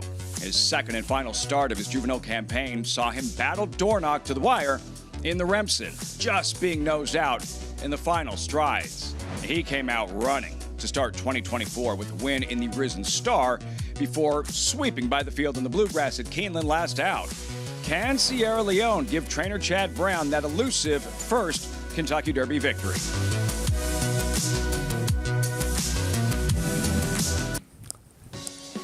So Sierra Leone trying to bring Chad Brown his first ever Kentucky Derby winner. This might be the best horse he's ever come to the race with. Will he make his presence felt late in the race? I believe so. He's going to have to negotiate traffic, but what better pilot to have than Tyler Gaffleone, who's been perennially recently the leading rider at Churchill Downs. And yeah, big field, you need a bit of luck, but he's got that nice closing kick, and he's going to get pace to run that. He obviously a major contender. Post 2, are you concerned about it or no? I'm not, because his style, he's a deeper closer. I think the horses that have speed from the outside will be well clear of him when they fold over, and he's going to get to save all that ground on the first turn. And I'm a believer that you have to save ground in a 2-turn race, at least one of the 2 turns. So with a closer, if you get to save all that ground on the first turn, maybe you can afford to give up some of that ground on the second turn so you have an unimpeded forward progress. I think that it works out perfectly for him. Inside, not an issue.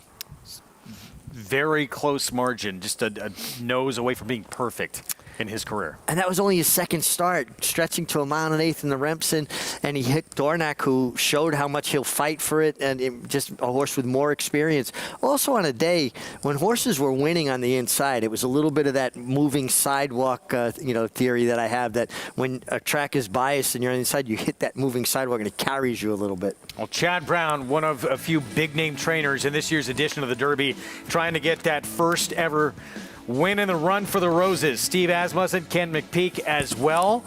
Between them, over 40 starters that first Saturday in May, and yet they have not been able to come up with a win. It looked like Epicenter might be that horse for Steve Asmussen, and Rich Strike had other things to say about it. Yeah, Epicenter beat everybody he was supposed to have to beat to find the winner's circle, and then a horse that wasn't even in the race until the day before, Rich Strike, comes and picks him off late. I think this underscores how hard it is to win the Kentucky Derby. These are some of the most accomplished horse trainers in the game, and they haven't been able to get it done. And I am a firm believer that there are certain things that if they're meant to be, and there's one with your name on it, it will happen. There's been a lot of great riders and great trainers that did not win the Kentucky Derby. That should not define their entire career. We're going to know not too far off whose year it is going to be this year. Of course, the Oaks is coming up next. Chad Brown and Ken McPeak hoping to have a huge say in what happens in that race. Opening odds for the Oaks. We'll have that for you when we come back. Chad Brown's got ways and means back on the comeback trail. Was so talented last year.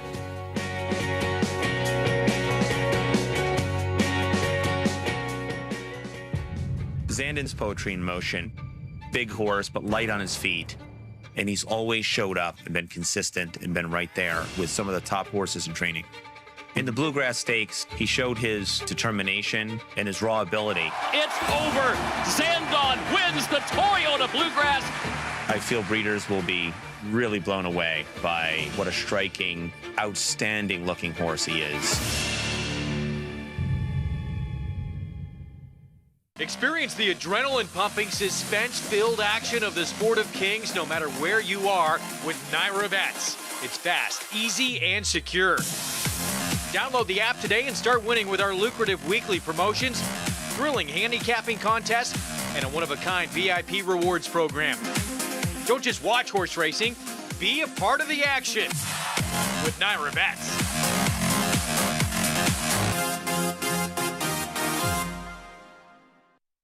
The sun shines bright on Caraconte.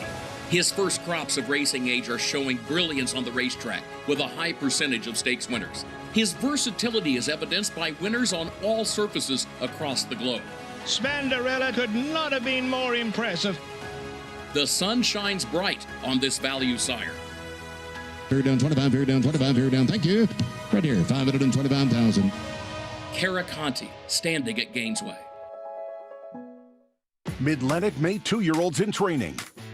With a catalog of top juveniles by the nation's top sires, this sale has consistently produced graded stakes winners from around the world and on all surfaces, including Kentucky Derby winner Mage, plus 2024 graded stakes winners Kinza, Linda's Gift, Mendelssohn Bay, and Olivia Darling. The Fasig-Tipton Mid-Atlantic May 2-year-olds in training sale, May 20th and 21st in Timonium, Maryland. Where will you be?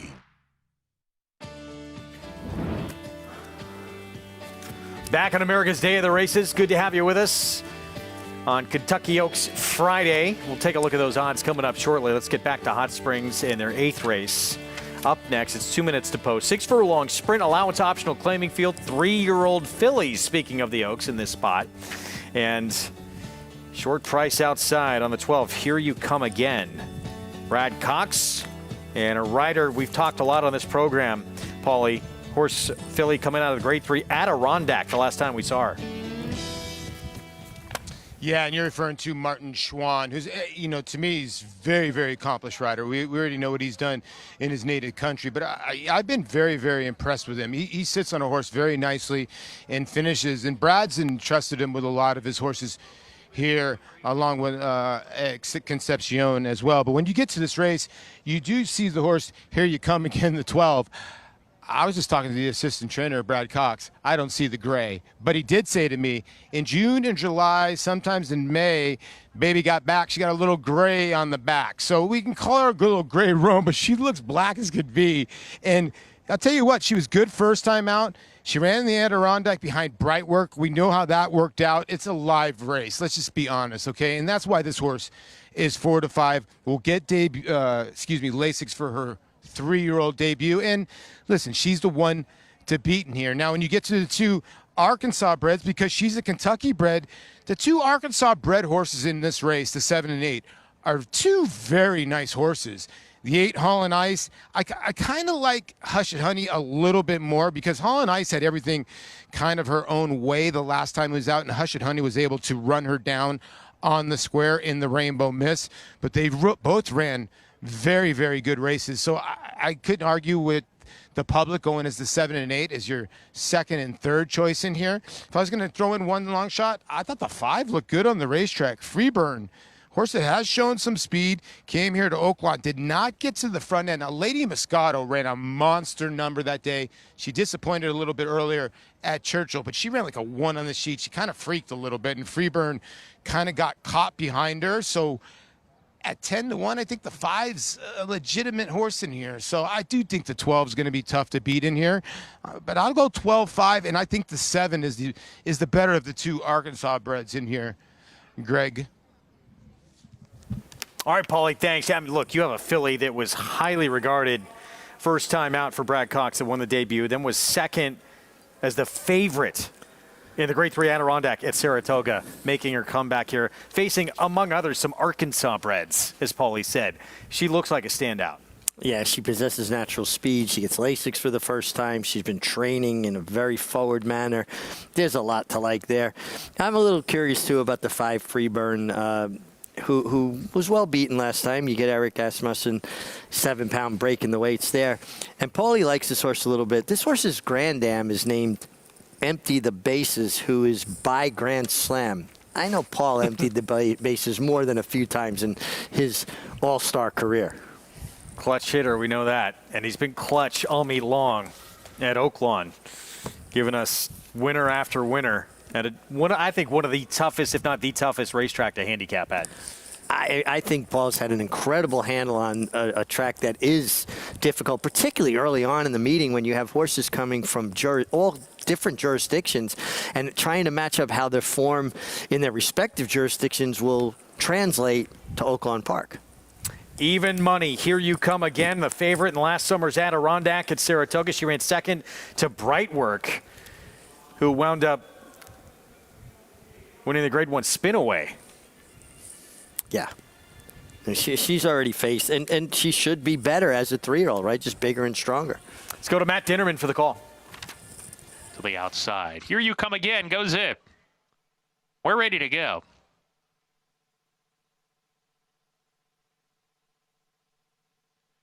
And they're off. Another good beginning. Going to the front is Best Cupcake. She has speed with Here You Come Again from the outside. These two hook up. They're stride for stride down the backside. Here You Come Again off the layoff. Very fresh, and she's quick. Best Cupcake holds the inside spot, and these two spar down the backstretch. They put 2 lengths on Freeburn, who runs in third. Holland Ice to the outside, stalking the pace. Usually she's on the lead. Today she's playing a tracking role going into the turn. Hush It Honey, Flower Mound, they're next. They're side by side. They're 4 better than the line of runners. Affection is there. Also Shy and Spin the Breeze at the back of the field, well out of it. Tapiture's Lady as they round the 4 turn and approach the top of the lane. Best Cupcake losing ground. She's done. And Here You Come Again on the lead, finds herself in front, appears to be going all right. Holland Ice gets a tap on the shoulder to get into it. Hush It Honey on the far outside, let loose now as they come down the lane. Holland Ice, the Arkansas bred, has the lead. The other state bred, Hush It Honey, grandstand side trying to get her. Here You Come Again is beaten in third. Coming to the line, it's Holland Ice. Holland Ice in front. Holland Ice doing just that, hauling it around the track. Second home, Hush It Honey. Then Here You Come Again and Freebird. Couple of Arkansas-bred fillies take it to the Kentucky-bred. Graded stakes place, Here You Come Again, who's coming off the bench in here. Holland Ice to win. Lindsay Schultz, Francisco Arrieta. Doesn't it seem kind of appropriate that Arkansas breds, we're getting down to the end of this Oaklawn Park meeting, that Arkansas breds would be 1-2 in this race that just looked like a really tough, solid, first level allowance. Here You Come Again probably needed the race, was a bit fresh, but Paulie identified that these were 2 very nice Arkansas breds. Back to New York. Closing out this card, Belmont at the Big A on the grass at 1 mile and a 16th. These are New York bred runners trying to get that first win of their career. Coming up, My Life Story, Mike Maker, Kendra Carmouche, owned by Michael Dubb. Right now, the favorite who we'll get a look at here in a moment. We start off with the long shot remaining half of the entry at 30-1 Neptune Beach, who will break towards the outside. Yeah, tough post, and this is out of a mare that's had 4 foals to try the turf, and none of them even hit the board. The rail to the 2 for Wesley Ward, who gets on turf for the first time. Not a lot of immediate turf pedigree, but the Grand Dam was a stakes winner on turf. Here's the favorite, Kendra Carmouche for Mike Maker. Getting against New York breds for the first time in his career. Master Freud getting on turf, and the Dam produced Sadie Lady, who was an 8-time winner, graded stakes place, and did win on turf. And this horse showed ability first time out after breaking awkwardly, ran on well. Another one with pedigree here. Second time starter Dakota Country produced Dakota Gold, the Dam. So certainly a decent turf pedigree there. Was completely eliminated at the break in that synthetic try. A-listers 0 for 17. Would be a surprise. Just going to have to improve vastly. Out of Waterbury, big price as well. Trevor McCarthy for David Donk. Dave Donk's horses usually run better with a race under their belt. This one's coming off a bit of a layoff. The 9 might be the horse to beat here. I think this horse is the horse to beat. He has never been able to run against New York breds on turf. Has tried New York breds on dirt. I think get the right surface and the right company today. A lot of tries for Tony Owen, and he has been competitive at the level. He's a big price. Yeah, has run some races good enough, but again, coming off a bit of a layoff, Dave Donk's horse get better. What's going on here with English Castle for Christophe Clement? Just looked like he was a handful. He went to kind of take off. The pony was on a long strap. They did a good job. They can get him back under control. This horse making his 3-year-old return, Maggie, as we head downstairs, and he's a handful for Dylan Davis right now. Yeah, and in his first start, Greg, which was last fall, he was very professional, and he just hasn't been. And now his second start off the layoff, he came in to the paddock, he was screaming, and then you saw that kind of escapade with the pony, and just, something you don't like to see with a second-time starter. Does he lack some focus? Now, overall, he looks fit, a touch more than what he did in that debut, but again, I thought at a short price, willing to look elsewhere, and ultimately I have landed landed on number 9 in here. That is Union Trail, as Meg pointed out, first time against New York breds on the turf. And while I think My Life Story ran very well, having a terrible trip last time out at Gulfstream Park, and he's facing New York breds for the first time, I just thought, based upon appearances, I much preferred Union Trail. But let's talk about some other horses who are trying the turf for the first time. In number 2, Last Drink for Wesley Ward. While he's by Destin, who hasn't been the greatest influence on turf, Giants Causeway, the grandsire, he is a 3/4 sibling to stakes winner May Sharers, and 3 of the 4 siblings overall have won on the turf when they've tried it. He's much more fit, second start of the year. Coat's coming around. I do like more ground for him, and I suppose he looks okay for turf. He's not that convincing, but at a generous price, I'm not going to be surprised when he can jump up and make some noise. Huge price at 30 to 1 on number 4, Master Freud, son of Freud, great influence there. And while this horse's half to Life is Great, who's a decent kind of middle distance dirt runner, he's full to Sadie Lady, who is proficient on all surfaces but did win a turf race, and he has a massive turf hoof to him. I know this might be a stretch as far as distance, but I do think he'll appreciate the ground switch. He gets Lasix, and he will be forward as he does step up in class. And number 5, Dakota Country, as you guys were pointing out, massive pedigree on this horse. Have to 2 multiple stakes winners in Dakota Gold and Ramblin' Wreck. He should love the turf. He looks spectacular. He's dappled head to toe. For me, Greg, it was about 9-5. Yeah, it's a really interesting pedigree for Dakota Country, the 5, getting on grass for the first time with Manny Franco, 8 to 1 here. See what happens in this nightcap minute to post. Yeah, listen, the horses had the opportunity to work out on the turf at Palm Meadows. They tried the synthetic, but that was no barometer of how this horse will run on turf. And also just the early trouble. Sometimes you get a young horse that gets checked in the beginning of the race and they're not in amongst horses and they lose kind of their focus. Horses are more herd bound. They're not running with the pack. They're basically out the back, and it's hard to get them motivated to rejoin the field. Now, despite some other ways to go in this spot, the 3 is taking all the money on the board here. My Life Story, 7 to 5. For the Mike Maker barn, was actually in against winners as a maiden. Yeah, and again, this horse has never competed against New York breds, and I talk about it a lot. You know, roughly between 19 and 20,000 foals registered in North America as thoroughbred racehorses. New York breds, about 1,000. So now you're just, shrinking the gene pool that they got to compete against, and this horse has been competitive in open company, as has the 9, Union Trail, who they tried to run on turf against New York breds. It was rained off. Horse ran actually, pretty well in Saratoga last year. Has the race under her belt and gets back to turf. And competitive in open company against winners. On a, that was a synthetic race. It was taken off the turf at Gulfstream. Ran second that day. Yeah. In that much tougher field, and you have to think what is going to be facing here. We'll see. Took money that day too. Went off 2 to 1. See what happens coming up. 3 to 2 favorite. The 3, My Life Story, gets post 2 in this spot. There's the one who gets the rail Last Drink, Wesley Ward. Never count him out. 12 to 1 on a 3-year-old getting on turf for the first time here at start number 3. Yeah, but again, just, you got to dig a little deeper into this pedigree. Like the Grand Dam was a stakes winner on turf, but in the immediate family, not seeing so much. Closing out this card, 1.16 for New York breds. Maiden special weight on the turf course here in this 9th Belmont at the Big A, our opening Friday. Let's go upstairs to Chris Griffin. Neptune Beach. Still waiting on A-Lister.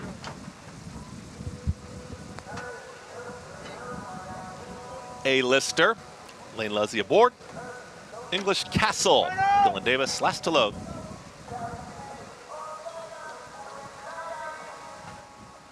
And in. All set.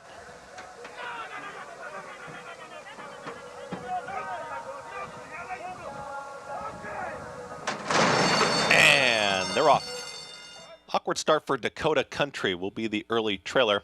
Just broke sideways there coming out of the gate.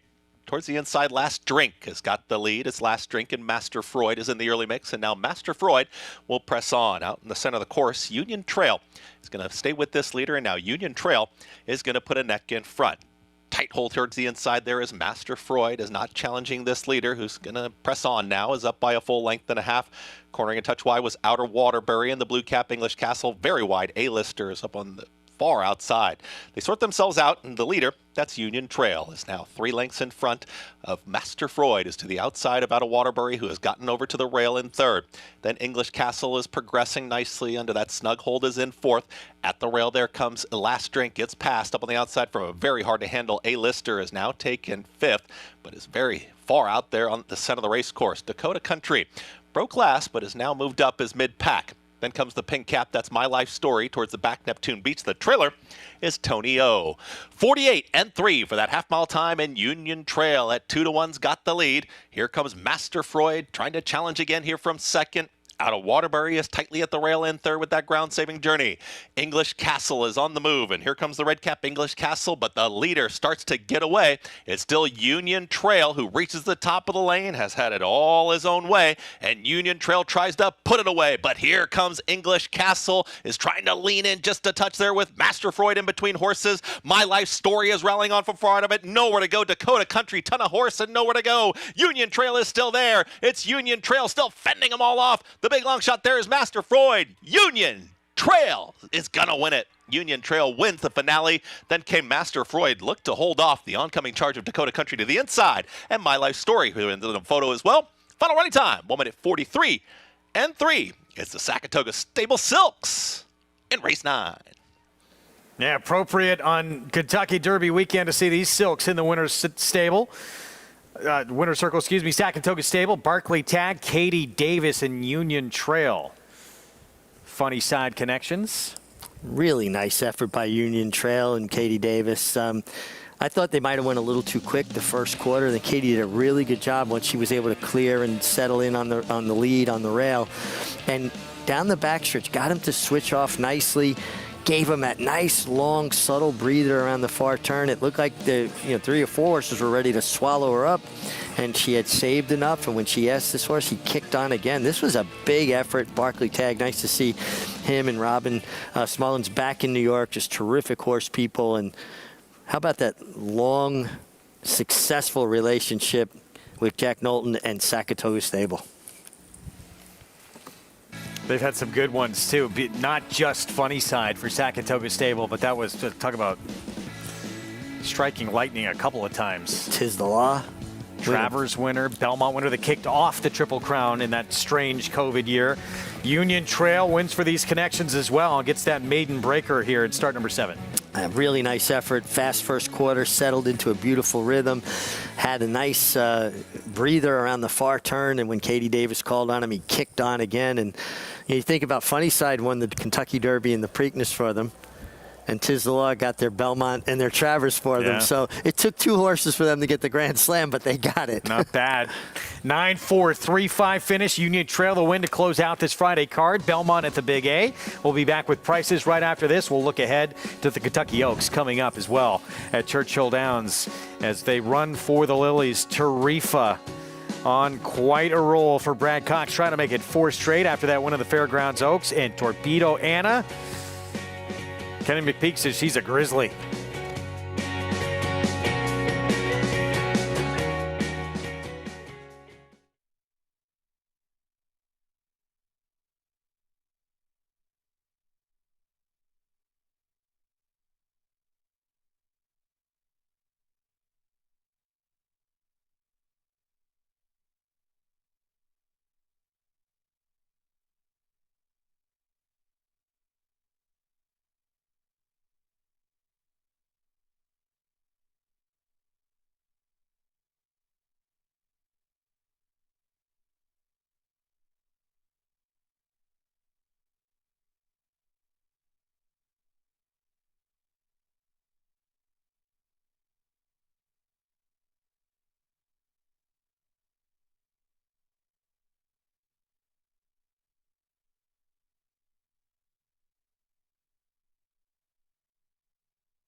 Back with you on America's Day at the Races on our Fox Sports 2 coverage. You do not want to miss this. Be part of the action. Get your tickets today for the Belmont Stakes Racing Festival. Be a part of history in the making. June 6th, 7th, and 9th. Tickets limited. Secure yours today at belmontstakes.com/tickets. We saw history made last year.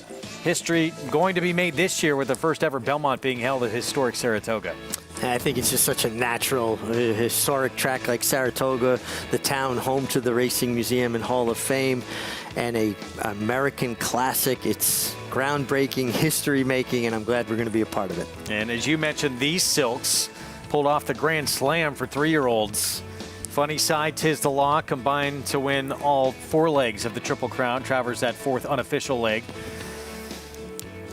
How do you, with a small stable like that, come up with just 2 incredible runners of that magnitude? Well, I think a lot of it goes back to Barclay Tagg and Robin Smullins working the sales, identifying New York breds that are going to have ability. I'm sure they couldn't foresee them going on to win Kentucky Derbies and Preaknesses and Belmonts, but they certainly pick out a good horse. Union Trail wins for him here. Katie Davis has this horse in good position for the win. Yeah, cleared, took the lead. The first quarter was quick. Then she slowed it down nicely, gave the horse a long breather, and had plenty left in the stretch to kick on. My life story, a little bit unlucky. Encountered some traffic, which is always a part of turf racing. Carryover, by the way, in the pick 6. 35,000 plus heading into Kentucky Derby Saturday. So do your handicapping tonight. Don't forget about Belmont at the Big A and Cross Country Big 5 follow along. Pretty formful to this point with 1 leg remaining. Yeah, but, I think just what you said, don't overlook, Belmont at the Big A because you've got that carryover. So you can have action all day long and obviously culminating with the Kentucky Derby, which is the race America will be watching tomorrow. I say it a lot, though, too. These big days when everyone's focused a lot on other tracks, that provides just incredible opportunities. Horses get overlooked, and sometimes you just get incredible value on horses at other racetracks like we could see here on Saturday. Yeah, absolutely. And I think we've got a really nice card here tomorrow, too. So a good day of racing, and it's great to have turf racing back. We've seen some spectacular turf races. They're so competitive, and so much of it is about trips. So always go back and watch replays. If it's a 10-horse field, watch that replay at least 10 times, and you're going to identify subtle little trips. Kentucky Oaks, let's take a look at the current odds in the run for the Lilies here this first Friday in May. Several great storylines in this spot. And, talked about Kenny McPeak with Torpedo Anna. He has talked about he said, you better bring a bear because I got a grizzly coming into this race. She looked like a grizzly in that grade 2 fantasy victory. She's 4-1 right now. Yeah, I think 4-1's a nice price for Torpedo Anna. She's fast enough to get her position, and yet she's versatile. She doesn't need the lead. And you get Brian Hernandez, who may be the most underrated top rider in the country. Maggie Wolfadale, it is that time. We want to hear who you like in the Kentucky Oaks. Where are you going to wind up? I have landed on Torpedo Anna, but that is I think that's a short price on her. I thought horses like Just FYI and Ways and Means would take a little bit more money, but the knock I have against them is that where have they kind of been throughout this 3-year-old campaign? But the same could be said for Torpedo Anna, but at least she came back and won with authority, in which she did everything wrong prior to going in the starting gates. She nearly blew her race. I mean, in the post parade, getting really wound up, really washy, but when those stalls opened, it was like a different horse appeared. And yeah, a grizzly bear did show up in the form of a 3-year-old filly. So I am going to take Torpedo Anna on top. I think she won with something left, but I feel like people are forgetting Greg Tarifa in the wagering. What has she done wrong? Absolutely nothing. She's had the more comprehensive campaign than several of these, so in that forward upward trajectory. And then I would love to use Where's My Ring too, as she impressed me with her Gazelle win. All right, Tarifa trying to win a 4th in a row in here. You talk about Torpedo Anna, and she did get the win in there, but yeah, Ways and Means and Just FYI, even though they didn't win, basically similar figures all coming back. Well, and also, the main focus is the Kentucky Oaks. right? Of course you want to win these preps, but ultimately they're preps trying to get you to the Oaks.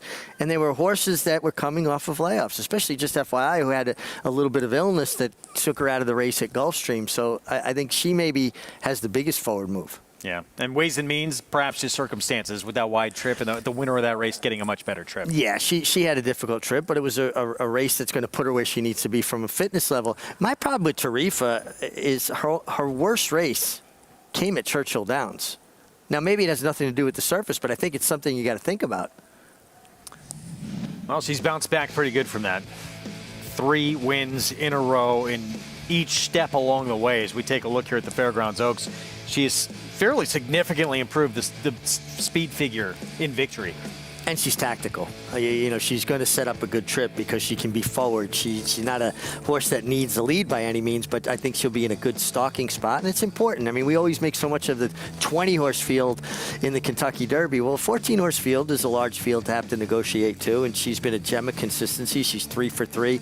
And like Maggie alluded to, what Maggie said, she has the most comprehensive campaign up to this point.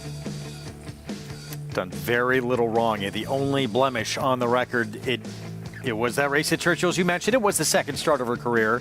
First time stretching out, even though she won first time out at 7 furlongs to going a mile. But she has really come back good out of that performance.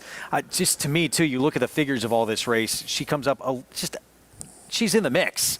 But ways and means, just FYI, Torpedo Anna seem to be going into the race all a little bit quicker. Yeah, those are the top 3, right? Just FYI, ways and means, and Torpedo Anna. And it felt like the race runs through them. I wound up with Torpedo Anna. I was completely taken with her race at Oaklawn Park and the way she's trained at Churchill Downs. And she also has a 9-length win at Churchill Downs.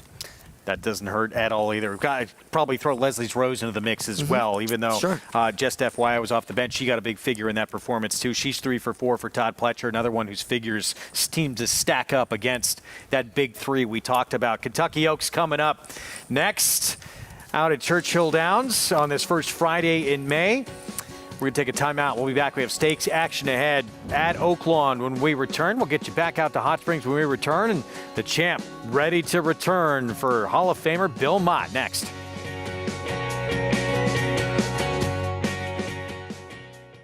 Good Magic is off to a meteoric start at stud, having sired 2 Eclipse Award finalists in first crop Kentucky Derby champion Mage and second crop Grade 1 winning 2-year-old Muth. With just 2 crops to race, Good Magic ranked 21st on the general sire list with nearly $10 million in progeny earnings. Mage's graded stakes winning full brother Dornoch is one of the leading contenders for this year's Kentucky Derby. Good Magic, the classic sire.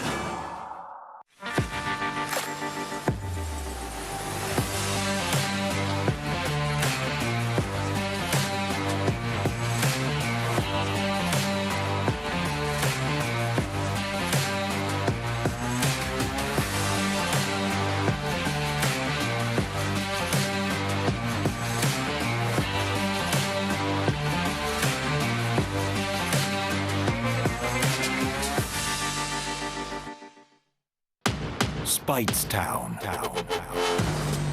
Munning,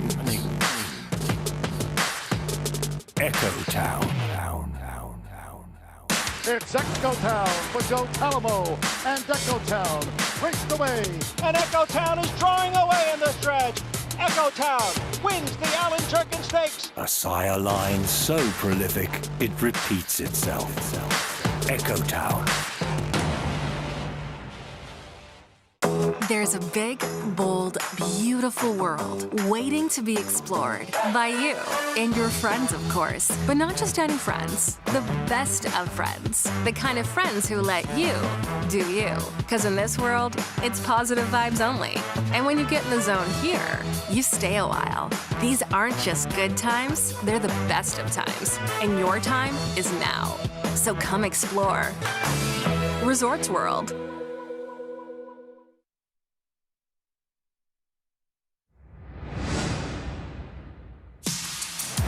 Trainer Bill Mott has won nearly every big race in the sport, but the Kentucky Oaks is one of the few that's missing on his resume. He brings in Just FYI this year, who had a perfect juvenile campaign with Grade 1 wins in the Frizette and Breeders' Cup Juvenile Fillies, earning champion 2-year-old filly honors along the way.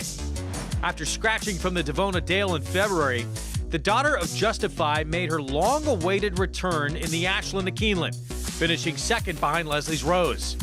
Could just FYI become the first champion since Silver Bullet Day to capture the Kentucky Oaks.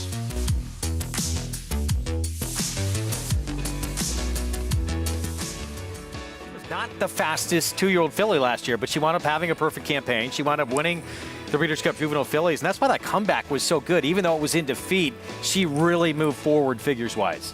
Yeah, absolutely, and you would have to think she probably needed a race. Anytime a horse has any sort of a illness, even if it's minor, just the sniffles, a cold, it's an interruption in their training. So she was probably a little bit behind the 8 ball with as far as a fitness level, and she ran on. She stayed on. Leslie's Rose was very good that day. Leslie's Rose also was coming off a good effort in the Devona Dale, which, just FYI, had to pass on. Yeah, had a fever that day, so as a result of that, got pushed back a little bit, that 3-year-old return, and that it's never ideal to lose time when you're trying to crunch to make that the Oaks or the Derby. Is that come into play at all? Oh, absolutely. And one thing about Bill Mott, he's not a guy that will force a horse into a situation they're not ready for. So he had her ready to run well in the Ashland, and she did. She's probably primed for her best today, and she certainly has trained very forwardly up to this. Meanwhile, Ways and Means, she had that injury in the spin-away, injured in that race, and still was able to get second behind Brightwork, almost won that race. She was so brilliant in the debut. She is 6-1 right now. That's way too big a price for her, and especially the way she has trained over that Churchill Downs strip. Now, I know her last work was a little faster than Chad Brown would have liked to have seen, and I understand it. I'm a firm believer. You don't want to go too fast in the mornings unless you want to go fast when they're paying you for it, but good horses work fast. We'll keep our eyes on things. We have a stakes race next out in Hot Springs. Natural State Breeders, fillies, mares, 3 and up, Arkansas bred.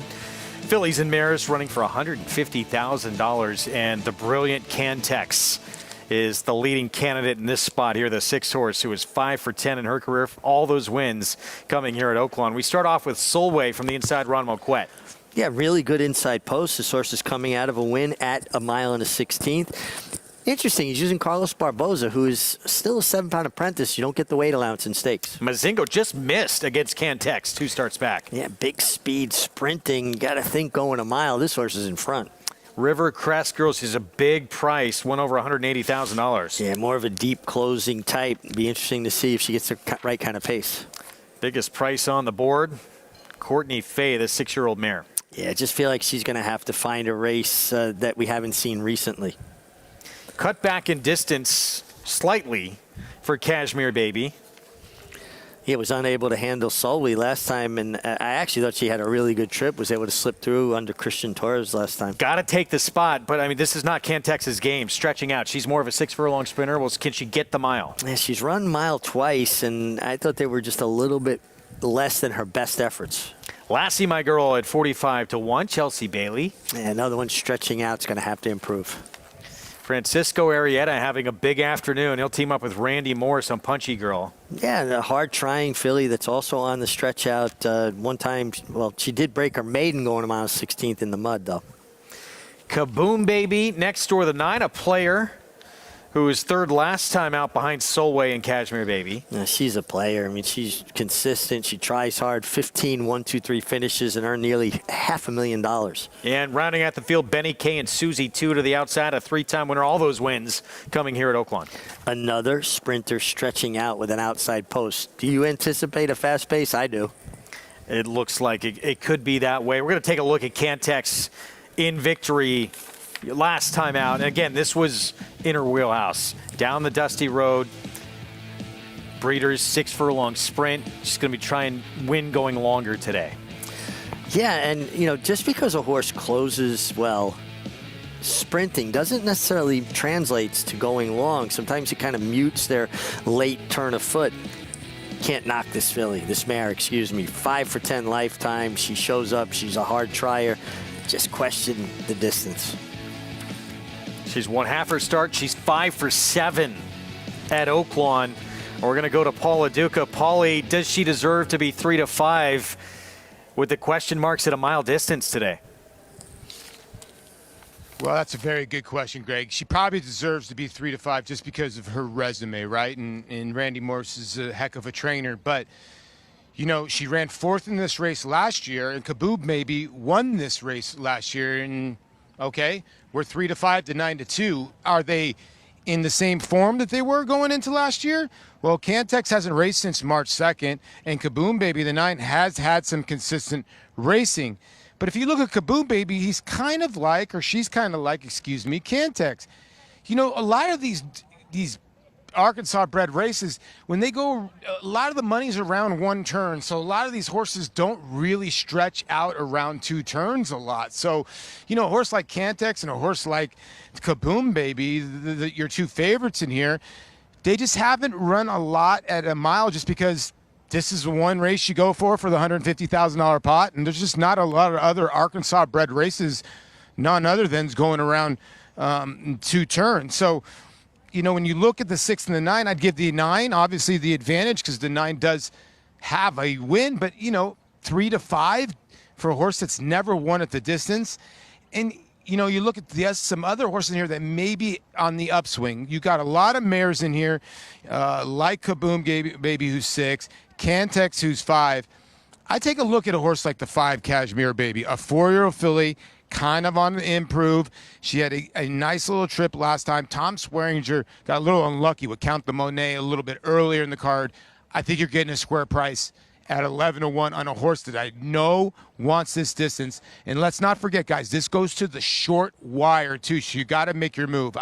I get it. The 9 at 3-5 is the horse to beat, but for me, not the horse to bet. I'm going to bet the 5, Cashmere Baby, hoping that I get a nice little filly on the upswing while the mares are just peaking. All right, Paulie, thank you. Cantex a 6 at 3-5. Look, it's a major question mark.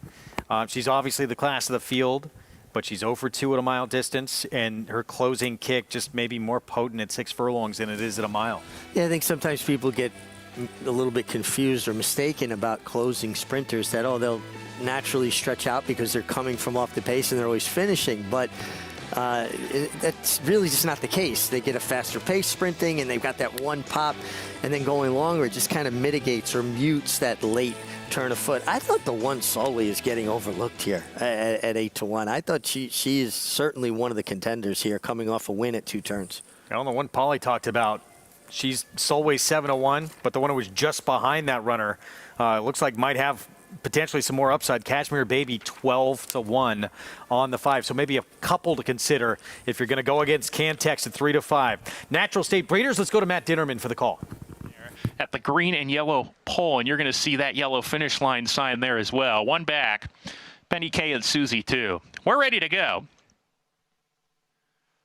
And they're off in the Natural State Breeders' Stakes. Courtney Fay was off sluggishly and is at the rear of the field. Penny K and Susie 2 from the far outside post, trying to cross over now, gets a tap on the shoulder to move forward, does so, clears off, and getting all the way over towards the rail. Mozingo's second with Lassie My Girl and Punchy Girl, who's 3 deep with that party. Penny K and Susie 2 on the fence, leads a length and a half from that trio. A big gap of 7 to Cantex. Cashmere Baby on her tail, being joined by Kaboom Baby, and then comes Rivercrest Girl, Solway. Courtney Fay, the slow starter at the back, is a fast pace to chase. 22 and 3/5 seconds. The first quarter mile set by Betty K and Susie 2 and Walter De La Cruz. Betty K and Susie 2, a length and a half in front. Punchy Girl in the second spot. Mozingo to the inside. Lassie My Girl is giving way, plummeting back. Cantex is joining her, getting closer. Cantex into the 4th position goes well. Boxed in on the inside, though, as she sails into the far turn. Cashmere Baby and Kaboom Baby passing Cantex down on the rail, who's 4 behind on the fence. Solway, 3rd last, patiently ridden. Rivercrest Girl, 2nd to last. Courtney Fay has yet to pass a runner as they round the 4 turn. Benny K and Susie 2 shaken up to keep going. Opens up 2 on Punchy Girl. Cantex is coming out of the crowd now, and Cantex is on the move at the top of the lane.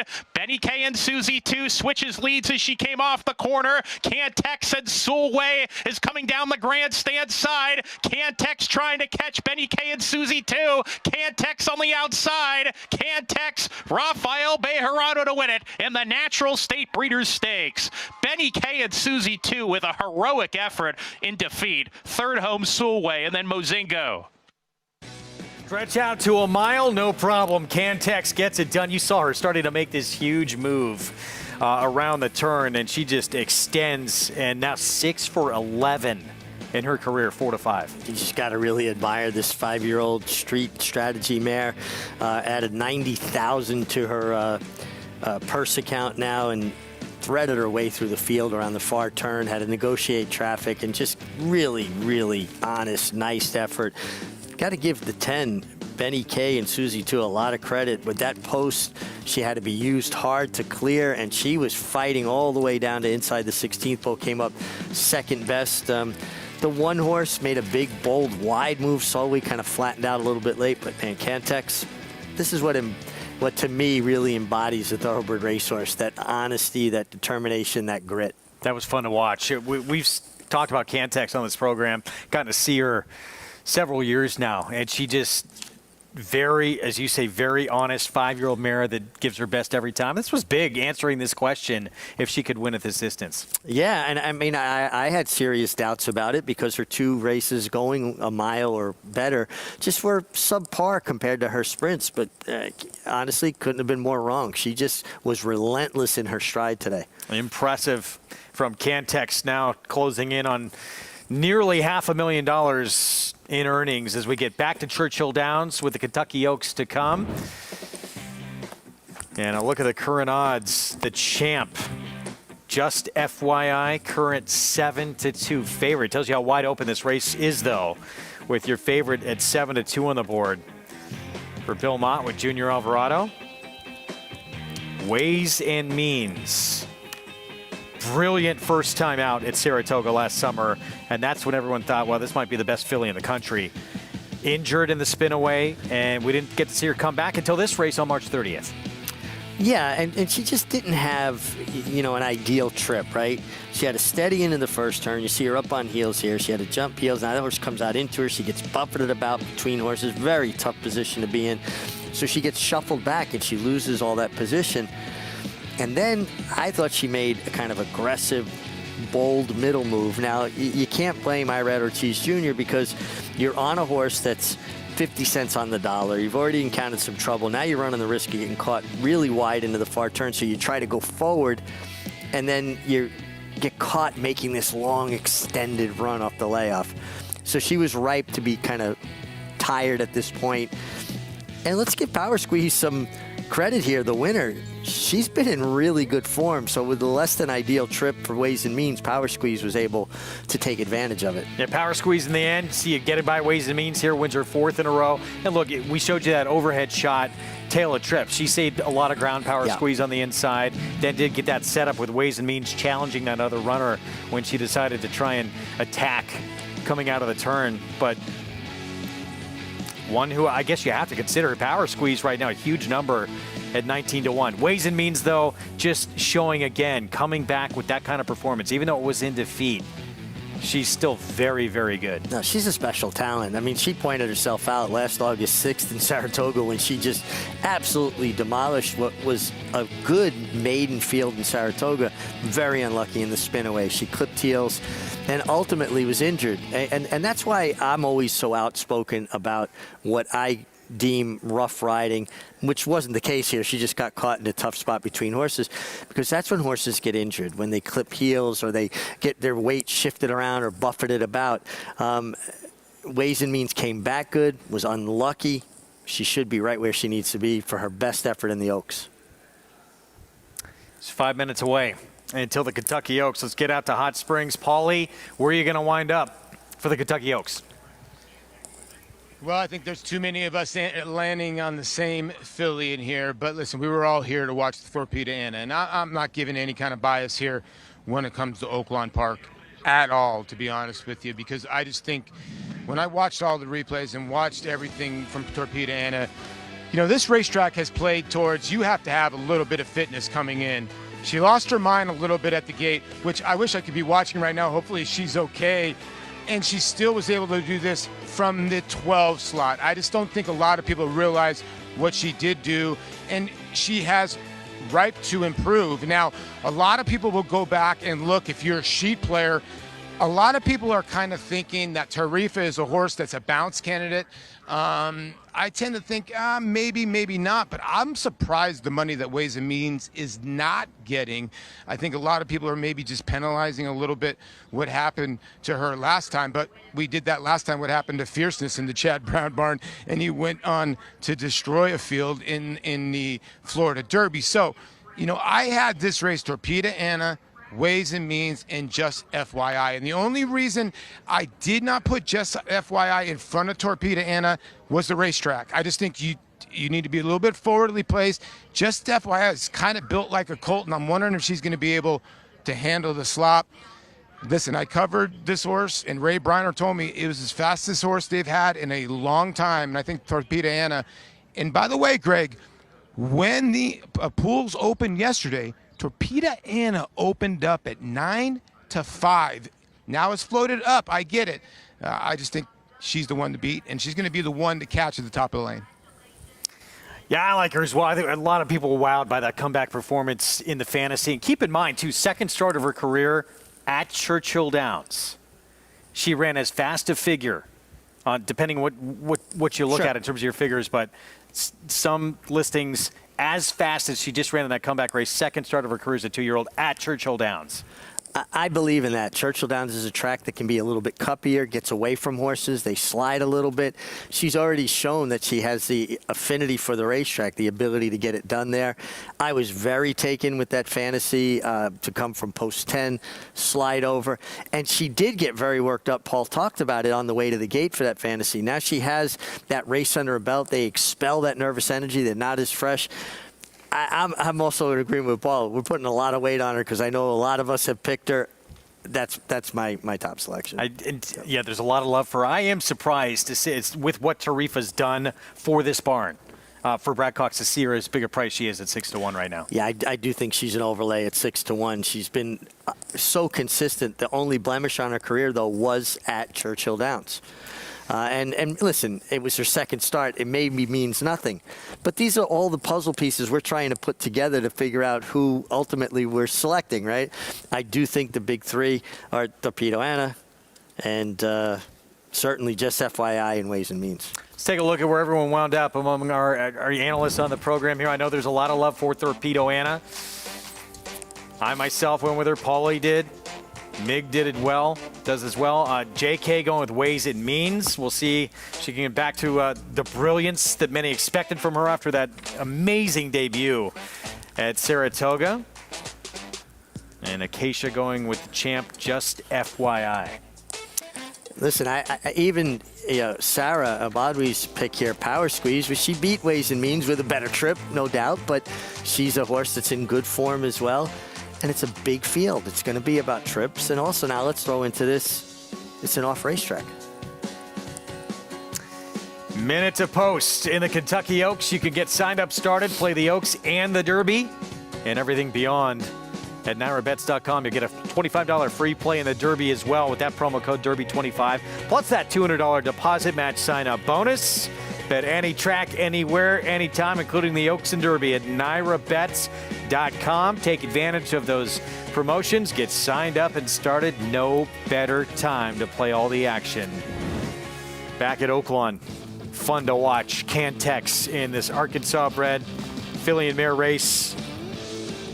Proving maybe some of the doubters wrong. I know she went off as a short price, but doing something she'd never done before. Well, I think you can include me as one of those doubters. She had never won around 2 turns before. Well, she answered that question. And Rafael Bejarano put together a really nice Oaklawn Park meeting. I think he's 3rd in the standings at this point. And I admire horses like this.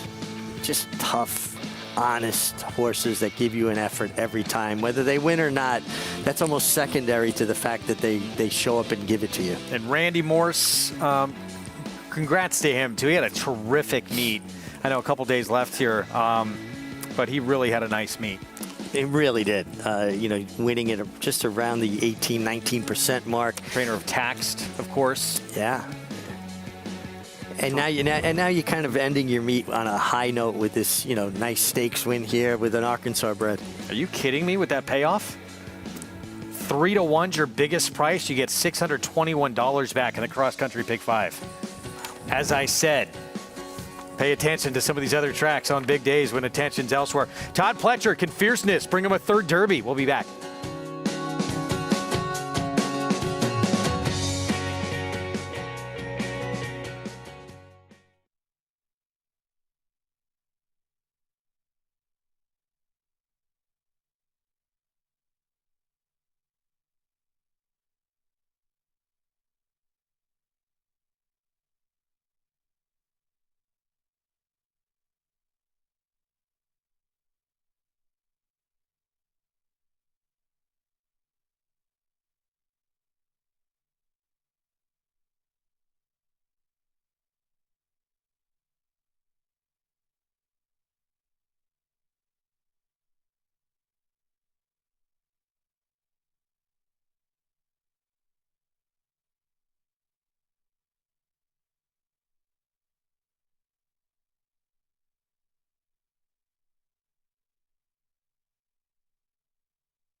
There are a lot of theories of what kind of running style is most conducive to win America's most famous race. So Mig and I decided to look back at the last 24 runnings, going back to 2000, of what running style has done best in the Kentucky Derby. First off, Mig, let's look at pace. Why does the pace seem to be more amped up than usual on the Derby? Well, it's the Kentucky Derby, and no rider is immune to getting caught up in that excitement, the hoopla of the Derby. Then add in a 20-horse field, so everybody is extremely position conscious. You want to come out running, get your position going forward, and not get slammed back or shuffled back, if you will. And then it's a straightaway for the first quarter of a mile. So horses are going to build up a lot of momentum. I think you add all that together, and you usually get too fast a pace or a faster pace than you should for a mile and a quarter. A lot of handicappers like to have horses in this race that at least have tactical speed and be close early. Why is that such a big advantage? Well, the further back you are, the more traffic you're going to have to navigate through. So if you've got a horse that has some natural speed and can be tactical, you're going to find yourself in a better spot, and that eliminates one of the pitfalls that could hurt you in the Derby. These numbers, though, looking back, don't necessarily give any type of running style an advantage. We saw 4 horses over the last 24 years that won gate to wire. 2 of those horses were DQ'd. Taking those DQs out, though, 10 of the last 24 runnings were run by horses that were either on the lead or among the top 3 horses early, but 9 of the last 24 runnings were won by deep closers. Well, again, it goes back to that pace, a mile and a quarter. You know, I think sometimes we talk about the Derby, and it's different than other mile and a quarter races. What we consider a fast pace for a normal mile and a quarter race isn't as necessarily what we consider a fast pace for the Kentucky Derby. But at the end of the day, when they go 45 or even a sub 45, that's going to aid a closer. And I just think some horses are good on the day. They get the right pace. Other horses can't quite stay the mile and a quarter, and that's where their stamina influence comes out. And a couple of those deep closers that did win, they got tremendous rides, didn't they? Again, you don't win the Kentucky Derby without getting things going right for you, saving ground, finding the gaps when you need them. You don't want to hold the horse up when they've got run and then they go stale under wraps. So it just seems like some of the winners, almost like open sesame, as they needed the opportunities, they presented themselves. And in the end, obviously, the ability to get a mile and a quarter never hurts. Neither does a little bit of luck. Well, I do think that there is a certain amount that the racing gods play into who wins the Kentucky Derby. And I'm a true believer that if there's one with your name on it, you will get it. Take a look at the current odds for the Derby. You expect to see another hot pace on Saturday in this year's edition? I do. I think there's more than ample pace, and everybody is going to be, wanting to get that forward position. And speed has been good at Churchill Downs on Oaks Day, so it'll be interesting. Torpedo Anna wins the Kentucky Oaks. We'll see what happens in the Kentucky Derby. We'll see you tomorrow. We'll back 2 Eastern start time on FS2. Gunrunner is the sire of 9 millionaires and 8 Grade 1 winners, including Toyota Bluegrass winner Sierra Leone, along with champion Echo Zulu, 2-time Grade 1 winner Cyberknight, 3-time Grade 1 winner Taba, track record setter Society, Claiborne Breeders Futurity winner Locked, 2-time Grade 1 winner Gunite, and Classic winner Early Voting. Gunrunner, standing at 3 chimneys. General admission tickets are on sale now for the Belmont Stakes Racing Festival at Saratoga, June 6th through 9th. Admission is just $10 on Thursday as well as on Sunday for this historic event.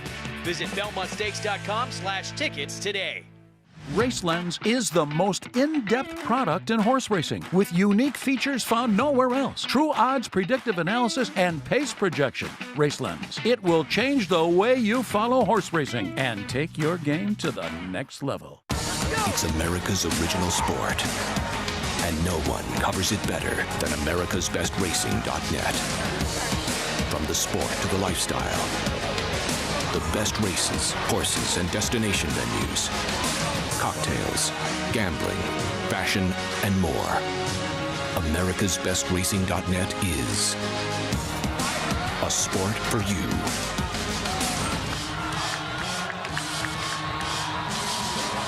Racetrack Television Network brings you every race, from every track, on every screen, every day. With monthly packages starting as low as $5, RTN gives you great value and access to more live HD streaming and race replays than anyone. Visit RTN.tv today to sign up and watch on almost any device, including Roku and Amazon Fire. RTN has packages that start at $5 per month.